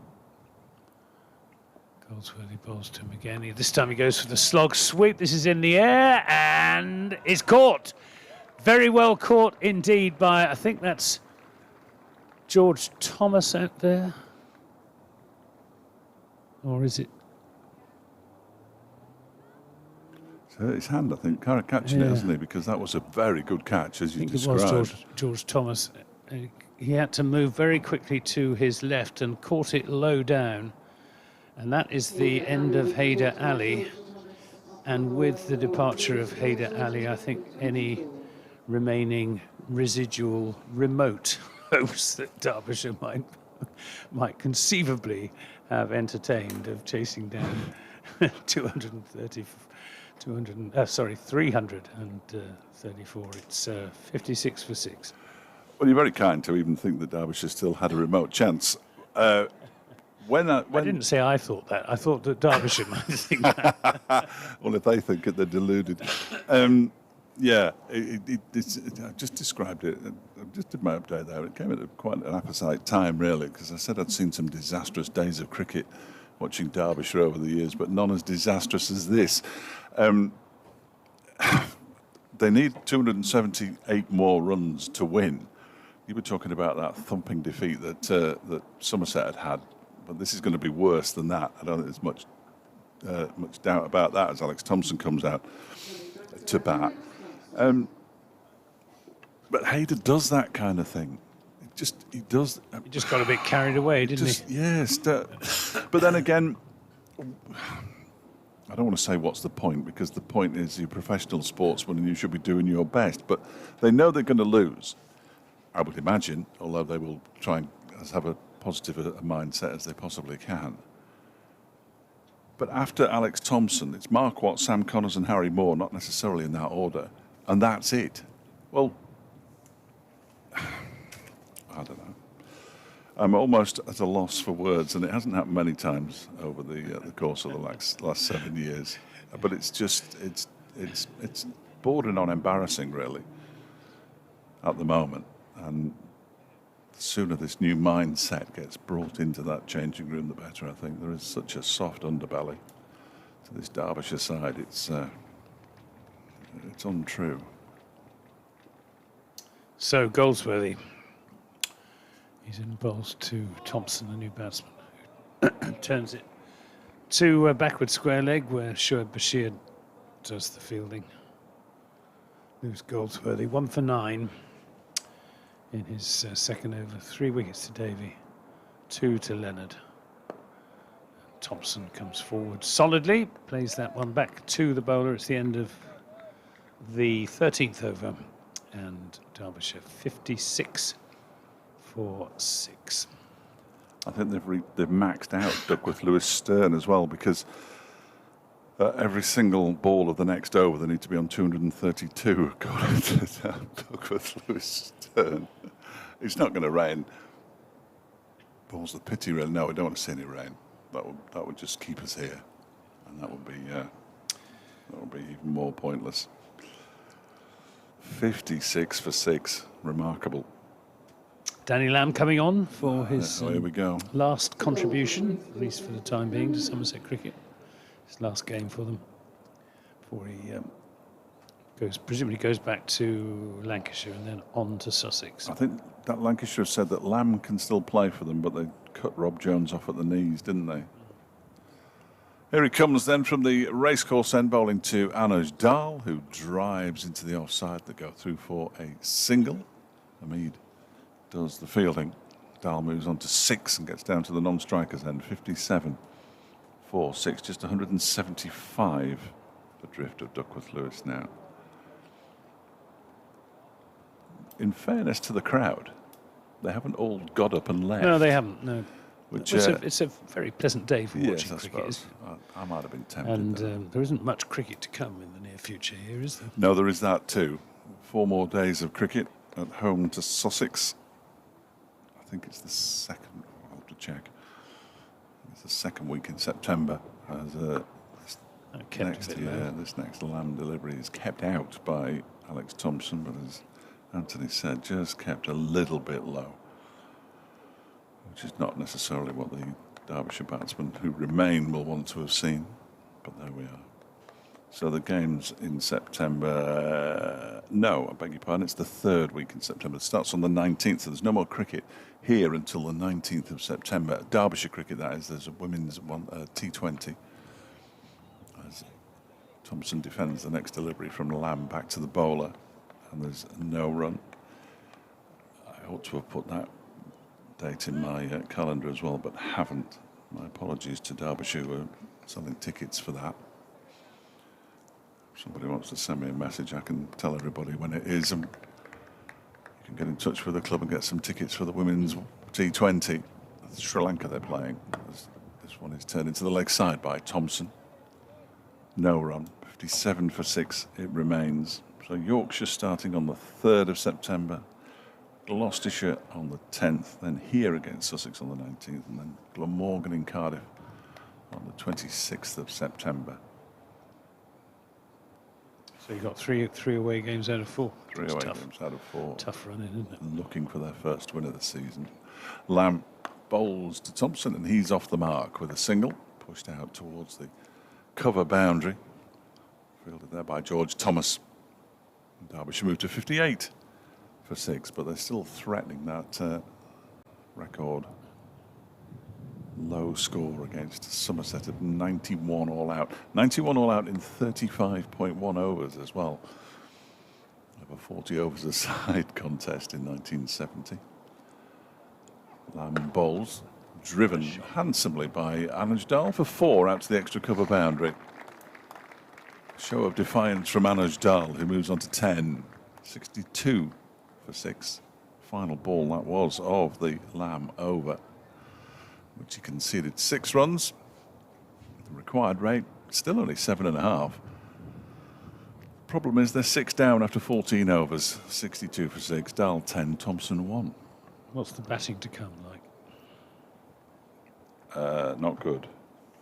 Mark Watt, Sam Connors and Harry Moore.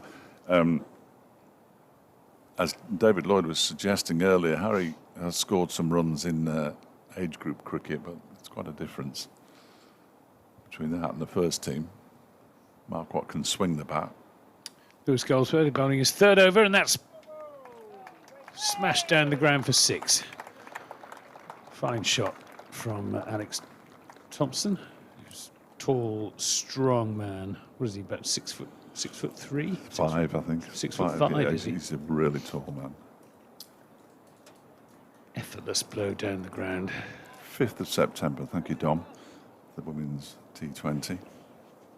The head of George Bartlett, who's fielding down at long on. This is punched down the ground off the back foot this time. It'll just be a single as Bartlett goes around to his left to do the fielding. 69 for 6. Derbyshire. I should have known. The ECB sent us an email yesterday. I didn't really read it, though. I didn't know that. Goldsworthy in and bowls. This is played nicely through a gap on the offside. Anuj Dal moves on to 11. 70 for 6.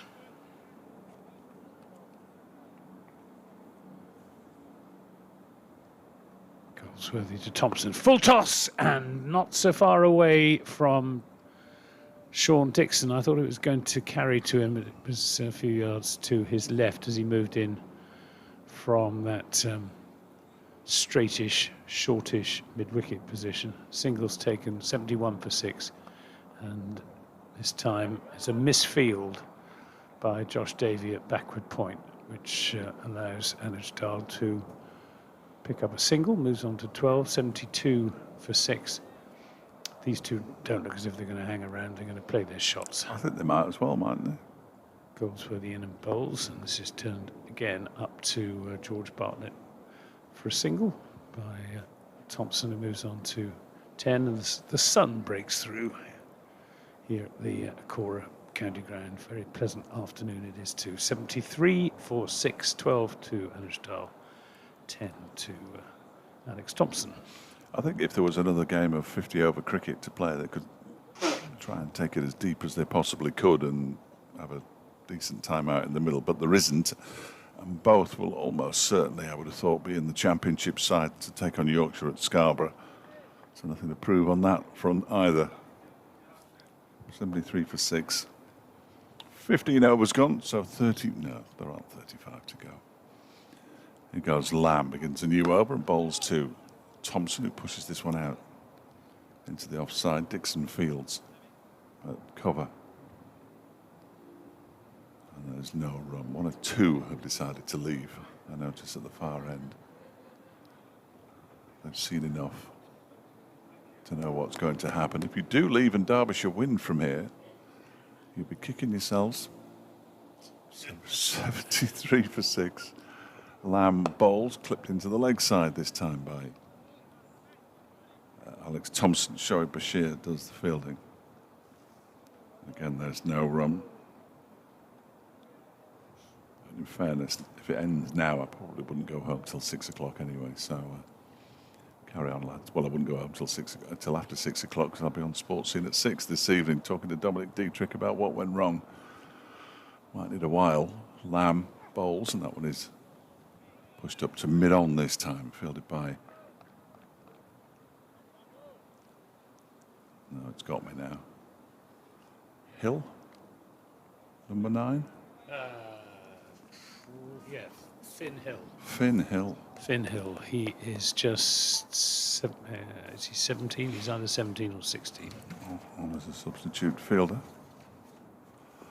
Lamb bowls, defended by Thompson, out into the offside Dixon fields. He's 17. Another Devonian, born in Exeter. A lot of youngsters in this. As you were saying, that average age. I mean, Sean Dixon's and Danny Lamb will push that average age up, won't they? Between them, a little bit. I'm not suggesting they're old men, by the way. Thompson on 73 for 6 weights and pushes this one out into the offside. Straight to Dixon again, no run. One more delivery and the first maiden over, which is remarkable, really. We've had 15 overs and 5 balls. Derbyshire have scored 73 and lost 6 wickets, and there hasn't been a maiden. There could be now. Unless Alex Thompson can do something about it. He waits as Lamb bowls and he pushes it straight back to Danny Lamb, and that is a maiden over. 2 maidens, 2 overs, 1 maiden. 0 for 6 for Danny Lamb. 73 for 6 after 16 overs. Dahl has 12, Thompson has 10. Partnership worth an impressive 17.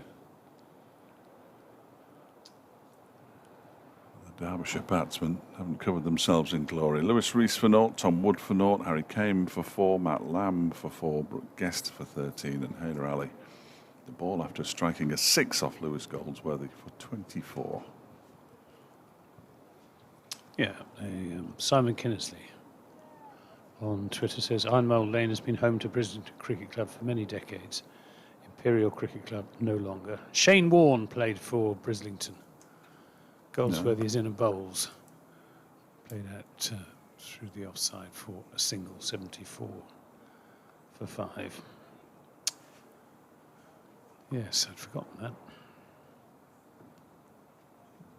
And interesting point from, not sure who it is, on Twitter about whether the sides that qualify for quarterfinals and semi-final and final will stick with the players who've got them through to qualification, or whether they'd bring all of the players who've been absent back into the side. This is a swing, and not sure he missed it. I think he just played it onto his boot, and he won't get a run.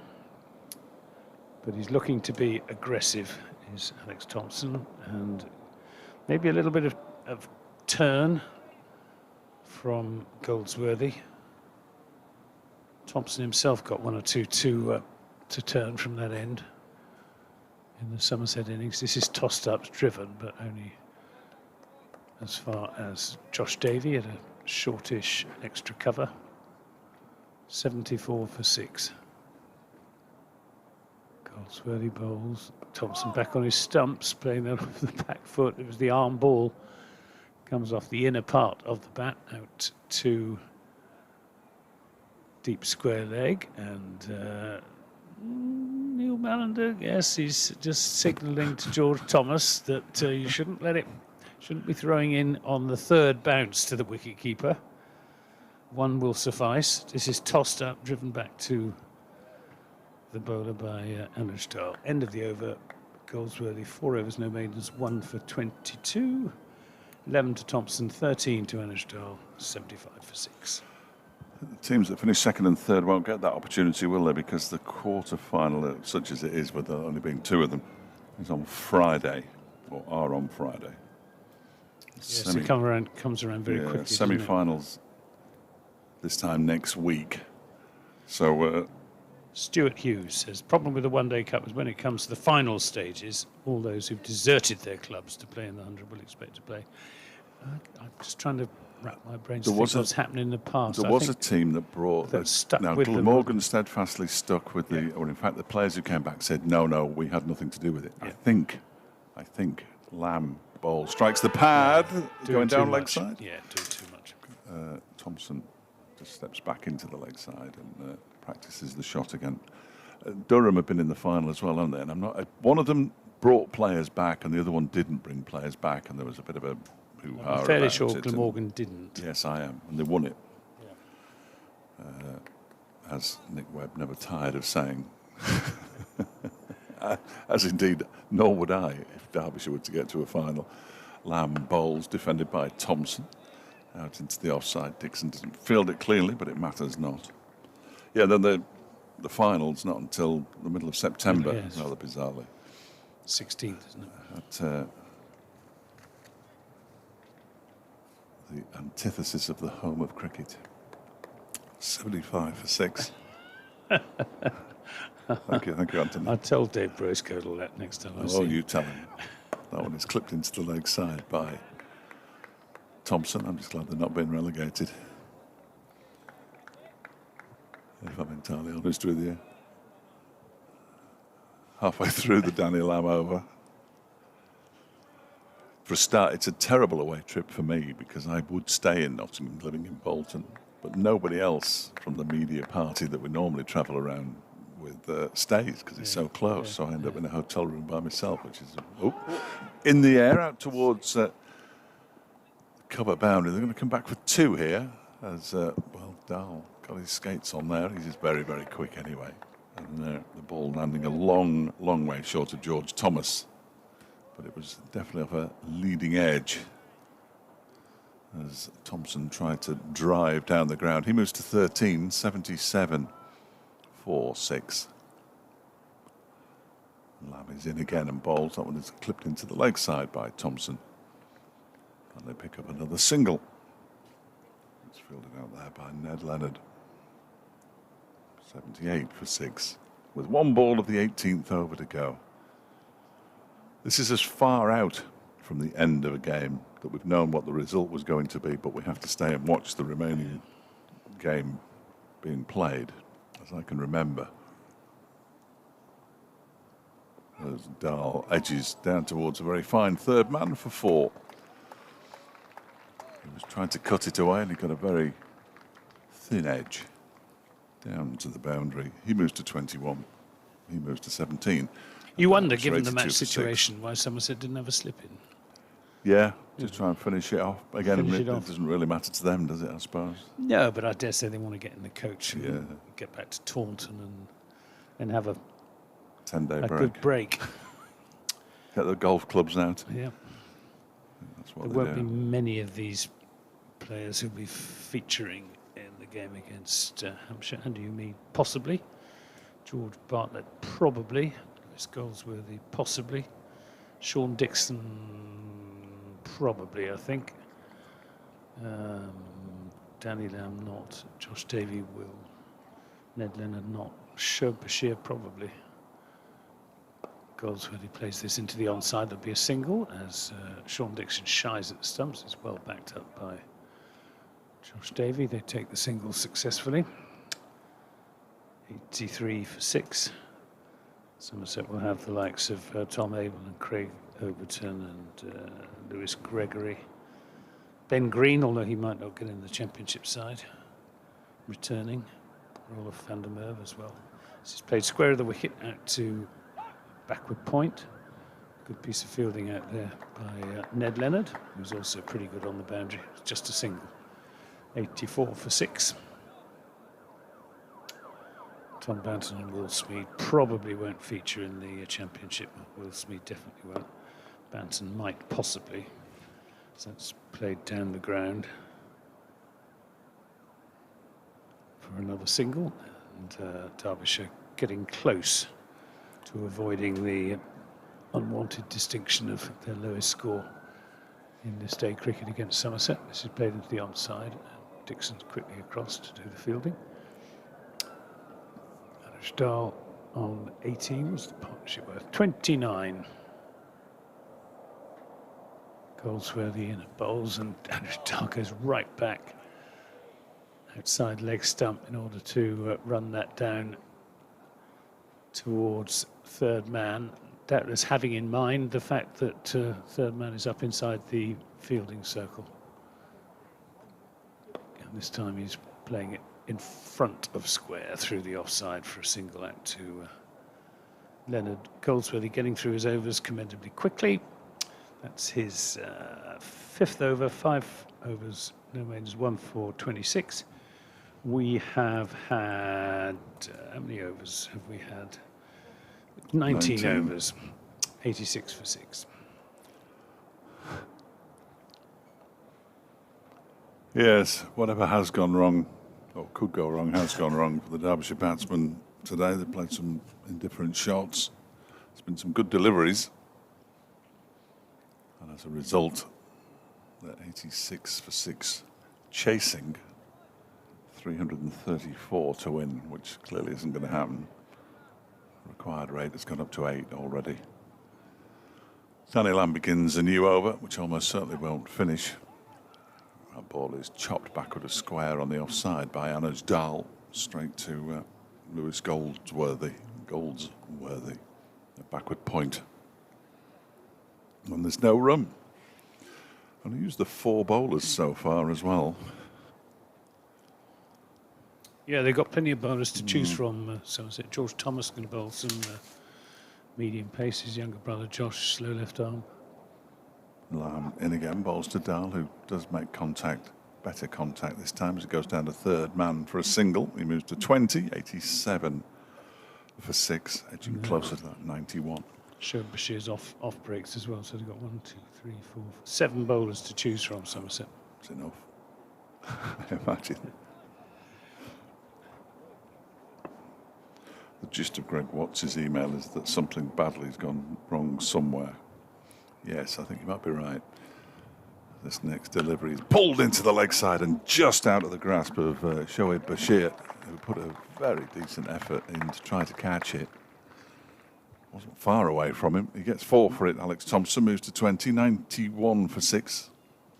So unless there's a sudden loss of 4 wickets, they will avoid the ignominy of their lowest List A score against Somerset, set back in 1970.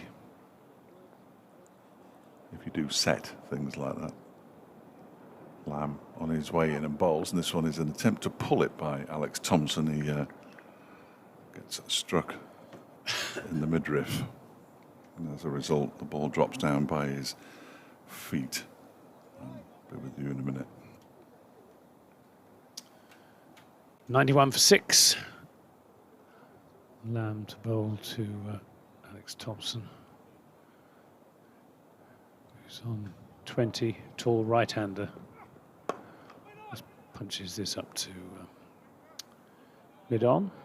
Josh Thomas fields. We've had clarification from Simon Kinnersley about that game back in 1970 when Derbyshire were bowled out for 91. He says, to clarify, Shane Warne played for Imperial Cricket Club, not Brislington. They're 2 different clubs playing on different grounds. Somerset played county championship games at Imperial in the 50s and 60s. This is pulled, and that's going to go away for 4 as well. It wasn't a very good ball from Danny Lamb, and there's an unavailing dive by Ned Leonard.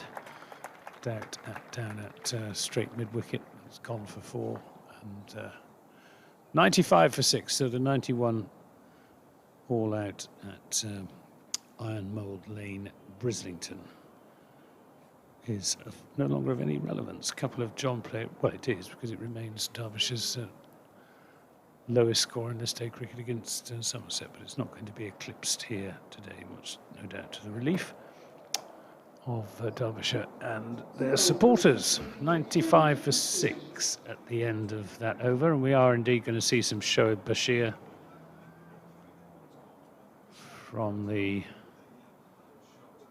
City end. He's going to be bowling to Anuj Dal, who's on 20.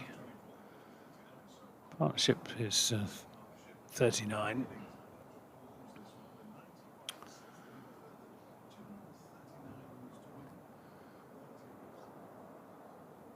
Derbyshire just setting his field, just moving Andy Umid from short third man to, I think, short fine leg. Probably. Having a chat with his captain now. I think they might just as well get on with things. Somerset. Couldn't agree more. Come on, boys. You'll never get onto the Sir Frank Whittle Road at this time of night anyway, so I wouldn't worry about it. Sir Frank Whittle Road. That's something good. Jet engine. Yeah, indeed. Yeah. Derbyshire in and bowls, and is played down to short third man to Josh Davey. Again, played very late by Anders Dahl. I can't repeat what Brad has called it, but just think of the Reverend Spooner. Oh, yes, indeed. On air. Very, very good.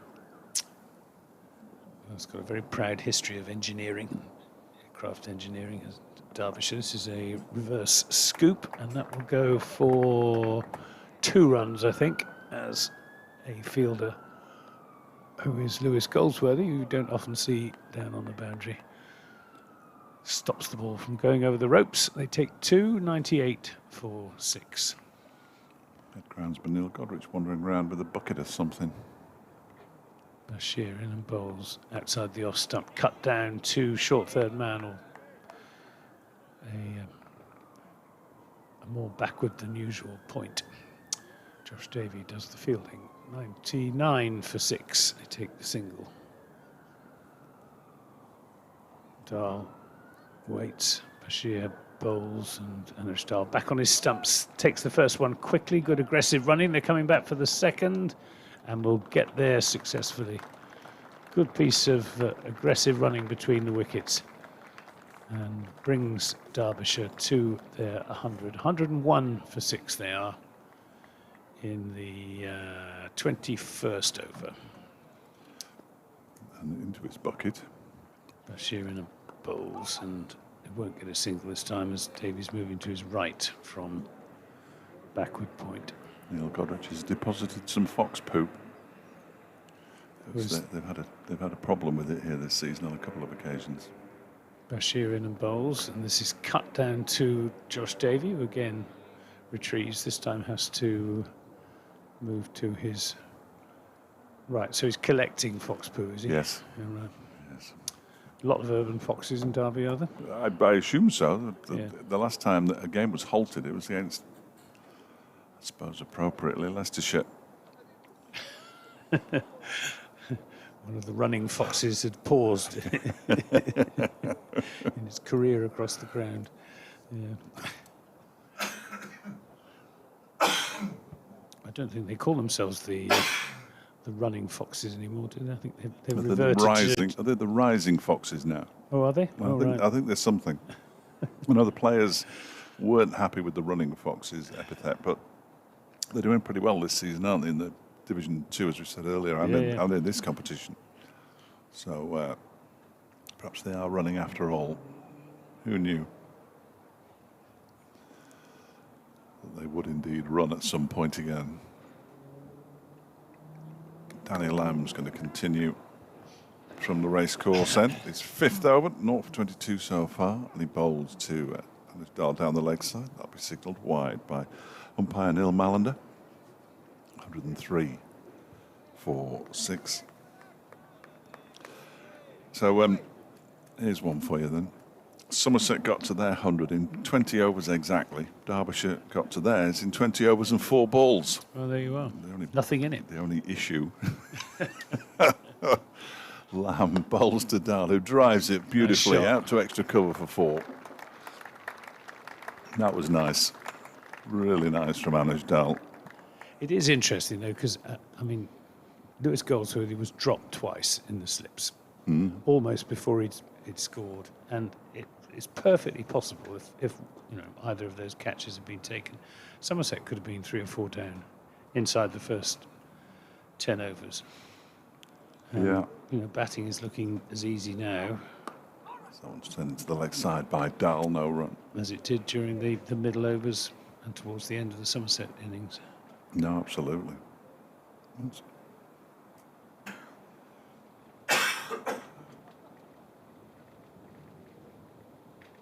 Once the ball goes soft, that's it really, isn't it? Unless the batsman makes a terrible error. Lamb in and bowls to Dahl, who cuts out to the boundary where George Thomas fields and throws back. They go through for a single. Dahl moves to 29. Do you think it'd be a better game, 50 over cricket, if they played it with red Duke's balls rather than white kookaburras? Yeah. White clothes. Over 4 days. I just, No, I know what you mean. Yeah. A ball that does something. Yeah. Yeah. Thompson waits. That was a full delivery from Lamb, but on leg stump, or perhaps just outside leg stump. Clips it away. They go through for a single. Thompson moves to 28, 109 for 6. Because, I mean, the cricket in the middle overs of a 50 over game, it hardly sort of sets the pulse racing, does it? No, because they're just knocking it around. There's nothing in it for the bowlers who are just trying to, bowl as dry as possible. And most of the counties don't carry on going hard, do they, in those middle overs? Dahl cuts this away out towards the cover boundary where George Thomas again does the fielding. Another single to Dahl, who moves to 30. And it's very hard on a decent pitch with these white balls once they get soft to take wickets. Yeah. So the bowlers are just bowling to contain rather than to take wickets. The batsmen are quite happy just to knock it around, and it doesn't make for very exciting, nerve-jangling cricket. Lamb bowls. This one's whipped into the leg side. It's going to drop shy of the fielder out there who can't quite haul it in. Is that Ned Leonard? Ned Leonard, yeah. He got down, got his left hand to it, but then I think it was a bit of spin. Yeah, it sort of spun out of his hand and over the boundary rope for 4. Thompson 32, Dahl 30. Partnership with 58 off 56 balls, 114 for 6. These two trying to mastermind one of the more remarkable victories in white ball cricket, I fancy, from 56 for 6. Problem is, of course, they can't afford to make a mistake. What's the required rate now? Just dropped, fractionally under 8. Dropped to 7.9. Bashir's going to bowl another over. We've got 2 men out in the deep on the leg side, and a long on and a cover sweeper. They're the 4 men who are allowed out of the fielding circle between overs 10 and 40. Bashir in and bowls, and Anuj Dahl back on his stumps, working that up to George Bartlett. Comes trotting in from the long on boundary in front of the I was going to say temporary stand, but it's presumably not a temporary stand. No, it's a permanent stand. Permanent which doesn't have a roof to it. Bashir in and bowls. This is driven nicely, square of the wicket on the offside, just for a single by Thompson, who moves on to 33, 116 for 6. Do the spectators not mind the absence of protection from the rain then? I don't think they've got any choice. Bashir's in and bowls, turned into the onside. I mean, rain is not an unusual occurrence no, here no. at Derby, is it? No. You're only going to get wet, though, aren't you? Yeah. Bashir in and bowls. And this is played square of the wicket out for a single. Runs coming pretty readily at the moment, 117 for 6. And I suppose the other element in the equation is that the club probably quite happy that the spectators, when it's raining, have to take shelter in the bars and restaurants, spend a bit of money rather than being able to sit out in their seats under cover. This beats the forward push of Alex Thompson. Slightly quicker delivery that from Bashir going on with the arm, and Thompson playing for the turn. There is just a fraction of turn, but it's been a pretty good pitch, this. Bashir bowls. Thompson's down the pitch, driving this over the top of long off for 6. Good a shot as we've seen all day. That from Alex Thompson, coming down the pitch, getting to the pitch of the ball and launching it over the top of mid-off. 123 for 6. He moves on to 39. Yeah, nicely done from Alex Thompson, who has a high score in List A cricket of 68 not out. This is his highest score of this One-Day Cup campaign. Got them home, scored the winning runs at Wantage Road on Sunday.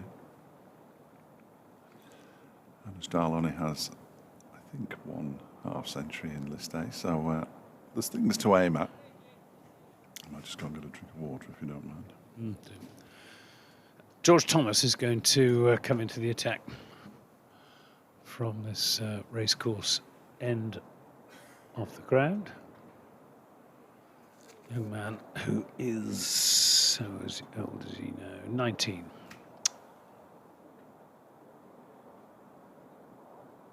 He's played some nice shots opening the innings for Somerset, but hasn't gone on to a really significant score. His best of the campaign, 41, which he made against Glamorgan on Sunday. He's going to be bowling to Anuj Dal, who's on 32.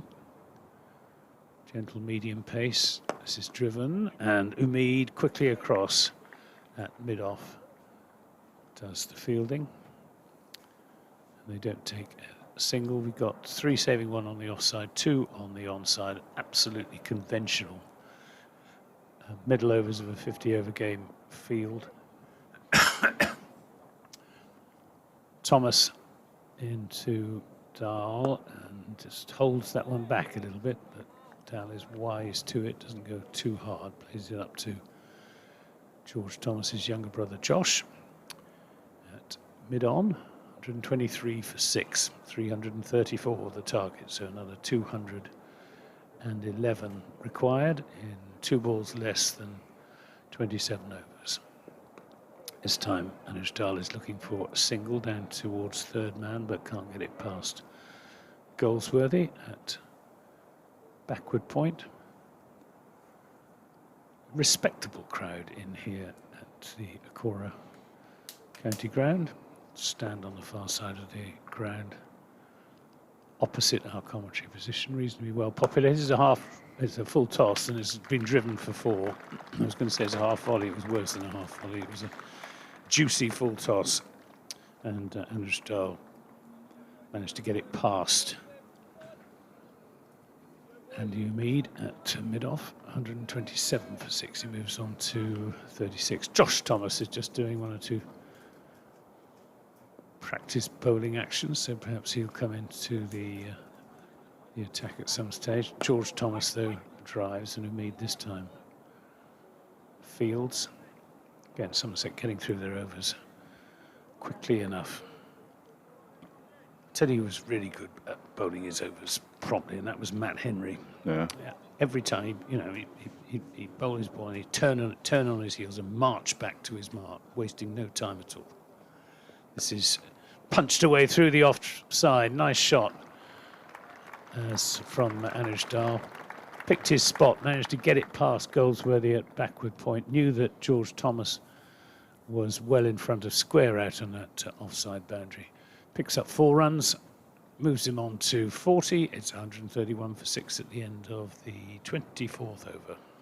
He had a T20 campaign here, Matt Henry, some years ago. He clearly didn't make the same impact. I only spoke to him once, which suggests that he had 1 outstanding game. And Derbyshire seldom qualify anyway, so... he was very popular. He's been very popular at Somerset. A real force for good in the dressing room. And he's brought the best out of Craig Overton as well, as a opening bowling pair. Shoaib Bashir from the City end bowls to Alex Thompson, who pushes this one into the onside when it's fielded by Dixon and there's no run. 1-3-1 for 6. Bashir is in again, and that one is pushed out into the offside this time by Alex Thompson. Waited until the last ball of the previous Shoaib Bashir over to launch the ball down the ground for 6. He's in again. This time he's almost played on. Bottom edge goes in between the batsman and the stumps into the leg side. There is no run. So 3 dot balls to begin with.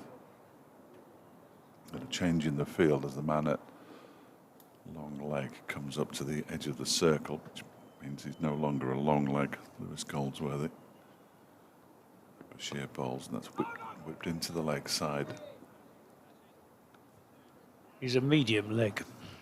Yes, on the 45 is what everybody short leg says, is 5 yards from the bat, and long leg is on the boundary, so you ought to have a position halfway in between. Medium leg. That one's pushed up towards Sean Dixon. No run, so he's going to launch. You can't really have a short long leg, can No, you? indeed, absolutely. No. You can have a wide long one though. Here's Bashir bowling. That one's pushed out into the offside. There will not be a second maiden because they take a single off the final ball of the Shoaib Bashir over. 132 for 6. Each of the 2 batsmen, Anuj Dal and Alex Thompson, have 40. The partnership's worth 76 off 74. We're going to have drinks, are we? Looks like Fancy it. we are.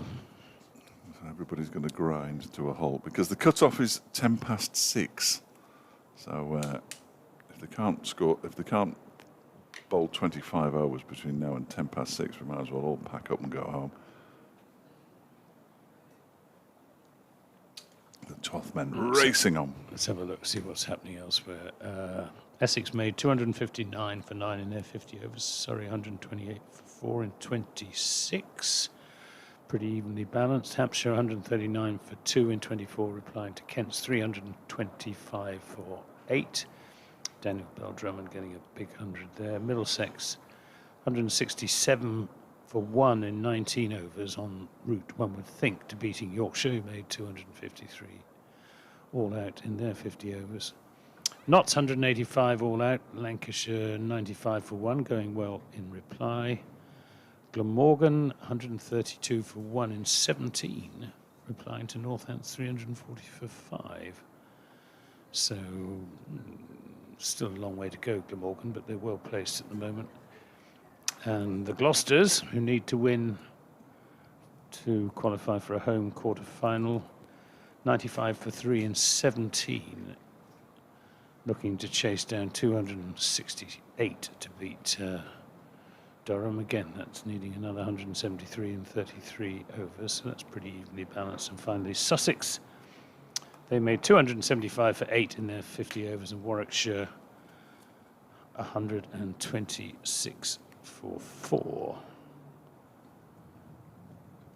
The players are still drinking and toweling themselves down and swapping gloves. Just seeing what the situation is. Warwickshire, but they're pretty much nailed on, Warwickshire, to win the South. The pretty good Group net run B. rate, won't they? Yeah, they've got 12 points with a very good net run rate, 1.494. Worcestershire have completed their programme. They've got 12 points. If Gloucestershire can overtake Worcestershire and they've got a better net run rate than Worcestershire. So if Gloucestershire win, they will indeed get that home quarter-final against whoever is third in the other group, which could be either Kent or Lancashire. So quite close for the third place in Group A. Lancashire look like they're going to win, don't they? Yeah. That would be enough. New over, being bowled by George Thomas, First ball is driven into the stumps by Alex Thompson, who picks up a single, moves to 41. Might have gone for 4 that because long on is quite wide.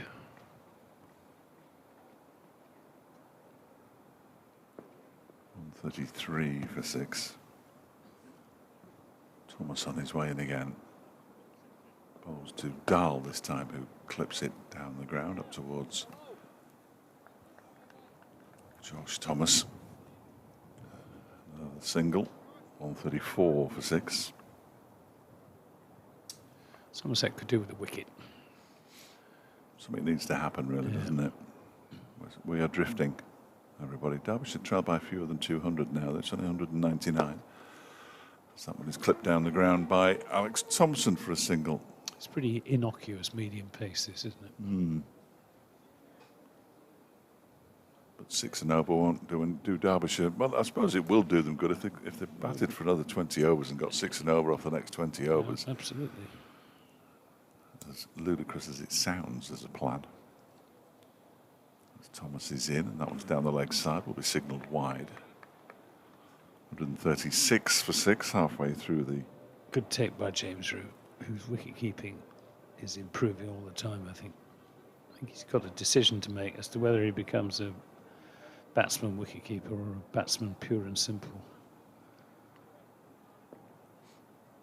Standing up to George Thomas, who bowls to Dahl, who clips it down the ground for another single.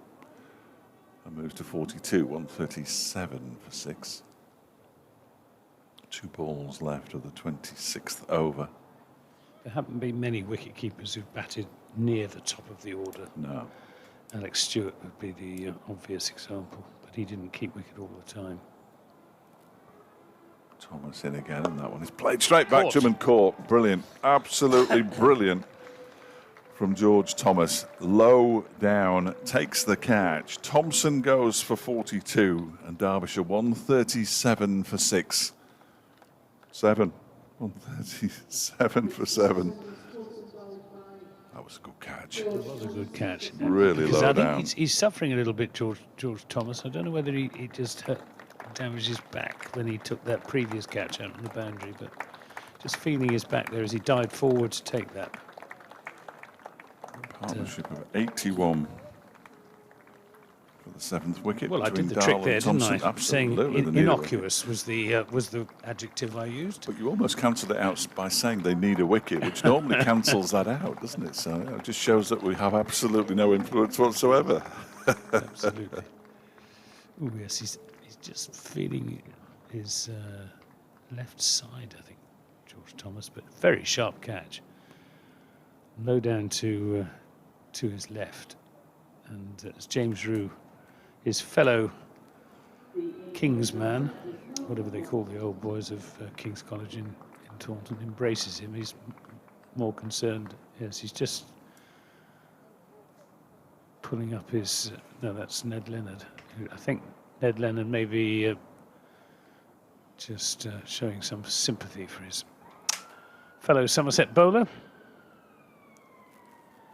Mark Watt is the new batsman, who averages 16 in list A cricket. One-day cricket. I don't know why we don't call it one-day cricket rather than list A cricket. Yeah. List A means absolutely nothing to anyone. No. Other than a few cricket nerds. It's for the statisticians, isn't it? Yeah. He averages 13 this season with a high score of 22. I would have thought one day was sufficient differentiation from 20-over cricket. They don't, and the stats, they don't bother to differentiate between 100 balls and No, they 20 don't. overs. They don't. Which makes a bit of a nonsense of the 20-over stats. Funny that. No home for them. George Thomas bowls to Mark Watt, who pushes this one out into the offside. Final ball of the over. 137 for 7 then. Derbyshire 3 wickets away from defeat. Thereby Somerset 3 wickets away from victory. Dahl on 42 from 45. He's the joint leading scorer in the innings, along with Alex Thompson, who was out in that last over. Yeah, Alex Thompson batted very nicely, I thought, very sensible. Yeah, 42 off 47, 3 4s and 2 6s. But we are down to the bowlers now. Shoaib Bashir is going to bowl another over. He's bowled 3 overs for 17. He's been steady but unthreatening. And he's just stopped in his tracks by his captain, who wants long off to come up into the fielding circle. There were 5 outside. Dear, that would have been a no ball. And I think it would have been a free hit as well. Oh, is that what? Yes, I'm never quite sure. Bashir then to Anuj Dal, who will pick up a single into the onside. Umid with the fielding. The clouds are clearing. There's more and more blue sky appearing overhead. It's a lovely afternoon, but what a shame that there's no more men's cricket here for a month, and no more men's cricket at Taunton either for a month. And the weather is quite often pretty good at the end of towards the end of August and early part of July. It's a very, very disrupted fixture list. Bashir is in and bowls, and Mark Watt defends. They're at opposite ends of the spectrum of body shape, Mark Watt and Shoaib Bashir. Bashir is like a willow wand, carries absolutely no spare flesh at all. Takes pace off this delivery to Mark Watt, whereas Mark Watt is built on rather a more substantial scale. Well-rounded, tall, strong man. He's down the pitch driving, just short of his fellow Scot, Andy Umid, who just gets that on the ends of his fingertips and expresses his disgust by shaking his hands. Should have made the stop. But he's had a very good day, as Andy Umid. Bashir in and bowls this time. Umid won't do the fielding, as he leaves it to Goldsworthy. A single is taken, 140 for 7. 194 more needed by Derbyshire, but they've lost 7 wickets, and Somerset are through to the bowlers. Bashir bowls and beats Mark Watt on the outside edge. Through to James Rew. It's the end of the over. Score remains 140 for 7. The inevitable moves an over closer. 2 batsmen having a chat. Goodness only knows what they're talking about. Hang on in there. 140 for 7. They need a further 194. Saying, hang on in there. You never know. You never know. No. Or they might possibly be saying, let's take it deep. Yes, that's the kind of thing they tend to say, isn't it? Here's George Thomas. Begins a new over. The ball flicked into the leg side. That's a nice piece of fielding by Shoaib Bashir. Moving smartly to his right, preventing the single from being taken. Thomas on his way in once more. Bowls, and that one is driven out into the offside this time by Dahl, straight to Sean Dixon.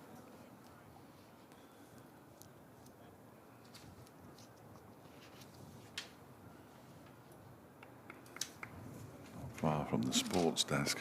Talking about the weather, which I can tell you is glorious. Thomas bowls, that one is cut backward of square by Dahl, but straight to the fielder. Goldsworthy. And outside the circle on the mid-wicket boundary at third man.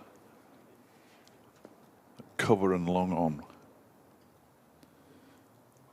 for George Thomas, who's in again, and then, well, I'm not sure what Dahl was trying to do with that, really. He's punched it into the ground with the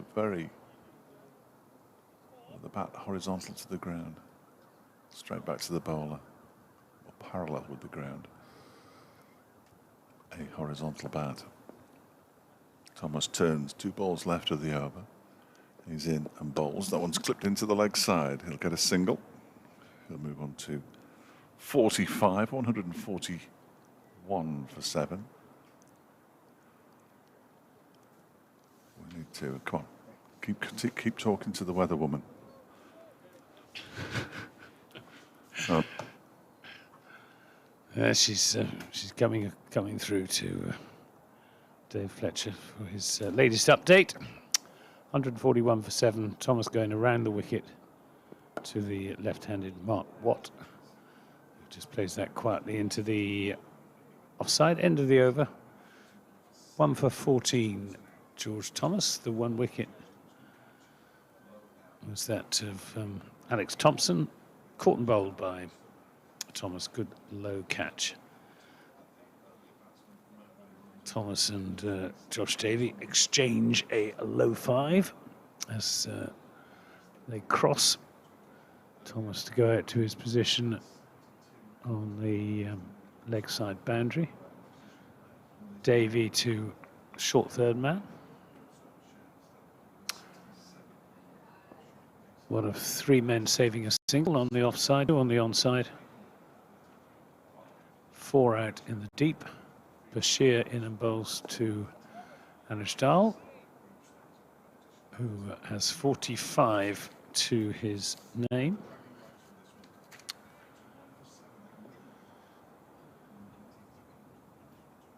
Bashir in and bowls, and Anushdal back on his stumps, turning into the onside. Andy Umid will collect it from short fine leg, keeps them down to just a single. Anushdal is approaching his highest score in this day cricket, which is 52 at the moment. Yes, that was his only half century as well, so something for him to play for, no question. Mark Watt. Fairly open stance. Slip is in, and he's down the pitch driving to straight to Sean Dixon, who takes it low down and just rings his right hand as that one stung. Danny Lamb being sent back at long on. Bashir is in and bowls, and if he wants to get Mark Watt driving, he's bowling the wrong ball there, as that's pushed through outside the off stump, just played out through the offside by Mark Watt. Another single, 143 for 7. Bashir to Anushdal, who drives. Just be a single. Ned Leonard will do the fielding out on the offside boundary. I think if Bashir is going to set his long on out on the boundary, he just needs to give this a little bit of air. Bowl it on off stump, off middle, something like that. He's in and bowls, and he does precisely that, but it's good inside-out drive from Mark Watt, sending it out to long off, rather than risking hitting it in the air out to long on. It's the end of the over. 145 for 7, 3 to Watt, and 47 to Anushdal. And the deficit is now 188. And Derbyshire need 189 to win. In 21 overs at a rate of exactly 9 runs an over. Yes, I don't think it's going to happen. Academic interest only. I think so. I think you might. One expects. I think you might be right. And Anushdal's at the non-striker's end on 47, so we'd be telling Mark Watt not to get out. There is a personal milestone approaching for Anushdal. And George Thomas, who doesn't appear to have his initial on his shirt,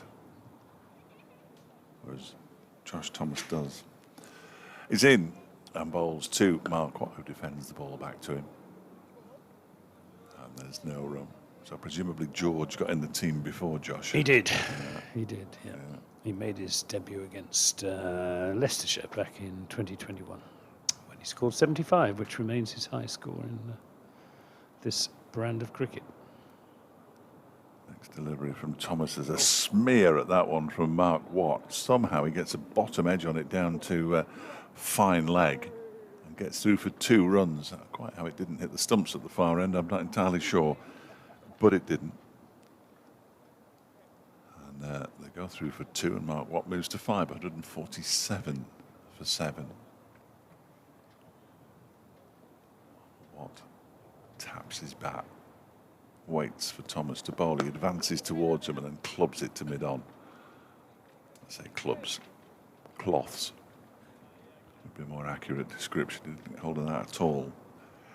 As you say, he's a substantial human being, Mark Watt. You would expect that if he could middle the ball, or if he did middle the ball, it would go some considerable distance.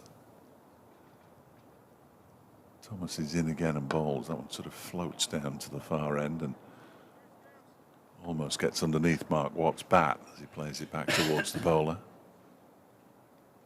Mark Watt looks as if he wants to get after George Thomas. He wants to get after somebody, doesn't he? He's not a hang-arounder, really, Mark Watt, I don't think. He played some good innings for Scotland in the World Cup qualifiers and the T20. Again, he uses his feet and then just taps it up to Andy Umid at long on for a single. One more ball of the over to go. Anuj Dal on 47. 148 for 7. Just 3 off the over so far when the requirement is 9. Thomas sets off again. Dahl waits and then drives and gets a single to Umid. Scampers through fairly comfortably. I think Umid was quite correct in throwing the ball to the striker's end, which is where Mark Watt was heading, because you have to be quick to run Anuj Dal out. He moves on to 48. Watt has 6. Derbyshire 149 for 7 with 20 overs to go, so we can double Derbyshire's score. What's the point? They wouldn't be far off. They wouldn't be far off, but they're not going to do it. No, you've got to take too many risks, really. Although Somerset didn't take many risks in the latter part of their innings. But that's because Sean Dixon and Andy Umid, top order batsmen, very much on top. Whereas Anuj Dal, all-rounder, who's batted very well. Mark Watt is a bowler who bats. And we've got a couple of genuine tail-enders, Sam Connors and Harry Moore still to come. This is punched away through the offside by Anuj Dal. It's going to be cut off just inside the boundary rope down at deep backward point. But that is Anuj Dal's 50. 50 from 57 deliveries. With, did I hear Polly say 9 fours? Or was it 5 fours? 5. 5 fours. Yeah. Well batted. Just his second in list 8. Bashir in and bowls. This is driven up to long off. It'll just be a single as Danny Lamb comes in off the boundary to do the fielding. It means that Mark Watt will have the strike. Field is adjusted accordingly, partly because he's a right-hander and partly because he's shown rather more aggressive intent than Anuj Dal. Slip is in. Bashir is in and bowls. Reverse something and lands just short of Andy Umid. Running across to his left from slip. Whether there's any bat involved, I'm not sure. But probably, judging by the reaction of James Rue. This time he's down. The pitch is Mark Watt. Doesn't get hold of that at all, but it'll bring him a single out to Danny Lamb. Bright sunshine now here at the County Ground in Derby. I think Dahl said to Watt, 52's my highest score. Yeah. Don't get out before then. So, umpire Redfern just has a left arm extended, All is set. Bashir's in and bowls. Dahl makes room for himself. Plays that away through the offside. It should just be a single as Ned Leonard fields and sends in a good return on the bounce to James Roux. 154 for 7. He now equalled his highest score in one-day cricket. Mark Watt is on strike. Down the pitch, driving this away over the top of long off for, I think that's gone for 6. It has indeed. Didn't clear the boundary rope by very much, but nowhere near George Bartlett. It was a good shot. Another inside out, lofted off drive from Mark Watt, brings him 6. Takes the score on to 160 for 7. His own score to 13. And the partnership is now worth 23. Applause for Jane's announcement, or Anuj Dahl's half century, one or the other. 160 for 7. It could have been a lot worse. It was a lot worse at 56 for 6. Alex Thompson and Anuj Dahl have not respected. And it just shows how much easier batting becomes. No question. Yeah. They tough it out in the first 10, 15 overs, didn't they, really? Dahl drives out towards the cover boundary. They will pick up a single as the ball is hurled back in by Josh Davey, who's out there now. Yeah. And Anuj Dahl now has his highest score in List A cricket, 53 not out.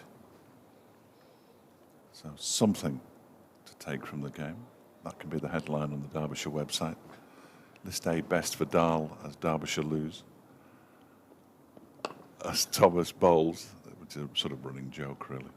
That one is crashed out into the offside by Watt for a single. He moves on to 14, 162 for 7. I just feel sorry for the chaps who are writing the website headlines because they have to be as upbeat as possible. It's not easy. Thomas in and bowls to Dahl, who cuts out into the offside. Actually, it was more in front of square than I imagined initially off the bat. Fielded by Sean Dixon. And there's no run. 18 and a half more overs to go. Unless they do the decent... Hopefully a few fewer. Oh yes, unless they do the decent thing. In goes Thomas and bowls. That's whipped into the leg side. There's a half stop, no more than a half stop by Shoaib Bashir, and they scamper through for a quick single. Dahl moves to 54, 163 for 7. So if Dahl was out there with a batsman, I'd feel more comfortable. Yeah. I'm not taking anything away from Mark Watt. Thomas bowls and launches this out into the offside. The fielder on the cover boundary didn't see that at all. He just basically stood there and watched. It was Ned Leonard. He didn't move. And it was, he wouldn't have been able to get to it. He wouldn't have got there, but he didn't move at all.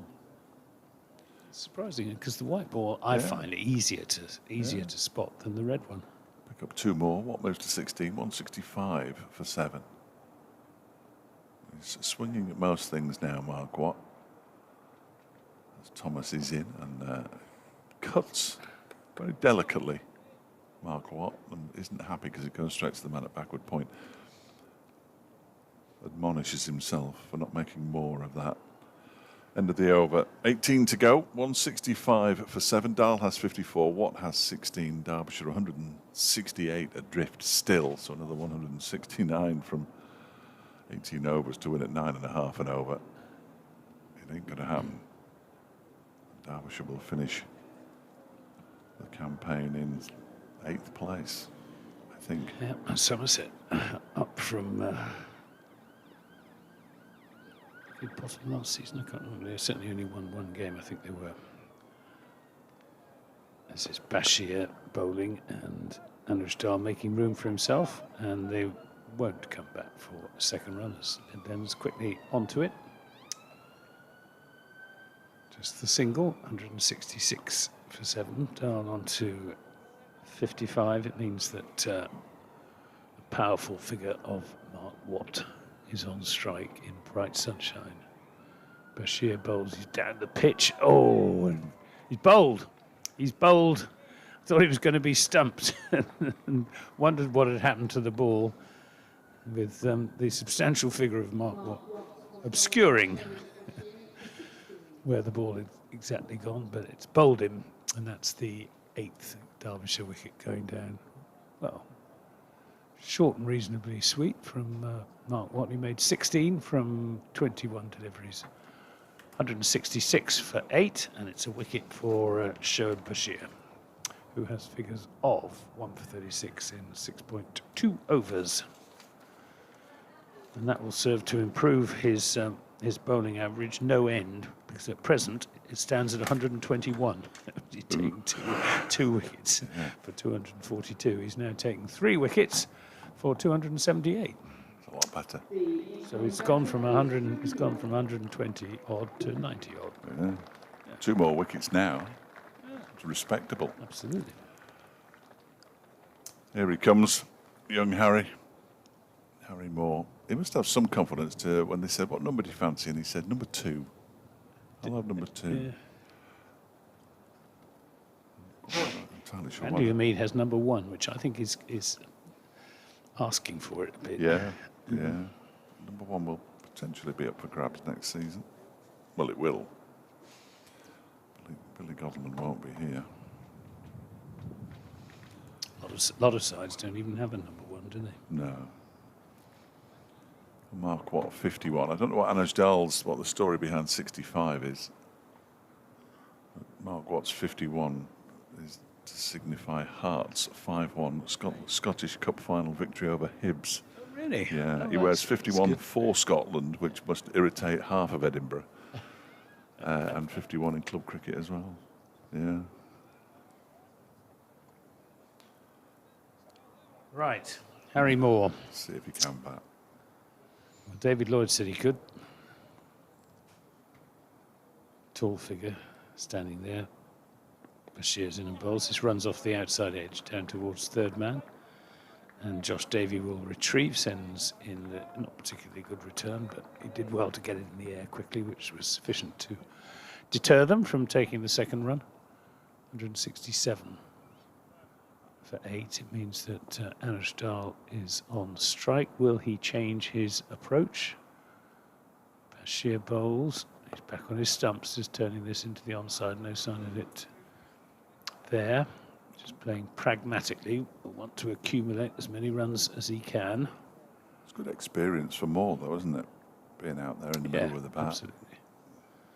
Bashir bowls to Anush Dal, who's down the pitch, driving that in the air, but safely enough through the offside for 4 runs. Well, perhaps he is going to become more aggressive, Anush Dal, and gather his rosebuds while he may. 171 for 8. The 6th boundary that he's hit. Yeah, nice shot, though, wasn't it? Yeah. Powerful off drive. So Bashir, 1 for 41. It's not really a one-day bowler. Shoaib Bashir is outside the off stump, driven again through the offside. This time it'll just be a single. 172 for 8 at the end of that over, which was the 33rd of the innings.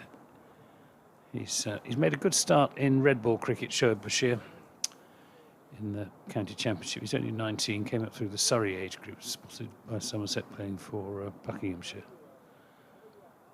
And shows plenty of promise. He's not a big turner of the ball.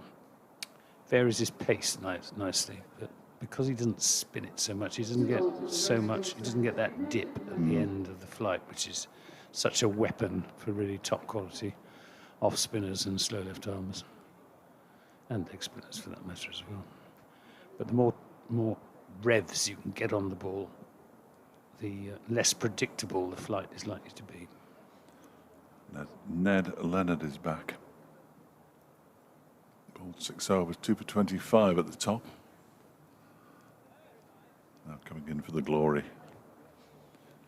There were 2 wickets available to the Somerset bowlers. Josh Davey has got 5 overs left and he's got 3 for 17. He'll be itching to get on. Yeah. List A5 for his not very common. As Leonard bowls, and the ball is chopped out to the cover boundary for a single by Anuj Dahl. George Thomas back out on the uncovered boundary duty away to our left-hand side. Dahl moves to 61, 173 for 8. Yeah, it may be that Sean Dixon doesn't want to over-bowl Josh Davey in his first game for Yes, true enough. nearly 2 months. Yeah. They'll have chatted, I'm sure, in the changing room about if things are going well. He does right there to pull away Harry Moore, because Derbyshire was racing in from the mid-wicket boundary to take up his place, a mid-wicket inside the 30-yard circle. They're still moving around out there. He's happy enough, though, as Leonard comes in and bowls to him, and he dabs this backward a square on the offside. There is no run. Goldsworthy does the fielding. Interesting to see Ali Mackenzie, the physio, walking around the boundary's edge with Matt Lamb still in his Derbyshire top, but in his shorts, presumably just trying to keep him moving, prevent him from stiffening up.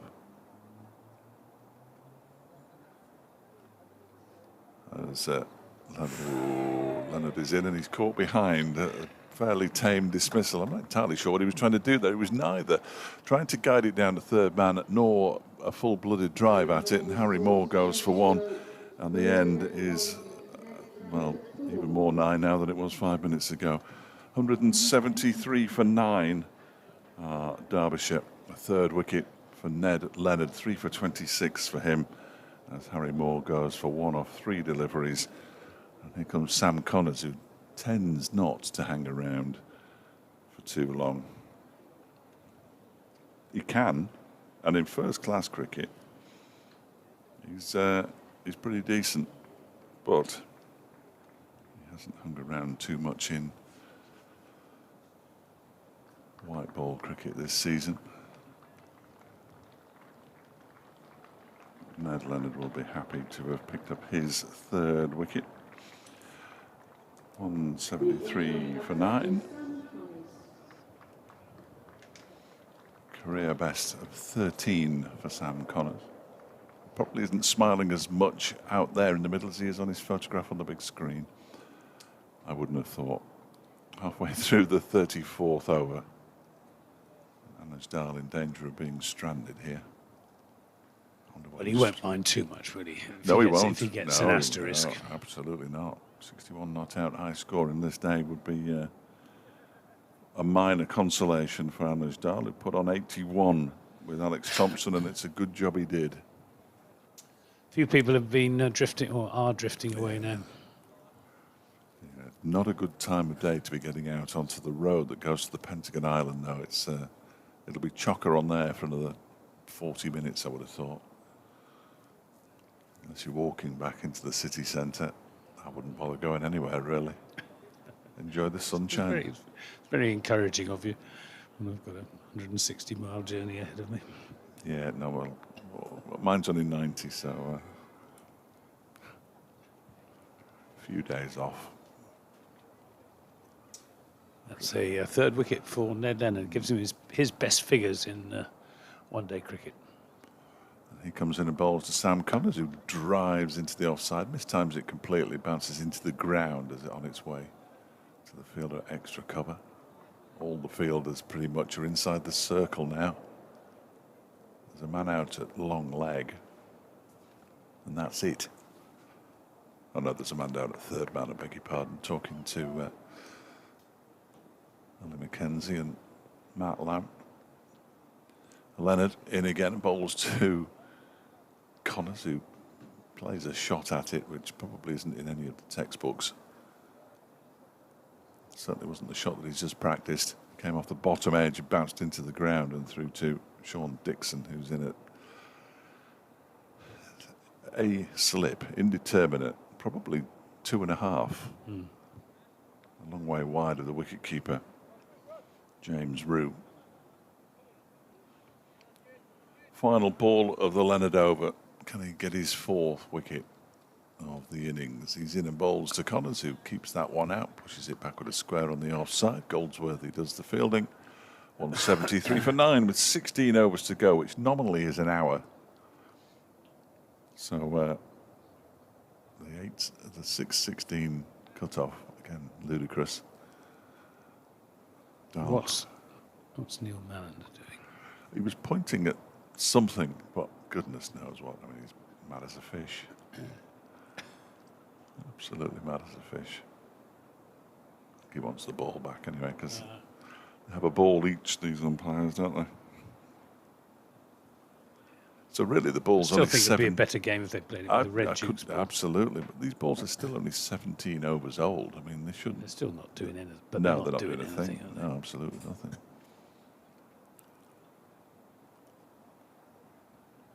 Right, Derbyshire then, bowling to Anuj Dal. The last dying embers of the One Day Cup, as Anuj Dal makes room for himself outside the off stump. Ned Leonard is coming across and doesn't pick the ball up clean. He wouldn't have been able to stop them coming back for the second run. In any case, assuming that is Ned Leonard, I think it probably is. Or it might possibly be George Thomas, given that Leonard is bowling from this end. Bashir's in and bowls, and Anuj Dal turns this into the onside, and there's a misfield by Sean Dixon. They can't take a single because George Thomas comes quickly in to spare his captain's blushes. I don't think Bashir will be too disappointed with that, to be honest. So Sam Connors, who has a highest score of 13 in this form of the game. Bashir's in and bowls, and Connors keeps this one out, turns it into the onside, looking for a single to give Anuj Dal the strike. Anuj Dal was born in Newcastle. Bashir in and bowls, and this is driven back to him by Connors, and it's not fielded cleanly, and they're able to steal a single. The throw from Sean Dixon hits the stumps, and there's a very, very optimistic appeal for a run out from Bashir, which Sue Redfern has nothing whatever to do with. 177 for 9. Margin of victory if the wicket falls with this ball would be 156, and this is whipped away into the onside though by Anuj Dal. Just be a single, but it means that Sam Connors will only have one ball to survive. I think he ought to bring Josh Davey back on at the City end. Try and polish this off as soon as possible. This is shorter and quicker, and Connors rather can't get it past to backward point, but no bother about that because it means that Anuj Dal will have the strike at the start of the next over, which will be the 36th over. 178 for 9. Somerset on the verge of a third victory in the One Day Cup, having beaten Worcestershire at home and Durham away, which is 3 times as many wins as they had last season.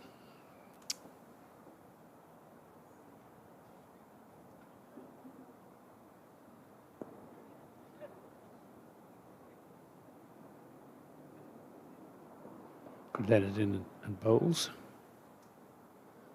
Turned into the onside by Anuj Dal, who's on 65, his highest score in one-day cricket, and he's batted very sensibly. Taken full toll of the bad balls and worked the better ones around for 1s and 2s. Leonard in, bowls to him. This is in the air. It's going to clear Umid at mid-off and run away for 4 runs. 182 for 9. Anuj Dal on to 69. He didn't get all of the bat on that. He got plenty enough though. with mid-off up inside the fielding circle. 3 for 30 as things stand. Ned Leonard, his best figures in one-day cricket. First time he's taken more than 2 wickets in an innings. He's rocking in now and bowling to Anuj Dal, who's turning this to Josh Thomas, who we haven't seen with the ball in this Derbyshire innings, to bowl his slow left arm. Haven't really needed him to bowl. Derbyshire getting off to an absolutely dreadful start in their reply to Somerset's 333, and this takes Anuj Dal on the pad, but well outside leg stump.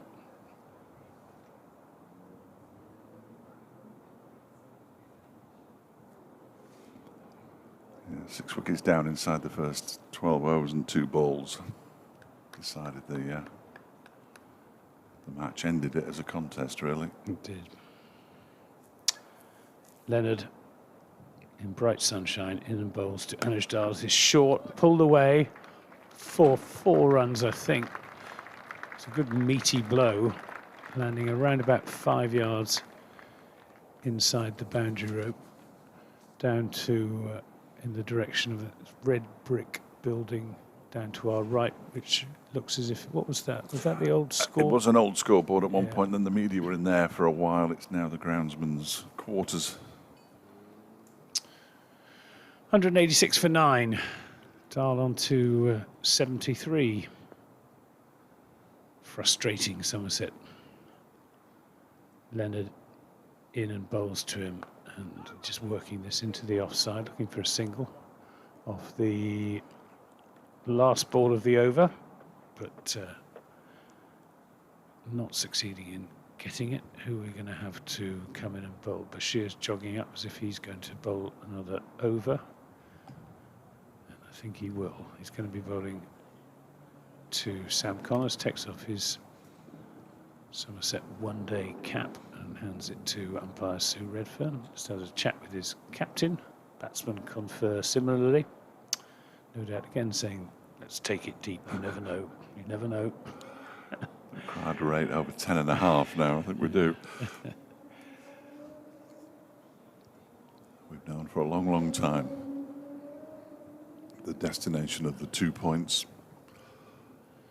As Bashir is in from the city end, bowling to Sam Connors, who rather thrusts at that, defending it up towards mid-off. Looks like Lancashire are going to go through comfortably placed. Just need 36 more from 15 overs with 7 wickets in hand to beat Notts. The only consolation of the day is this one is launched into the leg side by Sam Connors. They're going to come back for a second as well. There's a bit of a heave across the line out towards Cow Corner. Connors moves on to 3, 188 for 9. My only consolation is that Derbyshire have managed to score more with all 11 batsmen than Andy Umid got by himself. They've managed 16 more runs than Umid. As this next delivery is really tossed up by Bashir and turned into the leg side by Sam Connors. And he picks up another single. He moves to 4. 189 for 9. We're in the 37th over, halfway through it. And as Dal back onto strike. You might have asked Sam Connors to stay with him till he gets to 3 figures. Who knows? We haven't had a century in the one-day cup for Derbyshire yet this season. This is the last opportunity, of course.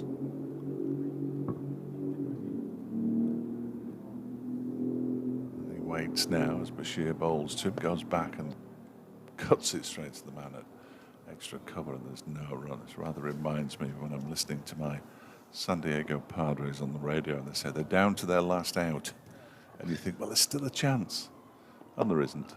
That one is driven nicely by Dal out towards the extra cover boundary. Connors wants a second. Dal sends him back, and sensibly as well. A good throw from the distance. You wouldn't be saying that if you were commentating on the 100. Well, every delivery counts in that Indeed, competition. absolutely, Of course, so, absolutely. Apparently, 190 for 9. Yeah, I'm not sure they'd ever have me commentating on that. Don't think either of us really fit the profile. Not really. This one is Ooh. off a leading edge into the offside of Sam Connor's bat. He got completely squared up by Shoaib Bashir. His 9th over comes to an end. 1 for 51, 190 for 9. After 37 overs, Dahl has 74. Connors has 4. The required rate's now crept up over 11. It's crept up over 11 with 13 overs to go. So even if they needed 22 off 2, you'd think, well, you never know. But when you need 144 off 13, you think, yeah. Well, I think we now know the 6 counties that are going to go through, not necessarily the order in which they're going to go through, and they are from Group A, Leicestershire, Hampshire and Lancashire. As Ned Leonard is in and bowls, and this is pulled away down to deep backward square leg for 4 runs. Nice shot again from Anuj Dahl. Takes him on to 78, 194 for 9. Yeah, Leicestershire, Hampshire and Lancashire. That's assuming Lancashire beat Notts, which they're very, very well placed to do today, and they've got a very good net run rate. And from Group B, we knew this before today's games, Warwickshire, Worcestershire and Gloucestershire. The only issue to be settled is whether Gloucestershire get the home quarter-final. Leicestershire guaranteed top spot. Yes, yeah. I think they've got a slightly better net run rate than Hampshire. This is a swing and a miss from Anuj Dahl. If Hampshire win, and they're well placed to do so, with needing 66 to beat Kent from 11 overs with 8 wickets remaining, the order could change. Hampshire going above Leicestershire. In and bowls. This is swung away again down to deep backward square leg. This time, though, it's despite a fumble. And in fact, they will come back for the second run. And Shoaib Bashir out there didn't take that cleanly. It's 2 more runs to Anuj Dahl.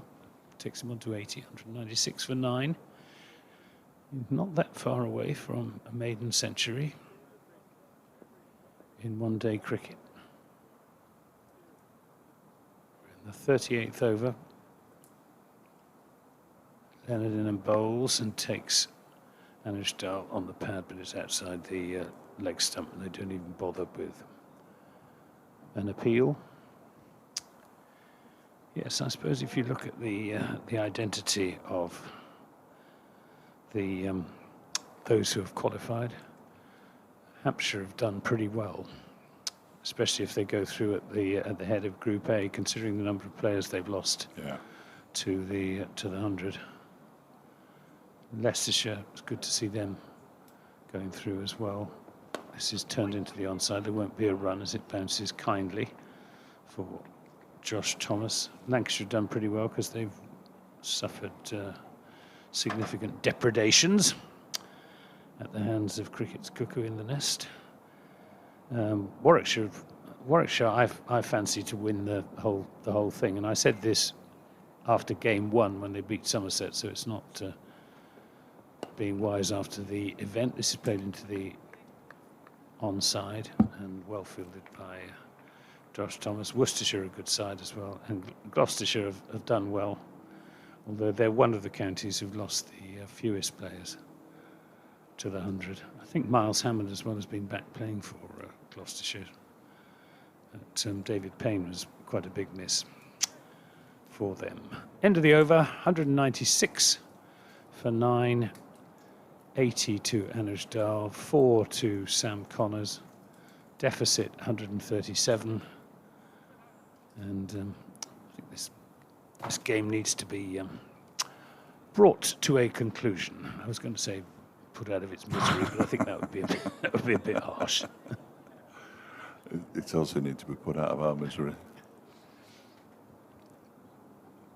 Shoaib Bashir is going to bowl his 10th and final over. Starts bowling to Sam Connors, who drives it straight down the ground for 4. Take that. Connors Dahl just had to open his legs and allow the ball to pass through all the way along the floor. The 200's up for Derbyshire. Critical acclaim from the faithful inside the county ground, many of whom have stayed. Bashir bowls and Connors turns that off his pads, which were directly in front of the stumps, into the leg side, and Dixon fields. Goldsworthy just swinging his arms around as if to say, "Oh, only bowled 5 overs, Skip." As Bashir bowls, Connors again pushes it up towards Sean Dixon. 200 for 9. So the good old days would have been a half-decent score at 5 and over. No longer. Bashir's in and bowls to Connors, who pushes it up to Sean Dixon. Just the 3 of them playing at the moment. 3 successive deliveries have gone the same way. 2 balls left of his 10-over spell. Connors nudges it into the leg side. Goldsworthy does the field. Connors moves to 9. Derbyshire to 201 for 9. Sam Connors might have his eye on his high score in List A cricket, which is just 13.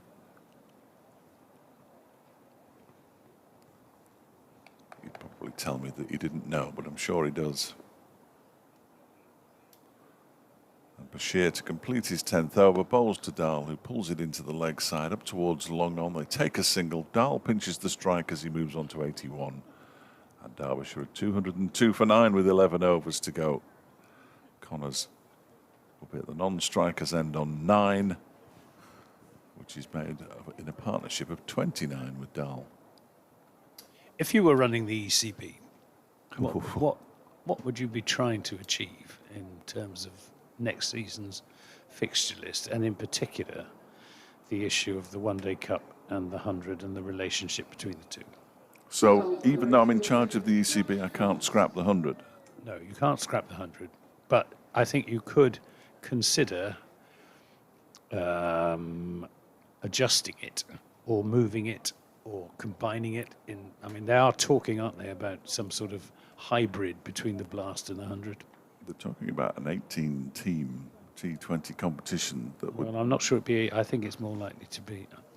I don't know. That would replace the pair. That's what I'm being told, which would be remarkable in itself. Josh Thomas in bowls, and this is played. I think it's off the pad down to short fine leg. I don't think we can actually resolve anything until it's scrapped. But it's not going to be scrapped. Well it could be scrapped in its present form. I wouldn't be sure. I wouldn't be too sure about that. Josh Thomas is in and bowls, and this is worked away through the offside. It's going to be cut off just inside the boundary by Josh Thomas, and they have taken 2 runs. Takes Dahl on to 283. Thomas, yes, it is Thomas. This is swung down the ground. It was short, and that's fielded down below us by Josh Davey. If I was, well, unless Sean Dixon's under instructions not to bowl Josh Davey for more than however many overs he's bowled, 5, I think I'd be bringing Josh Davey back on to try and finish this off. Josh Thomas pitching this up to Sam Connors. I don't know. I mean, the talk of this sort of Blast 100 hybrid. This is lofted away over the top of mid-off. 1-2 bounces over the boundary rope. 4 more runs. And Connors equals his highest score in one-day cricket. But there's also talk of the sides in the new hybrid, if it happens, not necessarily being based on counties, but being based on some sort of draft, presumably. This is a full pitch delivery, which is swept down to fine leg. Poor ball. Nicely dealt with, and that is Sam Connors' highest score in List A cricket. So lots of personal bests in today's game. But it's all just it's a mess, isn't it? It's a complete mess. It's a complete mess, and there's two factions basically fighting against each other. The for and against us. And the trouble is that, Josh Butler saying we need a high-quality franchise competition to compete with the likes of the SA20 and the IPL and so on, and the Big Bash in Australia. And I can quite see that. And to make that work, they have to have it in a block so that the overseas players can come in. But the trouble is, if you have it in a great big block in August, it is like the cuckoo in the nest. It just pushes everything else out of the way. Yeah. And that's the problem that we've got. So Goldsworthy's got his way. He's going to bowl from the City end. Well, he was swinging his arms around furiously a moment or two ago. 1 for 26 from his first 5 overs. Bowling to Anuj Dal on 84. 121 to win from 10 overs. I'll let you do a bit of homework out there. You can tell me what the required rate is. 12. Thank you. Here's Goldsworthy. Dal drives that out towards the extra cover boundary for a single, for 2 in fact, sorry, for 2. So he moves on to 86, 215. He's definitely got a century in his sights now, hasn't he? Yeah, 14 away. Connors has already got his high score in List A cricket. And Dal gets wrapped on the pad with the ball going down the leg side. Ball dribbles into the onside. And James Rue comes from behind the stumps to do the fielding and return the ball. Dal waits. Goldsworthy is in and bowls. That one is driven up to long off for a single by Dal. He moves to 87. From just 91 deliveries, it's been a good effort from Anuj Dal. 216 for 9. His heart must be in his mouth every time he takes a single, though. With the greatest of respect to Sam Connors, who came out and spoke to us after the last home defeat. Spoke very well. Oh, he's probably used to it by now. That one is dabbed into the ground. There is a slip in place now. And it's Sean Dixon. He got down quickly and tried to return the ball to the stumps. I don't think Connors had gone anywhere, though. 2 balls left of the Goldsworthy over. Ball punched up off the back foot out into the onside. George Thomas feels there is no run. Final ball of the over then, after which there will be 9, and that's an inside edge. You had no idea where that one had gone. It's a good piece of fielding by Umid. That short, fine leg on the edge of the 30-yard circle, which is a terrible place to field. You've got virtually no chance, and he did well there. And he walks rather wearily. One thing you could do would be to play this competition rather in the manner of the old Benson and Hedges Cup, early in the season with sort of mini groups. Yeah. So that you don't have too many games in the early stages, and then you have quarterfinals, semi-finals, and a final. I mean, the B&H final was always sort of early June, something like that. And then maybe scrap the 100-ball format and go for what Josh Butler's talking about, which is a high-quality T20 franchise a bit later in the season.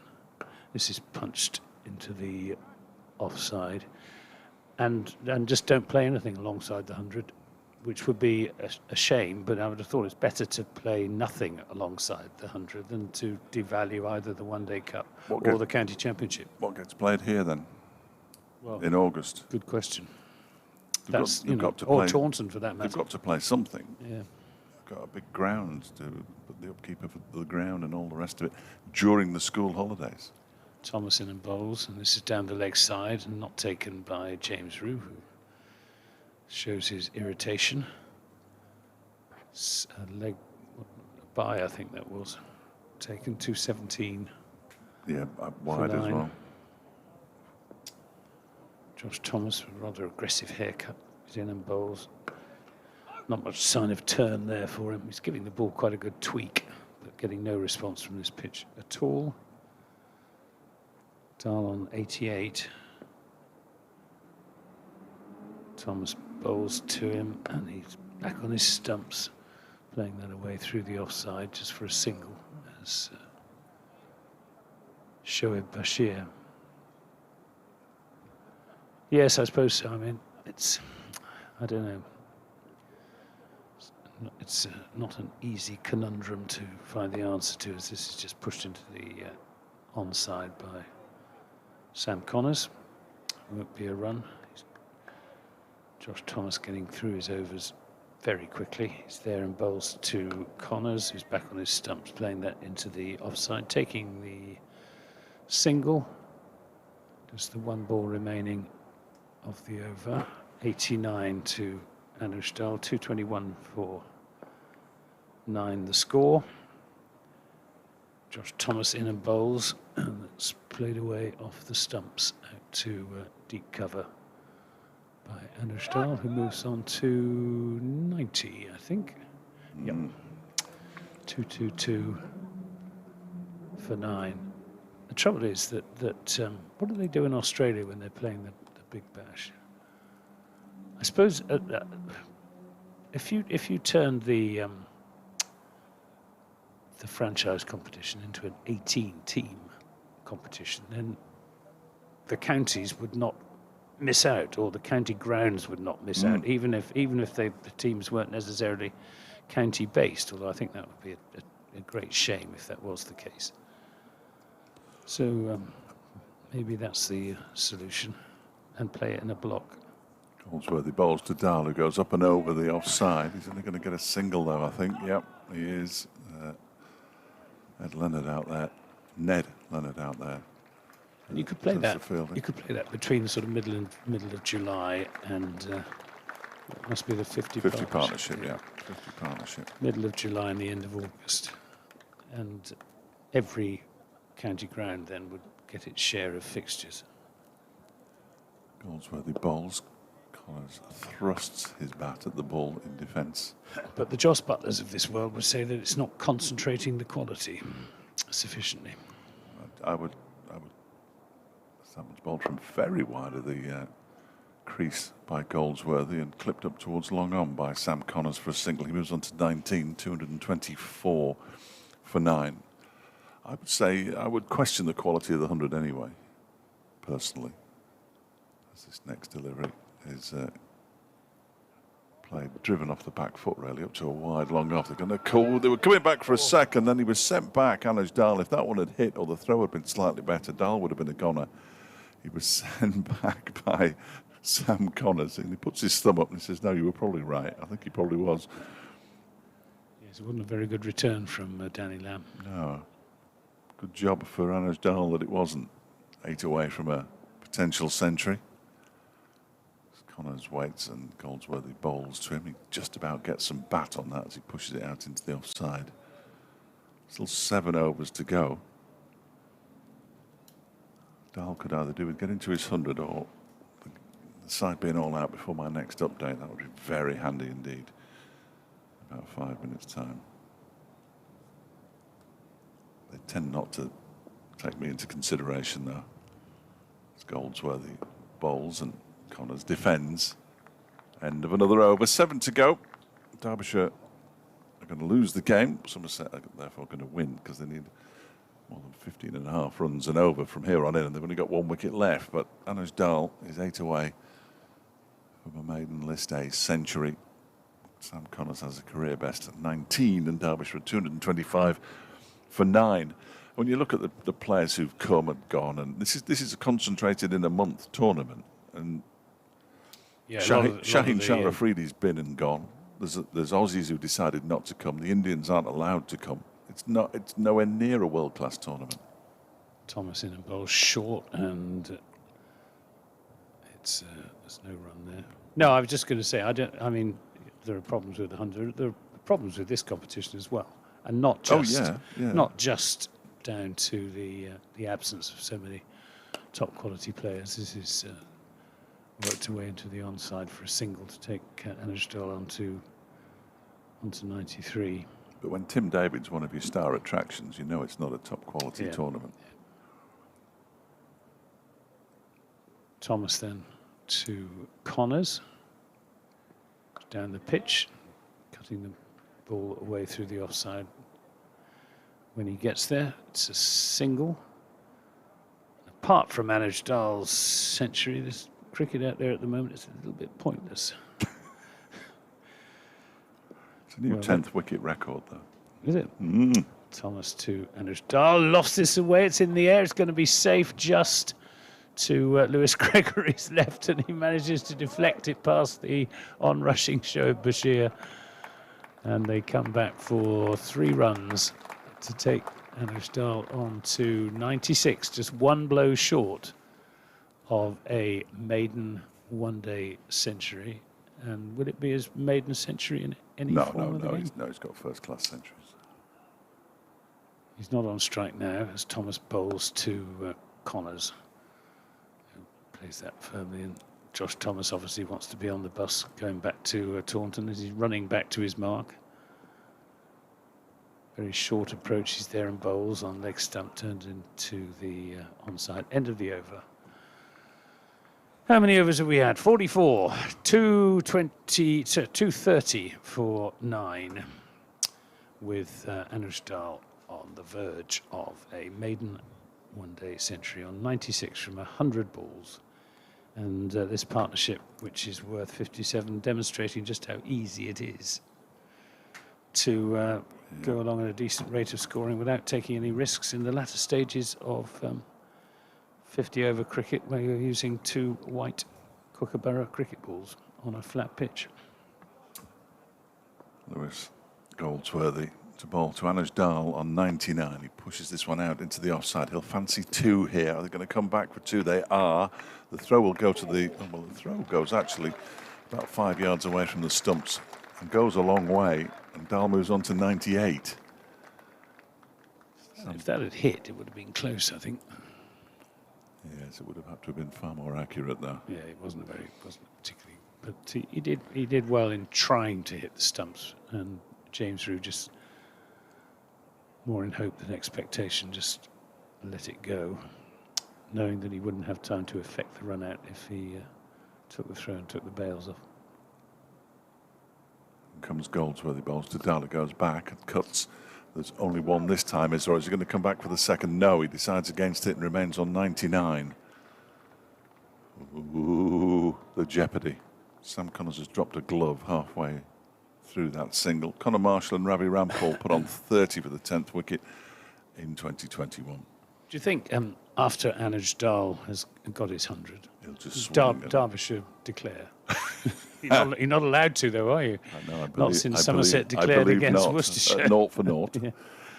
Connors whips that one down to short fine leg, and they go through for a single. That was a slightly risky shot from Connors. He moves to 21, 234 for 9. I think it was 1 for 0, wasn't it? Because there was a no ball. So Anashdal's on 99, and everybody's inside the circle. Over to you, Dave. Just get his hand ready. Goldsworthy in and bowls to Dada, goes back and hammers the ball out for to complete his century out towards the extra cover boundary. Has he got the legs to get there? No, not quite. So he'll take 2 and move to 101 off 103 deliveries. Terrific knock from Anashdal in a losing cause. He ends up with 9 fours. And he shared in that 81-run stand with Alex Thompson, and this 63-run stand with Sam Connors. Sadly, it's not going to help Derbyshire win the game, but it's a maiden List A century for Anashdal. And Goldsworthy bowls to him, and he plays it straight back to him. Goldsworthy thinks about throwing at the stumps, which, unless the batsman's left his ground, you're not allowed to do anymore. One ball of the over left, and Dahl cuts that one out towards the cover boundary. They go through for a single. Well played Sam Connors as well, who's hung around long enough, 31 deliveries to enable Anashdal to get to his century. And he's now getting a little towel down and a drink, Anuj Dal, as a reward. Derbyshire. Yeah, he's batted really well. Very sensible innings. Sort of showing the way, really. But again, I think, you know, it's an innings that has, rather like Andy Umid's 172, has exposed the shortcomings of this form of the game. And the shortcomings of Derbyshire's top 6. Yeah, but yes, they didn't bat very well. No. They didn't bat very well. Well, if they'd have batted sensibly for 20 overs, yeah, they might have given themselves an opportunity to win the game. Right, see if Josh Thomas can finish things off. None for 22 in 3 overs. He's bowling to Anuj Dal, who'll pick up a single. There's Sean Dixon, who is going to be my interviewee of the day. I will be asking him, obviously, to reflect on this game, but also on the entire campaign, as this takes Connors on the pad, and one of the more optimistic LBW appeals of the season, as that took Connors on the pad about a foot outside the leg stump. Thomas is in a bowls. This is driven down the ground just for a single. As Josh Davey, who's only bowled the 5 overs, 3 for 37. Sorry, 3 for 17. His figures. The other wicket takers: Ned Leonard 3 for 40, Goldsworthy 1 for 39, Derbyshire 1 for 57. This is played away into the deep. It's going to go for 6. It does indeed go for 6. George Thomas looking hopefully up at the ball, hoping it might just drop down within his reach, but it didn't. Cleared the boundary. Takes Dal on to 109, 245. This is played away through the offside by Anuj Dal. Takes him on to 110. Field comes in to try and I'm not sure what they're trying to do. Connors is it's Anuj Dal rather in on the no, it's not. It is Connors on the back foot, playing that into the offside, so he'll keep the strike. Not that that's a great concern now. How many overs have we got to go? 4 overs to go. 247 for 9. I didn't never imagine we'd get this far. No. Derbyshire need another 87 in 4 overs. Tricky. Come on, chaps, get it over with. Matty McKeon and Josh Davey doing some warm-up exercises. Lewis Goldsworthy bowls to Sam Connors, who's had enough now, and smashes him straight back over his head for 6. Connors moves to 29. Perhaps he fancies a half century himself. 29 off 35. The partnership up to 80. 253 for 9. This must be the record Derbyshire last wicket partnership against Somerset. Oh yes, one-day cricket. 30 was the previous high. Connor Marshall and Ravi Rampal in 2021. Connors then defends the next delivery from Goldsworthy straight back to him. You would imagine, because there won't have been many 10th wicket partnerships, will there? So I'll double check the overall record as well as Goldsworthy bowls. And this one is almost takes Anuj Dal out on its way past him. He did well to get out of it. He's sharp, is Dal. But that was hit with some force by Connors straight down the ground for 4. He moves to 33, 257. And that takes them... No, that's the opposition, you fool. I'll be back in a minute with those records.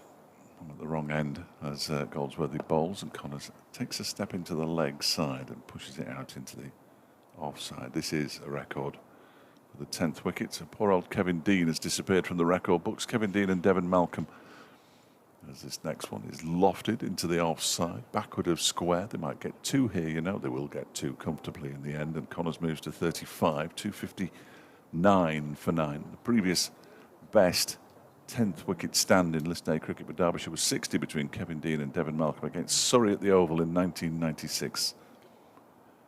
Congratulations to both.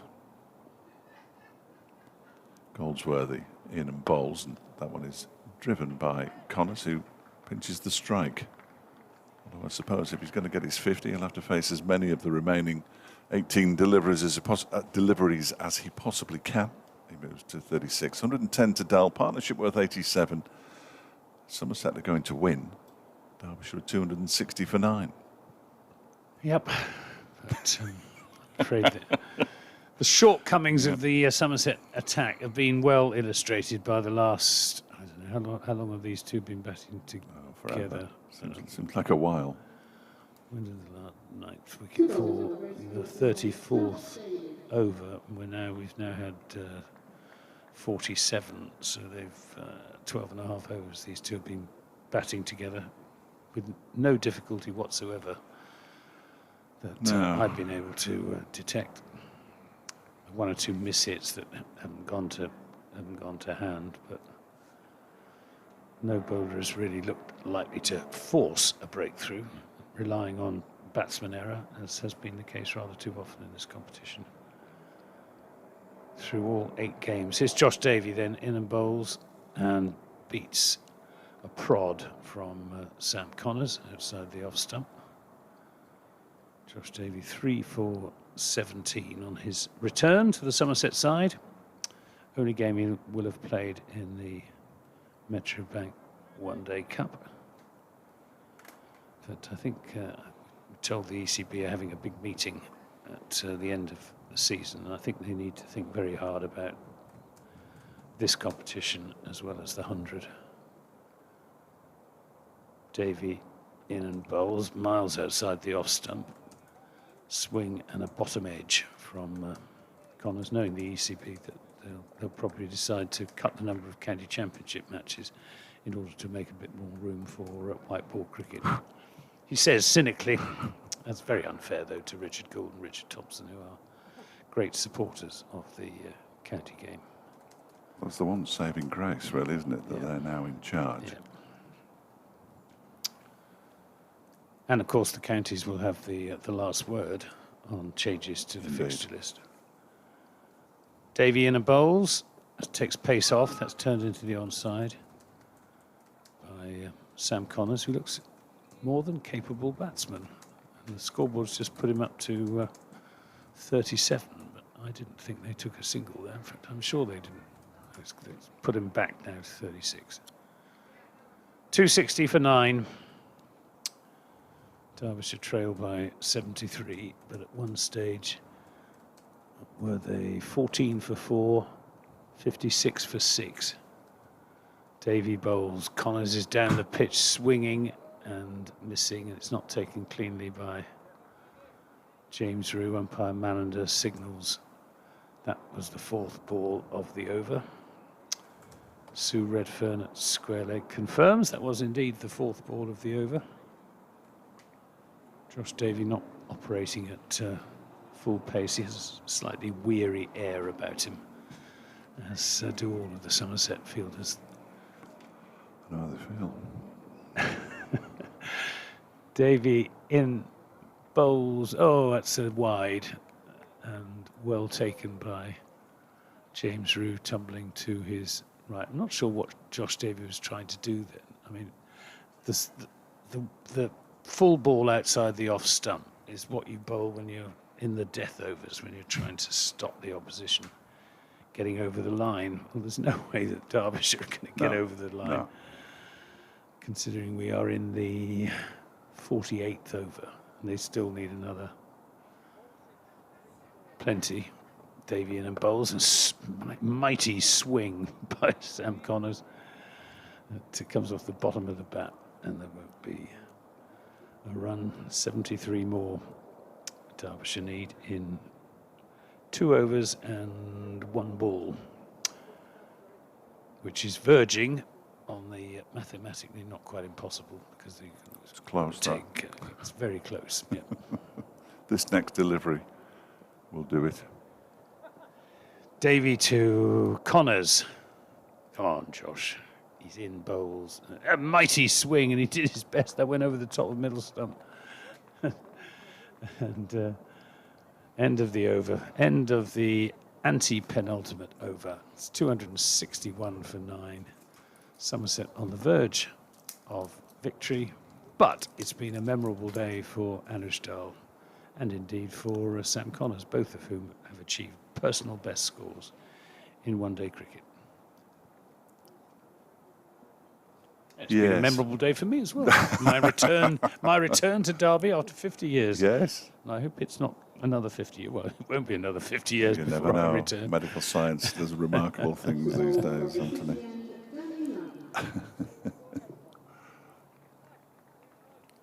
Some remarkable things. So 12 deliveries to go. The required rate has just crept over 36 runs and over, which means we can safely say that Somerset have won. But almost safely say. A couple of no balls and a couple of free hits might make a difference, but it won't. Clearly. 261 for 9. And Danny Lamb's back from the city end. Bowls a full toss to Dahl, who's hit it straight to the man at cover, and that is it. 261 all out, Derbyshire. A very tame end to Anuj Dahl's innings. Derbyshire lose by 72 runs. Or Somerset win by 72 runs, more to the point, and they will finish 7th in the table, and Derbyshire will finish 8th. Well, a consolation victory for Somerset, all built around that 172 from Andy Umid, his 3rd century of the Metrobank One-Day Cup, ably supported by captain Sean Dixon, who made 67. Lewis Goldsworthy 42 and James Rue 31, and then when Derbyshire came out to bat needing 334, they lost a clatter of wickets early on, being 14 for 4 and eventually 56 for 6, after which bowling became much harder work as the balls got softer, and Anuj Dal with 110, his personal best, with good support from Alex Thompson, who made 42, and Sam Connors at the end. The last wicket adding 88. 88. Yeah, very good, sensible, pragmatic partnership. So Somerset end their one-day cup campaign with a consolation victory, and Derbyshire can console themselves with the thought that there's plenty of scope for improvement. I'll say. I think there will be improvement next season. As Dahl leaves the field and just acknowledges the applause of the crowd, it has been a terrific knock from Nudge, and there isn't a nicer man in cricket, in all honesty, so well done to him, getting a List A century for the first time in his career, but congratulations to Somerset on a fairly comprehensive victory, and especially to Andy Umid, who made 172 off 147 balls with 11 fours and 6 sixes. It was a magnificent innings from him that really was the bedrock on which this Somerset victory was achieved. Anthony, it's been an absolute delight. We must do it again in another few years. And it's been a real pleasure to be here in Derby. A, to be in Derby, B, to be at the county ground, C, to watch Somerset win, and D, to be able to enjoy your company. Well, I'm glad there's so many reasons for you to have been delighted. No, it's been excellent. Thank you to David Lloyd as well. Hopefully we'll speak more to David Lloyd throughout the course of next season. Who knows, before the end of this season as well. It doesn't sound like he's going to be playing much cricket, so I wonder if he'll just come and watch Derbyshire. I wouldn't be at all surprised. He really is immersing himself in the Derbyshire culture, although I think he'll be one of the prime movers in trying to change the Derbyshire culture in the years to come. Derbyshire all out for 261 then in reply to Somerset's 333 for 5. Somerset win this one by 72 runs. Thanks for your company. We'll see you, I don't know, in about 4 weeks' time, something like that. No, it's a fortnight when Derbyshire are at Scarborough. And I will be back for that. When are you back on air? What's your next? Sorry, Anthony. We've got Hampshire first week in September at the Aegeus Bowl. Excellent. We'll both be back covering our various counties with the usual bonhomie. We'll see you soon.